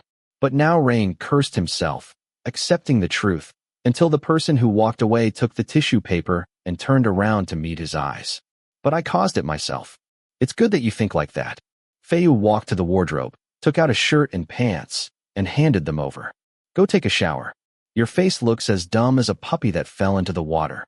The person listening quickly covered his face with the back of his hand, because when the other person mentioned it, he realized he hadn't showered since last night and hadn't brushed his teeth. He moved his hand to cover his mouth, and that made Phayu say, with a deadpan expression, "Don't cover it up. I'm not kissing someone with a snotty face." "And who wants you to kiss me?" Rain argued, even though his cheeks were starting to regain a bit of color. "Go take a shower. I'll have someone buy you some food." The boy got up easily, but couldn't help but glance at the assignment the professor hadn't accepted, with a bitter eye. He admitted he felt better, but he was still very worried about whether not submitting this work would affect his grades, or whether the professor would now see him as an irresponsible child. Suddenly, the warm palm of the person who had said he wouldn't kiss a dirty boy covered his eyes, pulling Rain's head to his broad shoulder. He whispered in his ear, "What has passed, let it pass. Don't take it to heart. Just keep doing the next good job. Understand?" Rain didn't really know if it was because of the warm embrace or the gentle tone of the man who said he wouldn't comfort him, which made him slowly nod his head in exhaustion and secretly shudder when he felt something touch his temple. The fear began to fade, little by little. The professor won't hate me, right, Phi? He will not hate you. You are just a kid who didn't send the assignment in time. Phayu loosened his embrace. Rain turned around to look with hopeful eyes, seeking reassurance. The look in his eyes, like a puppy begging its owner, made Phayu smile. The smile was gentle, but the next sentence was not. Go take a shower, smelly head. Pop. Phayu. Rain let out a loud cry, throwing his fist over his shoulder. The other hand firmly held his head, his confidence drastically reduced. But when Phayu hinted for him to go in, the boy grabbed his clothes and quickly disappeared into the bathroom. If you work hard to get him, you can't even hold his hand, but if you stop working hard to get him, he can't even flutter away from you. This was the thought of someone who felt more comfortable than when he left the university, like a completely different person. This time Rain took a shower, including washing his hair, in a short time. After putting on the other party's loose clothes, stepping out of the bathroom with a towel rubbing his damp hair, his eyes stumbled upon a Japanese table laid out in the middle of the room. On the table was fried rice with smoked pork and a glass of water. The owner of the room had changed from work clothes to casual clothes. "Wanna eat?" Croc. When Phayu asked, Rain's stomach growled instead of answering. The person who was half sitting on the bed laughed, got up, and patted the spot next to the Japanese table. "Then let's eat." The boy wasn't hungry, but when he felt comfortable, he was suddenly ravenous. He quickly came and sat on the bed, pulling the Japanese table toward him. "Hey, Phayu." He was quite shocked when the owner of the room almost crossed his legs over his head to sit with his legs on the bed, with Rain sitting on the floor between his legs. "You eat. I'll wipe your hair for you," Phayu said simply, pulling a towel to absorb the water from his head. Rain was distraught as he thought of the first time he had entered this room. If someone had asked him at that time if he would ever agree to enter this room again, he would have answered with a full voice that there was no way. But people don't know the future. Look at him now. In addition to not struggling to find freedom, he leaned back against the other's thigh, trusting this embrace as he comfortably scooped rice into his mouth. "Huh? What are you laughing at?" Rain asked with his mouth full of rice. "I am thinking of someone who fell off the bed." "Ugh, that was your fault." The boy almost choked because he quickly swallowed the rice that had barely been chewed. He turned his head and groaned in annoyance. Phayu lowered his head to look at him. His lips curved in a familiar, evil smile, and his hand moved too. Phayu. Rain flinched when his fingertips brushed past his nipples. Even with the shirt blocking it, it was tingling. This brings back memories. "No, Phayu. Don't. I am eating. Haha, don't touch my waist. Don't. Haha, nipples, nipples, don't touch. You're crazy. Don't. Ha ha ha." As Rain struggled, the big hand slipped to his waist, which made the person who was ticklish squirm. He quickly used his legs to push the Japanese table away, afraid of losing his mind and kicking the plate of rice to the ground, and used both hands trying to defend himself to the best of his ability. But like the person who never won, he didn't win anyway. "Arg. Enough, Phi. Enough. Ha ha ha. Can't take it anymore." At this moment, the boy almost threw himself on the floor. The undershirt he was wearing lifted up above his stomach, revealing gleaming white skin. His face was flushed red, his eyes watery. It wasn't because he was crying, but because he was laughing too much and gasping for breath. This scene was so endearing that Phayu stopped his hand. "Phayu, no more. Enough. I am tired." Rain allowed himself to be pulled onto the bed and lay there exhausted. He didn't care to see where his clothes had frayed, revealing parts of his body. The larger the tank top, the more it peeked open to show the stiff, light-colored nipples, which was like calling Phayu's eyes to look straight at them. "Phayu, pull me up," Rain begged, reaching out for the other party to help him sit up, but, "Phi." The tall figure moved to straddle above him until his eyes widened.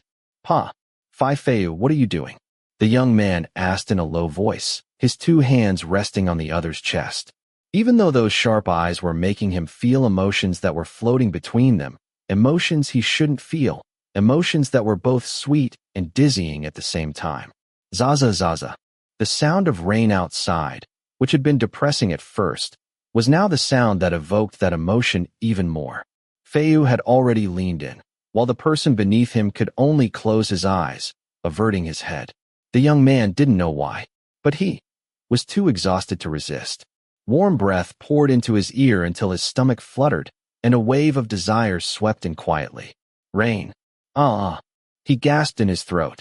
He didn't dare open his eyes. Rain, I said you better not come here again. The words that came out of Phayu's mouth destroyed everything and made his heart clench. Phayu, what does that mean? Chapter 10. Krun. Pring. Pa. Phayu, say something. The weather outside was shifting, just as the mood inside the room had been thrown into turmoil by the room owner's few words. Those words, never come here again. Warren himself was stunned.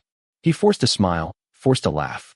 The hand that had been pushing against Phayu's chest turned to hold his arm, asking in the desperate hope that his ears were just playing tricks, or that the thunder had drowned out what he thought he heard. Phayu, the kind-hearted, stubborn man who had just held him so gently, is now forbidding him from coming here.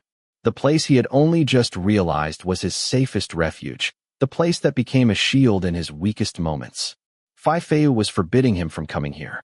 His heart slowed, and his bloodless face began to flush again. His hands, which had been pushing and resisting, now clutched the other man's shirt as an anchor. He stared intently, searching for the truth. Those sharp eyes didn't seem to be joking either. No, Phayu. No, you're joking, right? He asked, clinging to hope, even though his heart was already breaking. I'm not joking. Pring. The lightning didn't just strike outside. It went straight through the heart of the person listening. Rain let go of the other man's arm, defeated.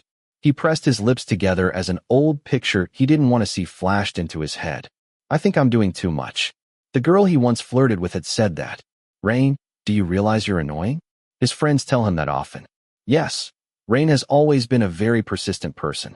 He sometimes realizes he can be a bit overbearing, because when he sets his mind on something, he gives it everything he has. Even when he knows there's no hope, or when he knows something is impossible, if he doesn't try and ask for it, he'll never know what the outcome might be. He never thought this was a flaw, not at all.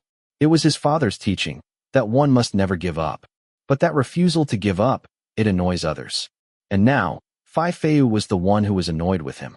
You're already annoyed with me, right? I'm sorry. I won't come without telling you first. I'm not going to pry into what you do. I promise I won't go to that race again.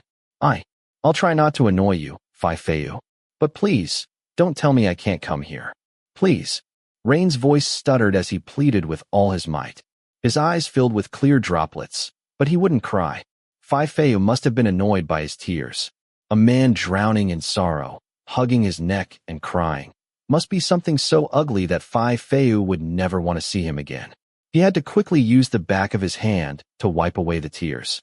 He tried to stop the sobbing force from rising in his chest. He didn't understand either. Why did not being able to see just one person's face make him suffer so much? Before trying to win someone's heart, he never knew this kind of regret. I still want to come here. I want to see you, Phi. I want to come. Rain suppressed his pitiful sobs, while the big man didn't say a word. His heart was shattering. His two hands tried to smudge over his reddened eyes. I won't cry. I won't cry. Phi, you won't have to comfort me. I won't really cry. The person who was trying not to cry trembled all over. And that was what made the stern man sigh. Don't cry, Rain. Don't cry. The sound of that sigh made the person listening bite his lip until it hurt. Rain. Yes. The owner of the name called out loudly, but still didn't have the courage to raise his eyes, because he didn't want the other person to see the tears he was barely holding back. Swiftly, Phayu pulled away the hand that was trying to cover his face, forcing their eyes to meet. And that made Rain see the tall man's serious expression. I'm not annoyed with you, Rain. But Rain, I have always told you that you need to learn how to manage your time well. Rain nodded, looking into the eyes of the speaker, who wasn't easing up at all. You remember, but you don't understand. Right. The boy was silent. I told you before, if you can't flirt with me before second year, you won't have time to flirt with me at all. But look, you haven't even finished your first year yet, and you don't know how to manage your time. Even though right now is when you have the most time. And Rain, do you think a senior like me, who understands how hard our faculty works, is going to let the juniors waste their time sitting around chasing after men?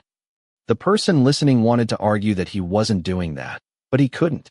He was sitting and watching the man. It sounded pathetic no matter how you said it. But he couldn't think of a better word than Phayu, because that was exactly what he was doing. And yesterday, I asked when you had to submit your work, but you didn't answer. But Phayu said that if I didn't go with you, you would go alone. He argued softly. Yes, but Rain, do you really think I would have forced the issue if you had said you had to submit work today? Again, the person listening was stunned. Because yesterday, he knew perfectly well that he had to submit the work today. He knew he wasn't finished, but he chose to go with Phayu before going back to face reality. And if he thought about it carefully, Phayu was teaching him not to do that. Phayu was telling him he should know what is most important and when. It was just a meal. We could have gone another day. And no, I'm not going to let you sit and do your assignments without a break, just writing all day. Everyone needs time to relax. I'm not the perfect student everyone seems to think. I make time to focus on my cars, to race, to do activities, to do things I want to do.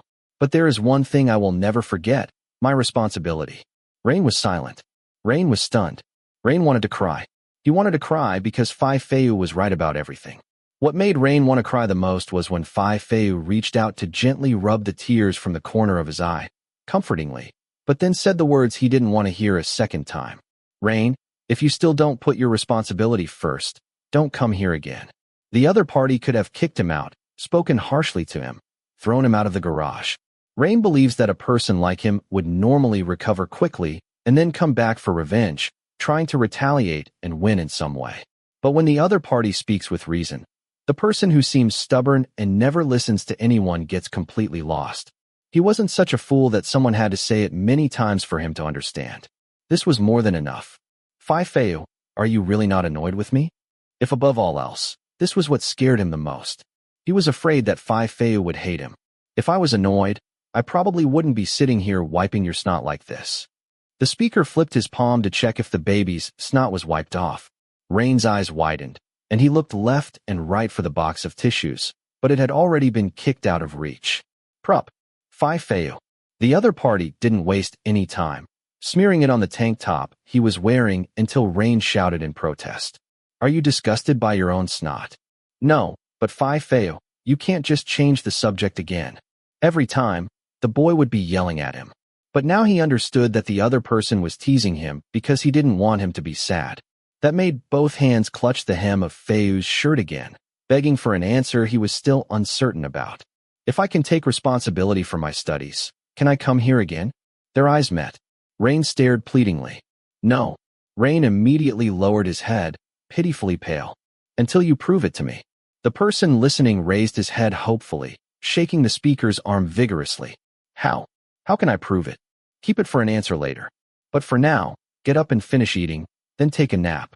I'll drive you home. But, Rain. The owner of the name fell completely silent the moment he saw that serious look. He didn't even understand why he was so afraid of making Phayu angry. But the person who always talks too much was speechless. He couldn't argue. He accepted his fate, sat down quietly, and went back to the Japanese table where the cold fried rice sat. The fried rice that had been delicious at first was now tasteless. The sound of the rain that had once awakened something in him now sent a chill through his mind. And although there was a warm person in the room, Rain's whole body trembled, just thinking that he might not be allowed to come in here again. If someone asked Rain how he was supposed to flirt with Phayu, he probably wouldn't have an answer. And if they asked how he was going to prove himself to Phayu, he became even more desperate. The person who cried until he was tired fell asleep. And the one who made him cry? He was still sitting at the end of the bed. His sharp eyes looked at the sleeping little figure, watching the uncomfortable expression, as if he were having a nightmare. He moved to sit next to him, reaching out to gently stroke his soft hair, while his other hand rested against his own face. He was a goner. He had almost done exactly what he wanted to Rain. Rain had no way of knowing that he had already lost. The look on Rain's face as he had crumpled in his embrace. The person who seemed rebellious, but was actually so fragile. The person who seemed stubborn, but gave in so easily. The person who seemed annoying, but was, in fact, quite endearing. So, this good senior who was just trying to teach his junior. He had almost broken. Phayu didn't think it would be difficult to just take what he wanted from this kid, to have sex with him. But he didn't want to just take. He wanted to cherish it. Now is not the time. Before, he had said no because he wanted Rain to fall into a hole he had dug, deep enough to guarantee he would have no escape before he took his heart and used him. But now Phayu knew that couldn't happen, not when outside factors were pulling at his own heart. Phayu could have acted like it was all a joke. But if it was a joke, he wouldn't have been slowly seducing this boy for almost 2 months like this. He must have been smitten since the second they met. That complicated things, because he was serious. Rain was still young. So many things could lead him off the right path. Phayu had been like that once. This man, Phayu, used to fool around with shallow women before he ever got serious in anyone's eyes. But he was able to pull himself back. He didn't want Rain to make the same mistakes he did. Playing a game of hearts doesn't mean you walk with your eyes closed. If Rain couldn't play this game while still handling his responsibilities, Phayu felt he should be the one to step back. No matter how much he wanted to fight for this kid.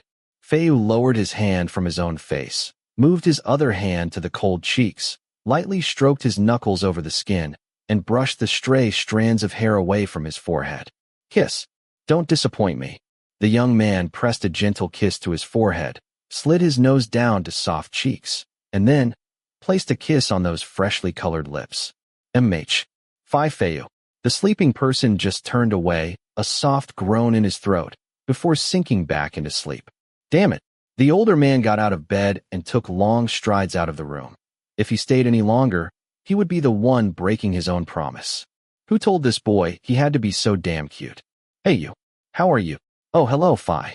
Inside the busy cafeteria, young Master Warine was sitting in mourning with a plate of chicken rice. A fourth-year senior, both hands full of equipment, stepped in and greeted him like an old friend. Although this youngster had been a bit distant lately, he seemed completely dazed right now.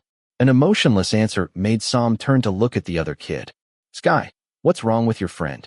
Sky had to be the one to tell the story of what happened to the senior, as he had already told many friends elsewhere. That made the listener laugh out loud and slap Rain on the back. Oh, so you're just grumpy now, are you? Look at me. The professor recently said that kindergarten kids are more creative than I am. I still don't let it get to me. Oh, and if you don't want this to happen again, I'll teach you a trick later. Set 4 alarm clocks. Put them in different corners of the room. If you're not a one-shot sleeper, you'll have to get up and turn each one off. Sam joked, having wasted precious time walking over and now sitting down next to him. Then the more experienced senior continued.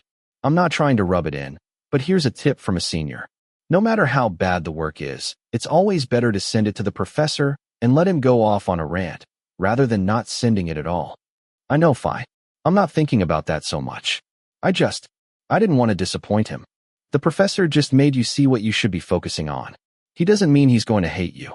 So don't be sluggish, and don't be discouraged. Don't think that this one piece of work you didn't send is going to make the professor think badly of you, and that every assignment you hand in from now on will be looked at with a skeptical eye. If everyone in your class year thought like that, there wouldn't be any students left in my class year. This is just the prequel. You're definitely going to get scolded more than this in the years to come. Phayu recalled and sighed, thinking of his fellow classmates who had tried to help him once. But if he didn't help himself, who could help him? Rain knew the senior was encouraging him, and he appreciated it. But he couldn't manage a bright smile. They could tell him it was okay, but the person he feared disappointing wasn't the professor. Sigh. The first year pushed his plate of rice away and buried his head on his forearm. Come on. I'm off. Fighting. The person who barely had enough working time got up, with both hands full of stuff. Let Phayu go. I'll help him. Help your friend first. Forget it, Phayu. He's been like this for a week now. Sky was unwilling to explain further. He could see that his best friend wasn't like this because of what the professor said. Rain couldn't possibly be sitting here staring at his phone, waiting for a call from the professor. But since Rain wasn't telling him anything, Sky didn't want to overthink it. Well, will you help? Are you free tonight? When the junior offers to help, the very handsome senior smiles. Dinner, a late lunch, and snacks at 2 in the morning. Sam proposed, and Sky laughed. Is the work urgently needed, Phi? It's urgent, but I must not rush. I haven't slept in 2 nights. If I had 10 hands, I'd be finished by now. The senior and junior walked off, but the person who had buried his face on his forearm was still sitting motionless. He watched the couple's backs with one eye, then let out a long sigh, muttering to himself. You're not the type to give up like this, Rain. That day, when he woke up, Phayu drove his car home, then took a taxi back. Along the way, there hadn't been a single word between them. Rain hadn't dared to ask, And now, a week had passed since the man who used to write with storm clouds online had fallen silent. This made the boy even more upset than before. The fact that he couldn't hand his work in on time was one thing, but what he couldn't handle was being forbidden to go to the garage. How do I have to prove it to you? Phayu, can't you see how hard I'm studying? Cook. All of a sudden, Sam's words echoed back, just making him see. Prut. The person who had been slumped over a moment ago stood up to his full height, his eyes dazzling with hope. He spoke out loud. Go make him see it.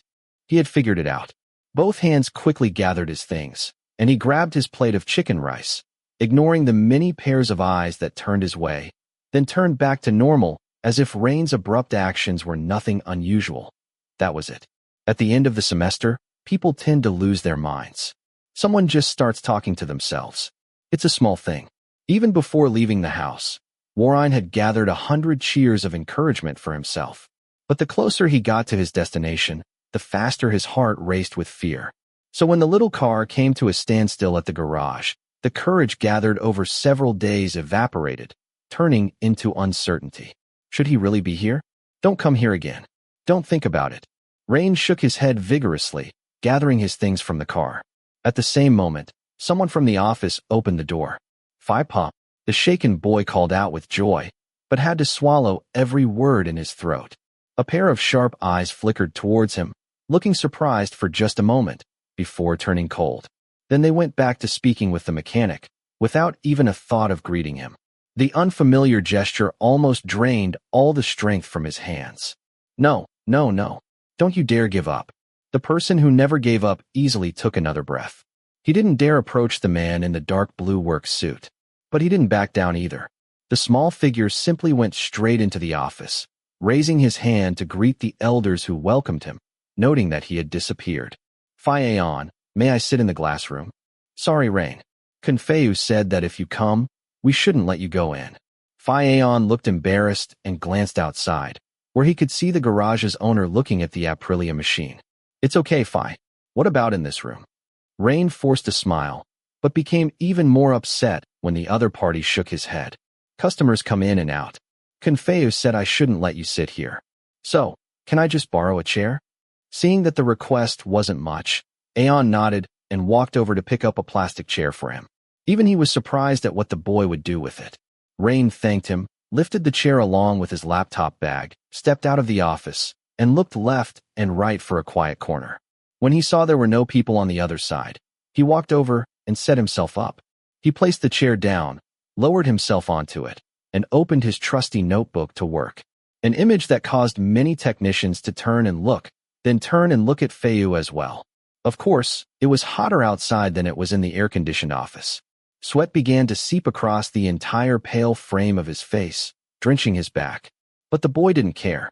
He casually wiped it off with the back of his hand as he diligently worked on finishing his elective course report. It's a good thing I decided to bring this assignment. Having just one notebook to work on is fine. Rain encouraged himself and tried to ignore all the noise. The engine noise, the clatter, the sound of the road outside, concentrating on the task he had to present next week. Then, I told you not to come here. A tall figure stood and cast a shadow over him. The slightly startled figure raised his head and met his eyes. Rain was full of fear. That look still stuck in his head. But he tried to be kind, even to the tiger. I'm just here to change the atmosphere. Then go to a coffee shop. Phayu's voice was so flat it made the boy choke. I'll sit quietly. I promise I won't bother anyone. But it's distracting. The person listening looked down at the contents of his pending report, even though he wasn't seeing a single word. He couldn't even remember the last thing he had typed. He only knew that the hot weather hadn't hurt him as much as the words of someone who didn't want to see his face. And he didn't know if it was the pressure of the person standing over him that made his voice clear but quiet. I'm just here to see you for a bit. Is that okay? Hey, are you going to take the exam? Rain already knew that when Phayu changed the subject, he had to think carefully about how to answer, because most of the time it was related to the point he was making. This time, the little figure thought fast. He immediately turned the screen towards the other party. I'm doing a report for the end of the semester. He hadn't come here to sit and play games. Even though I told you to sit in a coffee shop. Phayu fired back again. Rain didn't know if it was the pressure of not being allowed to come here that made his brain work so quickly. People go to work in coffee shops because the atmosphere makes their brains think about work. I want to work hard like them. So, I just switched from a coffee shop to a garage. And this place, it makes me work hard. If I go to other places, I get distracted. But here, I can concentrate. I just need a tiny space. Can't I just ask for that? Phayu. Rain demonstrated that the space he needed was really small by pulling his legs up and sitting cross-legged, knowing that just the size of one plastic chair wouldn't interfere with anyone else's work. The expression of someone who wouldn't give up, even though his face was red from the heat, made Phayu stand still. Sigh. Rain didn't know why Phayu sighed, but he turned around and went back to work, which made Rain breathe a sigh of relief. That means it's allowed, right? The thought made someone smile for days. Even though the weather was bad, strangely, his brain was working fast. Rain. Yes, Phi. He didn't know how many minutes he had been sitting and working on the report, but sometime later, Phayu walked over and nudged him. Kansaifa said we should let you sit inside. He pointed to the glass room, then pointed over to the big, handsome man with the mustache who was checking papers in the office. But Rain looked in the other direction, at a look-alike of Phayu in a work suit, wiping his sweat. But Phayu told me not to go in. When the boy argued, the worker glanced at the boss, then bent down and whispered in his ear. Don't tell anyone. Kansaifa actually asked me to come and tell you to go and sit inside. But just now, Phayu came and told Kansaifa to tell someone to tell you. So no one will know he was the one who said it. They didn't see I was standing behind the door and heard everything. The speaker straightened up, moving to help lift the chair. Rain quickly got up, hugging his notebook tightly. Let's go inside. It's hot until you're all red. For young people, getting sunburned is not trending now. Phayu said loudly, then winked as he led Rain into the glass room. As Rain walked, he glanced at the person who had allowed him to sit in the air-conditioned room. Even if Phayu didn't turn to look, Rain couldn't help but smile broadly. That was enough. Rain had to shout it out. Thank you. Phayu, you are the most handsome. Rain didn't care if the other party didn't turn around, even though the others did. He was satisfied as he half-jumped into the familiar glass room. I know that you're actually very kind. Ouch, you mean person. Don't be annoying. As the boy sat and worked diligently in the air-conditioned glass room, where there were various kinds of drinking water and snacks on soft sofas left there for him, Saifa stepped out to his brother. He covered his mouth, twisted his waist, and let out a high-pitched, mocking accusation that he was mistreating the boy. Phayu just knocked him back. Ha ha ha, brother. I'm not being annoying, I'm being serious.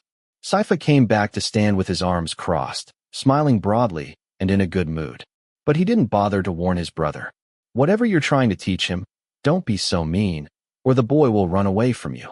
At first, Saifa hadn't understood why the boy was forbidden from entering the garage. Before, he hadn't said a word about it, until his elder brother briefly explained that the boy was being taught to focus on his studies. Phayu smiled widely. What are you smiling about? Saifa asked, suspicious. If the boy was cowardly enough to run away from me, he wouldn't have chosen to come here. Don't tell me. Saifa gasped and looked at the person who walked over and patted his shoulder. This brother of yours is certain. I chose the right person. I'm sure Rain won't disappoint me. Phayu spoke before walking the other way. He left his brother with his mouth open, rubbing his head hard. Don't tell me my wise brother already predicted that Rain would come. That was the thought of the person who shook his head in disbelief. But anyway, the boy's uncompromising personality suited Phayu well. No matter how many times, when Phayu teased his previous boyfriends, they would all run away, scared of him. So, Rain being someone who will fight and not back down from Phayu, that was a good thing. Chapter 11. Oh, known Rain, what equipment is this? It's been a week since Rain started frequently coming to the garage to do his assignments, and Phayu allowed him to sit in the glass room. Today, the boy has more encouragement than before, so he carried in all his belongings, equipment, and materials for making the architecture model that must be delivered this week, his hands full. He arranged a table overflowing with piles of things until people came to look. Can I sit in this room? He asked just to be sure, but judging from the way the other party laughed. Of course. The boss doesn't mind. No, Rain. Would you like some snacks? Here, you can eat them all. Rain turned around and saw a tray full of snacks like potato chips, chocolate, and wafers, just like the week before. Hey, are you going to turn the garage into a convenience store too? He joked, but the other person smiled sweetly, stifling his giggles. Oh, I'm wondering about that too. Warren didn't even know what the other party meant because he was looking down at the equipment that was taking up space again, not sure if he had made the right decision. Just as he continued to set things up, he had to spread everything across the table, scattered on the floor, until he wasn't sure anymore and asked again. Can I really do my assignment here?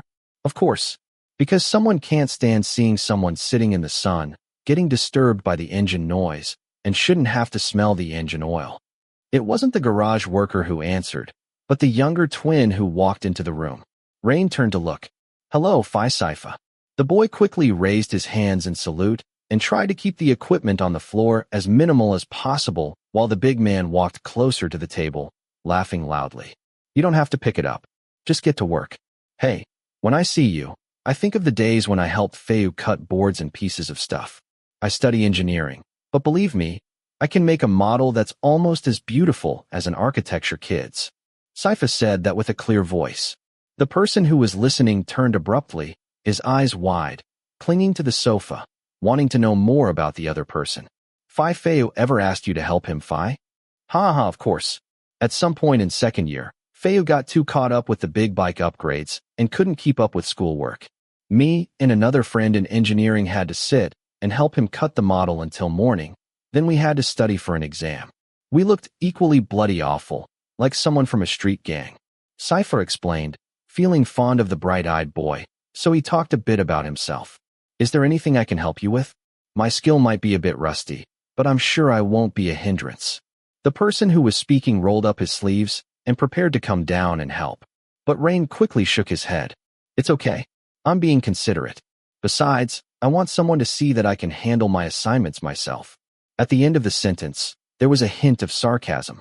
Ha ha ha ha ha. Suddenly, the big man laughed loudly, seeming very pleased with his answer. He slapped Rain on the shoulder loudly. Rain swore it hurt several times more than when Phayu slapped him. Then Cypher stood up. Use the room to the fullest. I don't mind. I gotta ask before I forget. Do you want anything for lunch this afternoon? I'll ask someone to buy it for you. Rain smiled widely, appreciating the other party's generosity and friendliness. But he reached into his bag and pulled out rice balls and a bottle of water that he had just stopped to buy at the convenience store before coming here. It's okay, Phi. I have lunch too. Oh, then those snacks are useless. Cypher pointed to the snack tray that another subordinate had just mentioned. Rain turned to look, his brows furrowed. Soon, his lips parted, and he turned to look at the big man again for confirmation. Cypher, are you saying that? Yeah, this morning Phayu bought them and left them here before going to work. Crazy. I don't know if he bought them for me or not, but my mouth is smiling so wide. Oh wow, such a smart Phayu. You've got a boy to sit and watch over you. You came to pick up the car, didn't you? Okay, then go back. I'm your customer. I'm not asking you to be my customer here. After several hours, Phayu had left the office and come to the garage, just as Prepay came to pick up his car.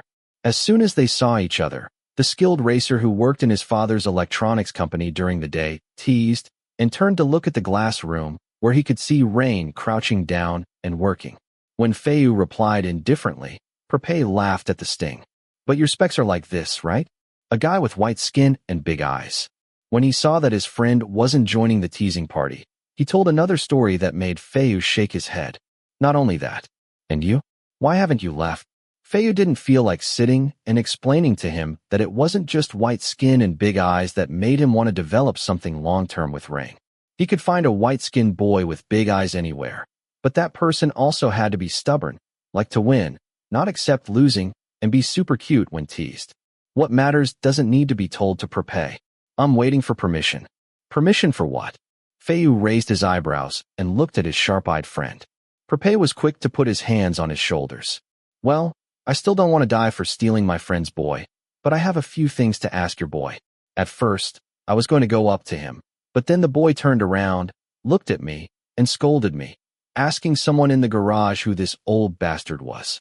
The person said it jokingly, thinking of another kid who wasn't as cute as this boy, but he really liked him.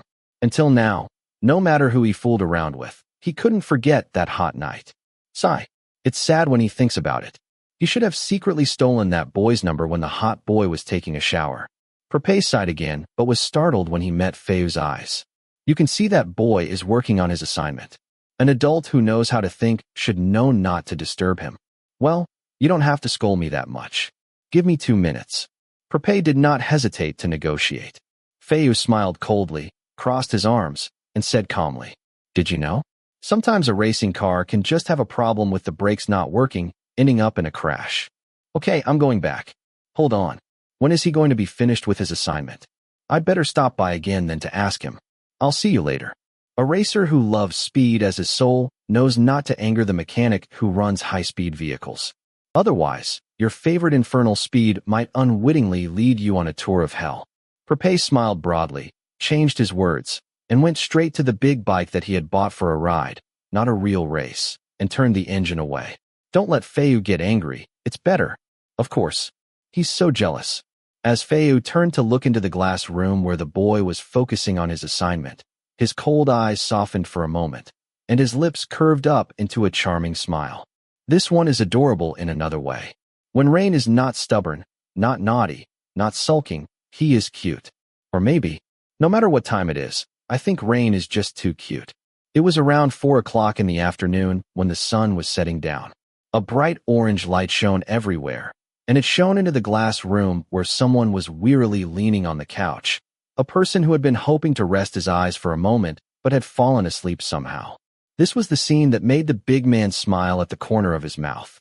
He stepped forward to pull the blinds down to block the light that shone on the sleeping person's face. Then Phayu moved to the long sofa where the boy was curled up, his eyes fixed on the model that Rain had been wrestling with all day, and looked at it thoughtfully. Before grabbing a piece of paper that had fallen to the floor, he wrote something on it, placed it under the model's base, and turned his attention back to the owner of the work. The boy, trying to swallow, was still sleeping on the sofa and shivered slightly in the cold air. Phayu moved to sit next to him. Those sharp eyes looked at the slender face, from the eyebrows, to the eyelashes resting on the white cheeks, to the stubborn little nose, and ended at the lips that often argued sharply but which he had not heard a sound from for a whole week. He couldn't help but gently stroke his fingers over them, a smile spreading out when the corners of Rain's mouth twitched, still not waking up. "Excellent effort, smart guy." Phayu leaned over to whisper in his ear, and couldn't help but rub the tip of his nose into the crook of the boy's ear, softly breathing in the scent of the shampoo that was so intoxicating. At first, he had only intended to close the curtain for him, but seeing this, he would like to make up for the time he had missed. Before, when he was teasing and playing, he had the opportunity to touch as well. But when Phayu played the brutal role of an adult teaching a child discipline, he had to stop following his own desires. So, as soon as there was a defenseless dessert lying in front of him, he had to taste it, so that no one could say it was only fluffy. Not only does it smell nice too, but it's also so soft. The body of a child who has never exercised vigorously was soft in every part. The white and smooth skin hinted at his Chinese descent again. When he touched it and rubbed it, it was all smooth. A large hand slipped under the t-shirt of someone who was completely unaware. His sharp eyes glanced at the glass door for a moment. I should have locked it first. Even as he thought that, his warm mouth didn't stop at the ears. Phayu's mouth kept trailing down the white cheeks, enjoying the unadulterated aroma. There was no smell of talcum powder to irritate his nose. He felt a little amused when the figure in his embrace moved, as if annoyed.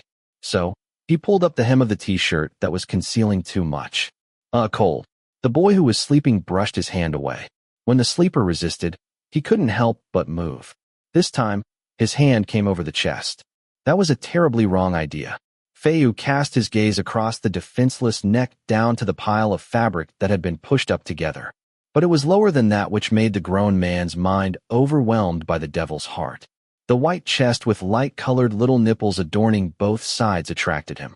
He wanted to taste them, but hadn't had the chance yet. This was a small waist he could grab with one hand, and today Rain was wearing low-waisted pants. Seeing the rim of his underwear flashing suddenly made him feel all hot and bothered. Resisting this buffet was harder than playing the brutal role of a senior educating a boy on the importance of time. "You are teasing me, Phayu's deep voice spoke steadily as he kept stroking his index finger along the line of the boy's stomach, where the white abdomen became visibly tense. After stroking, he couldn't help but stroke again.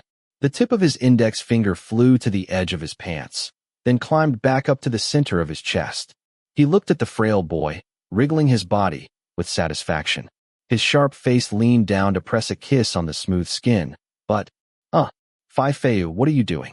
The sleeping man rubbed his eyes and mumbled, causing his handsome face to freeze in midair. Phayu squinted his eyes at the person who didn't know that danger was only a few inches away. Even when he woke up, he didn't even think to open his eyes to see what Phayu had almost done. Rain didn't even seem ready to wake up. That gesture was so cute it made Phayu smile wickedly. Swiftly, Phayu. This time, even if he didn't want to wake up, he had to wake up, because Rain screamed, sat up, covered his chest with both hands, and looked at him with wide eyes. Hey, why did you pinch my nipples? That's right. Phayu had twisted his fingertips on the sleepy boy's nipples. Then why did you come to sleep with your belly open to tempt me? Phayu spoke as if the matter was closed. I wasn't tempting. The big person lowered his gaze instead of answering, causing Rain to quickly look down and follow his eyes, only to find that the hem of his shirt was pushed up above his chest.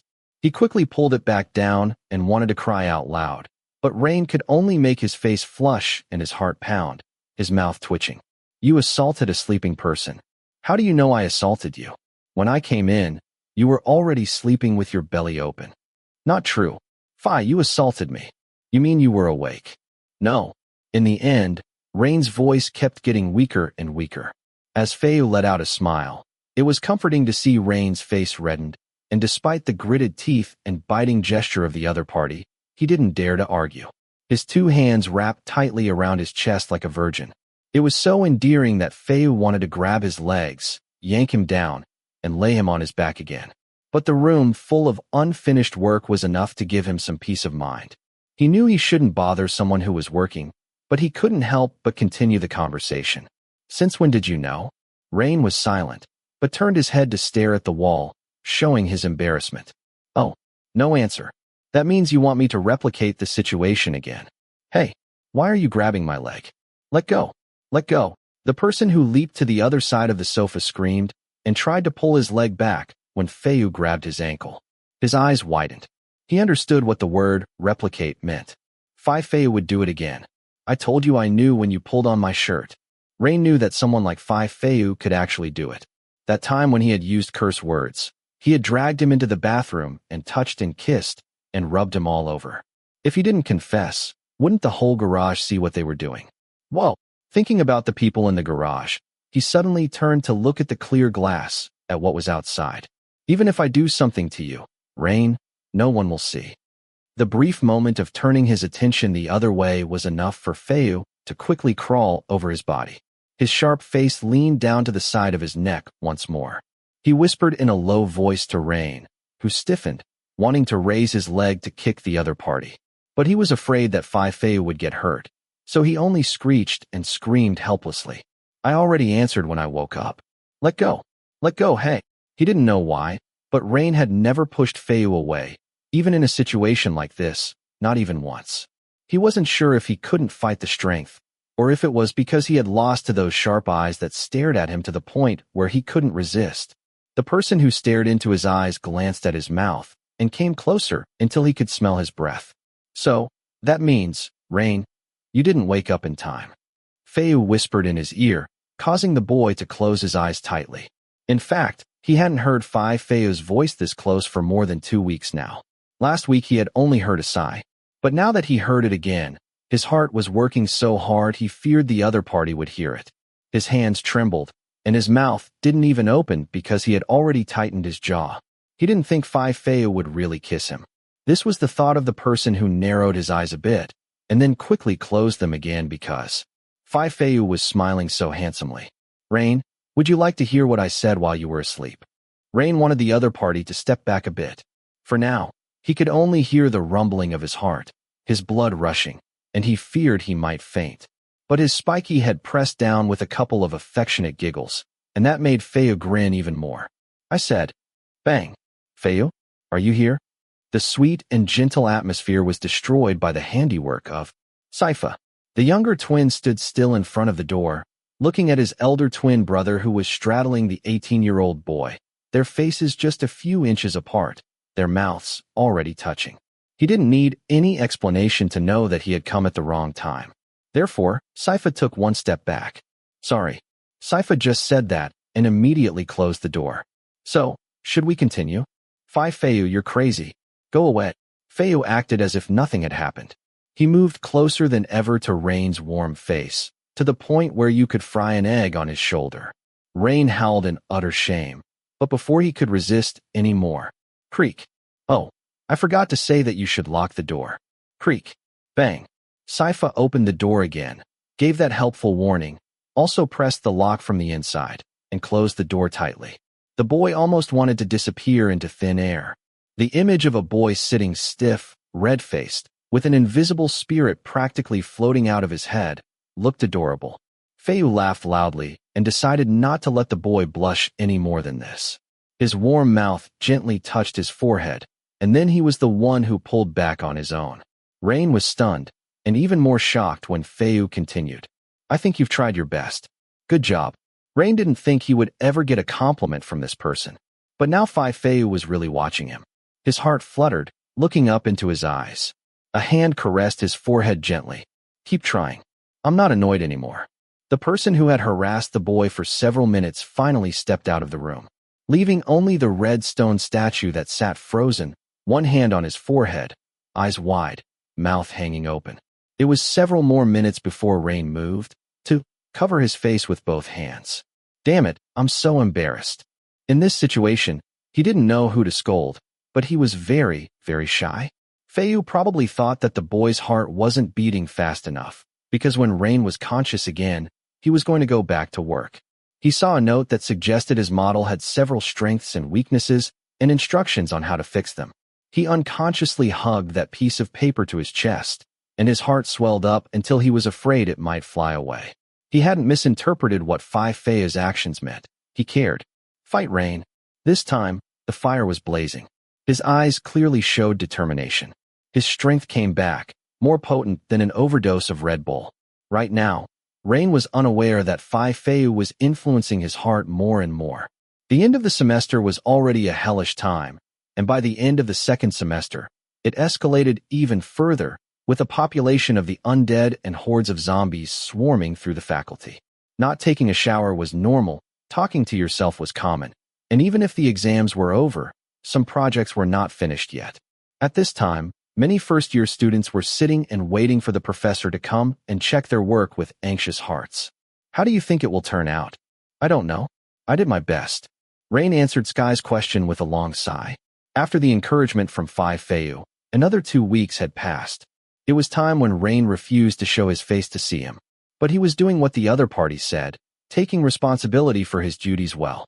Rain admitted that he was terribly lonely. He had only just realized they had known each other for almost 2 months. He had seen Phayu more often than his parents' housekeeper, who came to clean twice a week. So, it had become normal to see each other so often that after 2 weeks of not seeing him, he was like a tree without water. He didn't know why, but right now he really wanted to see his face. But he still hadn't proven himself. He didn't know if the compliment for trying hard was enough to allow him to show up at the garage as he wanted, because he sincerely wanted Phayu to see more substantial proof. But how could he do that? Hey, he was about to finish first year. He still didn't know how to prove himself. Thoughts swirled in his head until the professor finished his work and began criticizing the students' projects heatedly. Whoever did a good job was relieved, but most of them burst into tears. The wave of crying continued until it reached the eyes of Warine, who clenched his fists. He eagerly awaited the final commentary of this term. He had done his best, but he didn't know if it would be good enough in the eyes of the professor. All the fatigue, regret, and disillusionment just vanished because the professor told him, "You did well." Although the professor mentioned many disadvantages, weaknesses, and improvements to make, compared to his peers, his work was at an acceptable level. The person who had dedicated himself so completely almost couldn't hold back a smile. His hand trembled, and the first person he wanted to tell was none other than the person who had reviewed his work before. This time Rain would like to be a good boy, thinking of others before his parents, just this once. He wanted to share this good news with Phayu first. Confay didn't come to the garage today. He probably went straight home. When Rain showed up at the garage to find the person he wanted to tell his news to, he received a disappointing answer. He hadn't thought of turning around, but instead drove to the big house he had only been to once. The whole house was now completely silent until the young man picked up his phone and called the owner. This number cannot be reached at this time. Rain was surprised that he couldn't contact Phayu, but went to the front door and rang the bell, receiving only silence as a response. Moreover, the sky began to rumble. Soon after, the rain was pouring down until the boy had to quickly run and grab an umbrella and open it. He didn't think to sit in the car because he wanted to tell Phayu. Just a second would be enough. I did it, Phayu. He didn't know if he did well by doing the assignment for the professor or by proving that he was responsible for his duties. Come back soon, Phayu. I want to tell you first. Phayu's phone had been dead since the afternoon. Throughout the day, he had been unable to contact anyone. There was also a lot of chaos and headaches with customers and many bosses. Plus, he hadn't seen the boy's face for over 2 weeks. The young man thought of stopping by to grab something to drink before heading home, but the rain that began to fall from the sky changed his mind. You can go back and drink alone at home. On Friday with no racing, Saifa would be out with his girlfriend. The thought of the person turning the car into the alley of his house, dark eyebrows tied together in a knot. Rain, why are you standing in the rain in front of my house? Phayu almost slammed his head against the steering wheel when he saw a boy standing with an umbrella waiting at the front fence.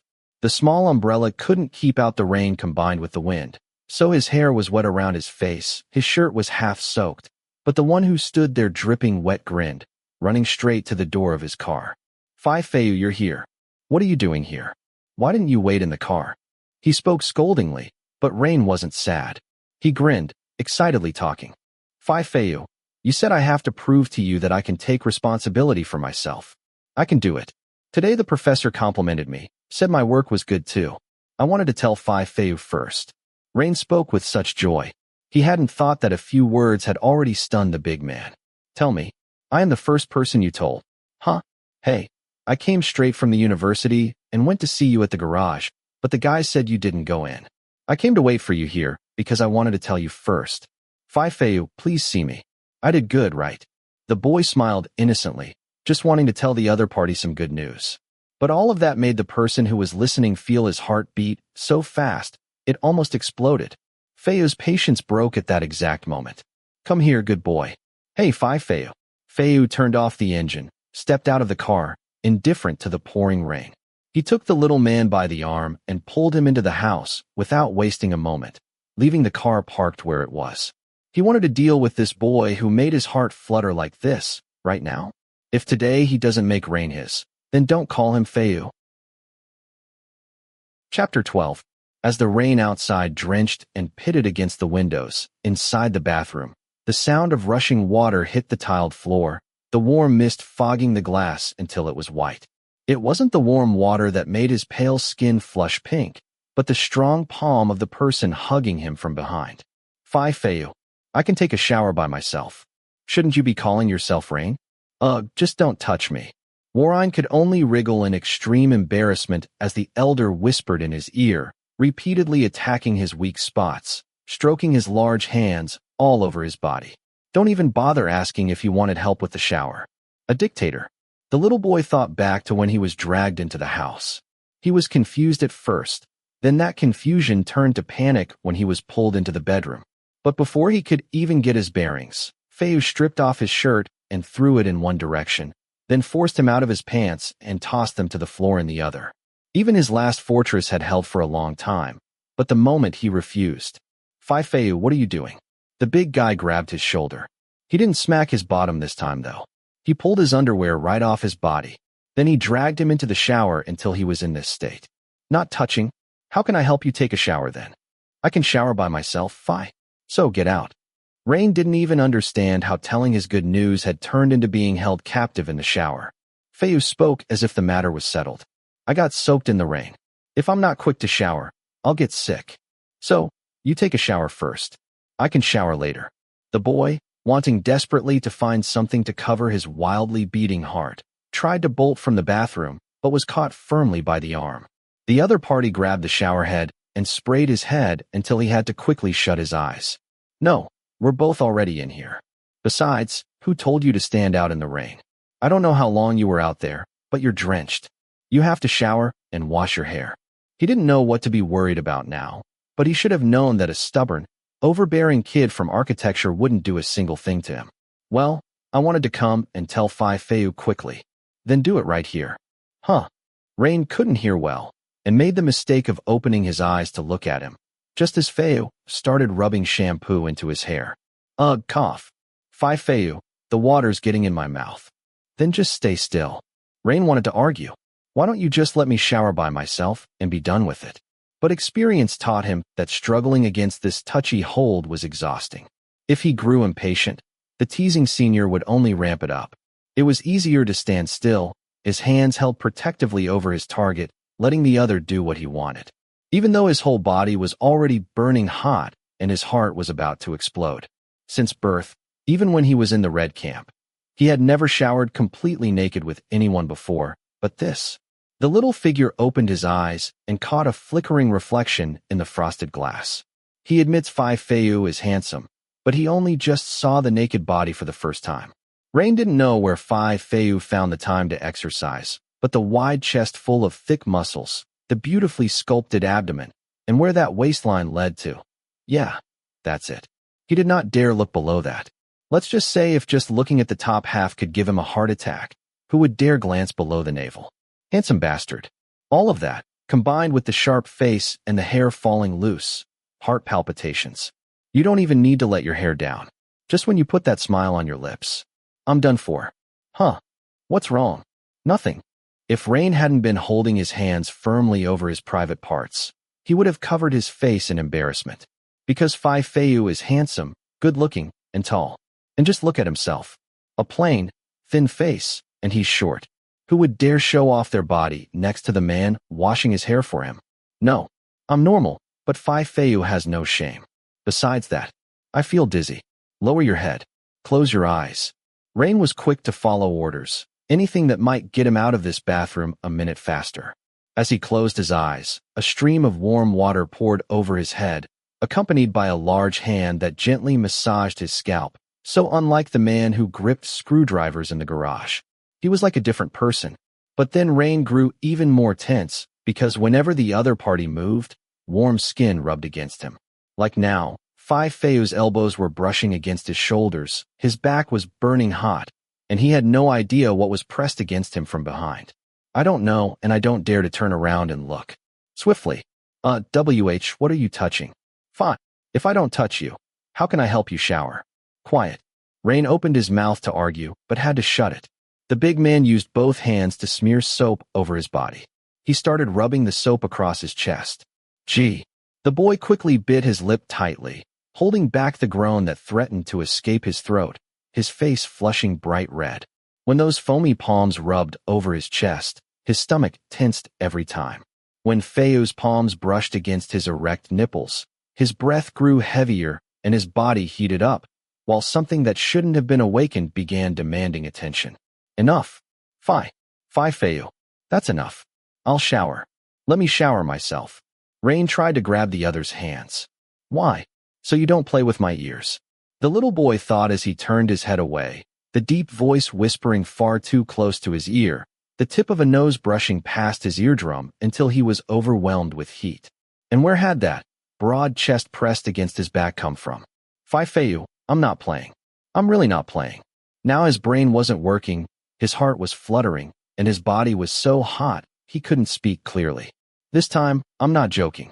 The warm mouth caressed his ear. Rain. I can't take it. I can't take it anymore. Rain immediately covered his ears, shaking his head vigorously as he was confronted with something called a much closer touch. He didn't realize that his voice was both hoarse and trembling, begging and squirming until his whole body shook. A person like Phayu was purposefully making him feel like this. Move back, Phi. The boy turned to look at him, wanting to get out of the bathroom first. But the flushed cheeks, the eyes covered with a sheen of clear droplets, the trembling mouth, it made the big man, who had been holding back for so long, lean in and crush those bright lips without any restraint. The unexpected, burning kiss made Rain's eyes fly wide. Phayu. A large hand gripped the tip of his chin, forcing him to tilt his face forward. Rain tried to open his mouth to protest, but instead allowed Phayu to suck on his lower lip so hard he trembled all over. A hot tongue slipped into his mouth, chasing the boy into a corner. As the kiss grew more and more intense, Rain grew dazed. His pushing hands unconsciously grasped the other's shoulders. His tongue, once retreating, now pushed back fearlessly. His mouth, which had been trying to escape, opened to let himself be drawn in until his very waist seemed to float. Kiss, kiss.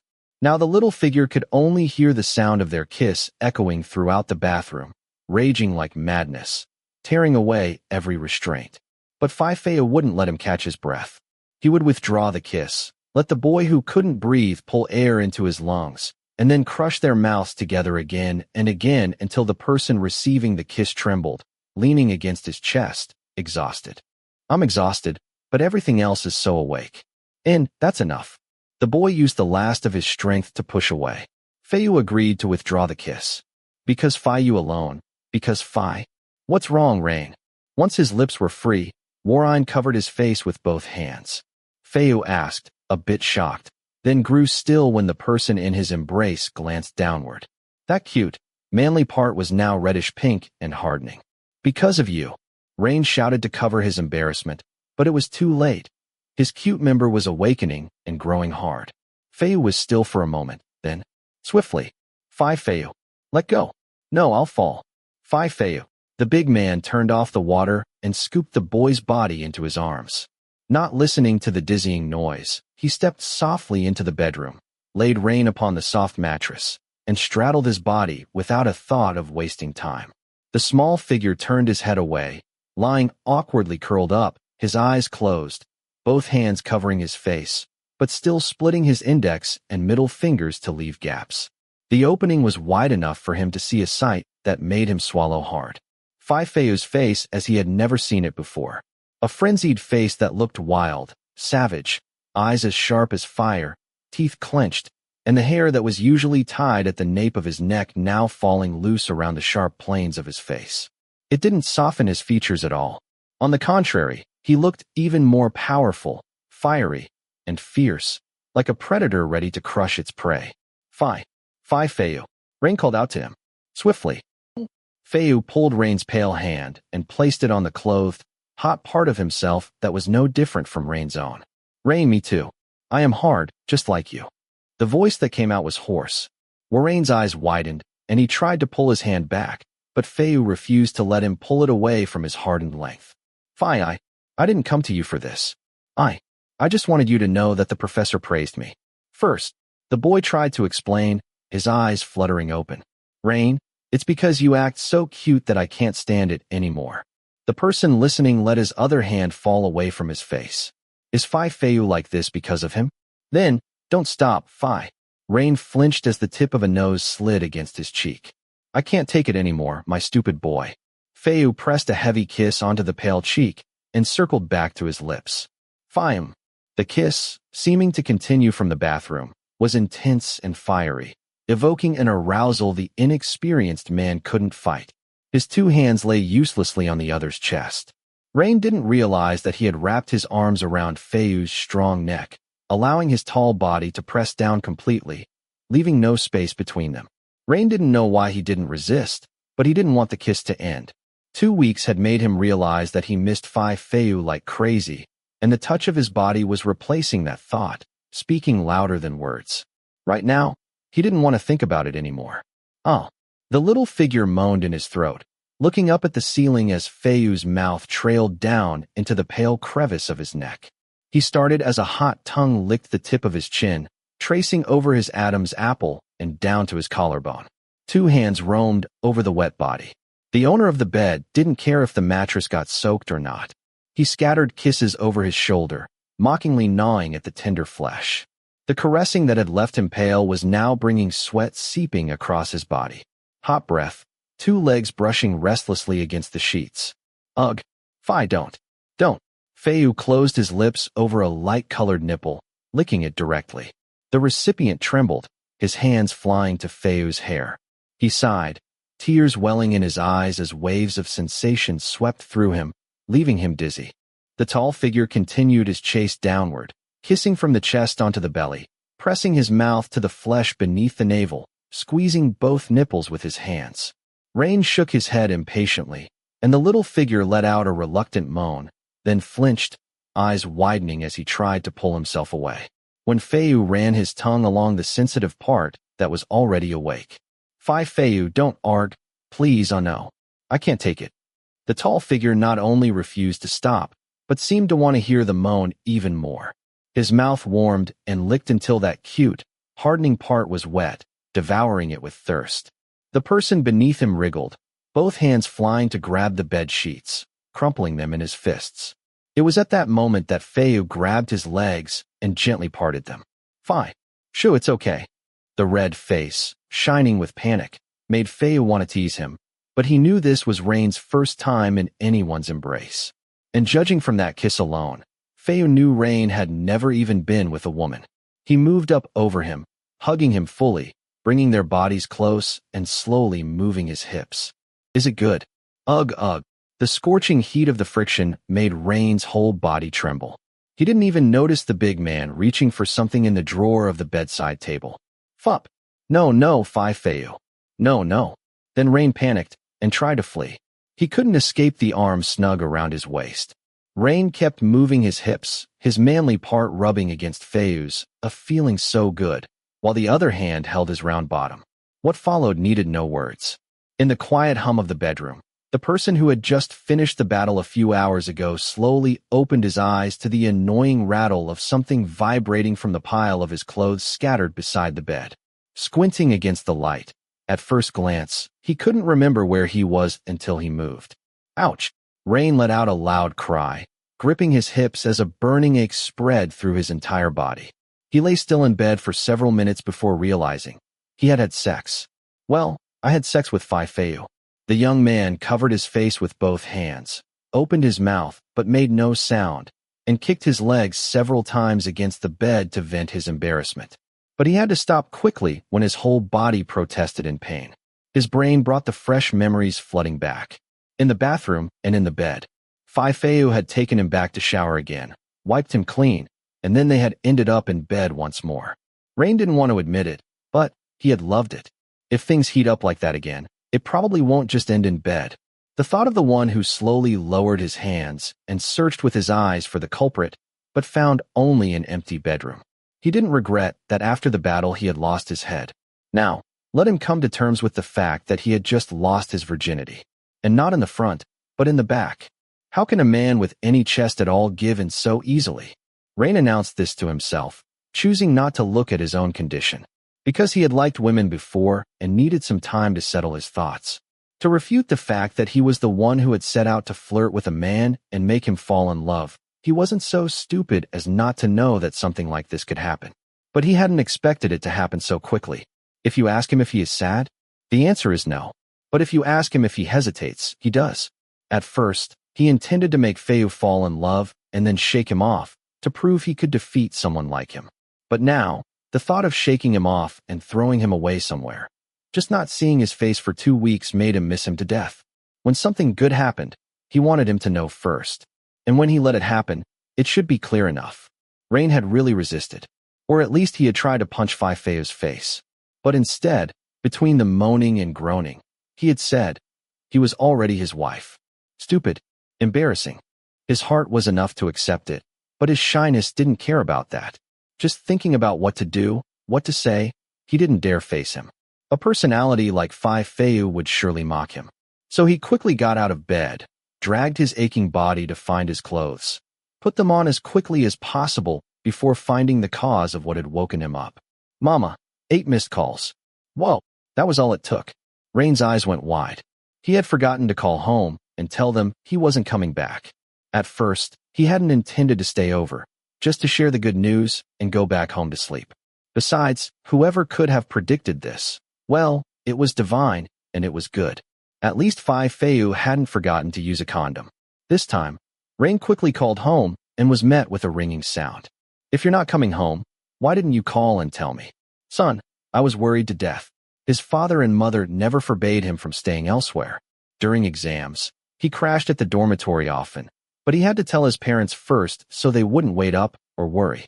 Now, Rain could only apologize in a low voice, saying he had come to his senior's home and was heading back now. He also secretly felt a sting of guilt when he glanced at the bed behind him. What should I do, Mama? Your son has already had sex with him. This was the thought of a man who quickly tucked his phone into his pocket and looked left and right for the owner of the house. He snuck out of the bedroom and stopped on his toes in the front room, the door ajar. This room was several times more cluttered than the bedroom. Rain realized it was Phayu's office. The big man, wearing only a pair of pajama pants, was sitting in front of a large desk, staring at the computer screen, so focused he didn't hear him come out of the room. At first, Rain hesitated about whether to say something first, but then he saw the other party's back. His 2 feet stepped back, and he bolted downstairs as fast as his body would allow. That's my handiwork. The broad back was covered in scratches and bite marks. There was no need to ask who the artist was. Hug me. If it hurts too much, scratch me. He heard a deep, rumbling instruction echo in his head. But above all that, Rain, you are now my wife. Rain heard this voice in an endless circle, feeling like a madman. He shook his head hard and quickly fled the room. He drove away hoping to take a step back, completely forgetting that they still hadn't clearly stated their status. And if Rain had known that running away without saying a word would make someone furious, he would have quickly returned to lie still on the bed, covered himself with a blanket, opened his eyes wide in pitiful lament, and waited for breakfast to be served. But since Warine didn't know, he would just have to wait for the storm to blow straight to his house.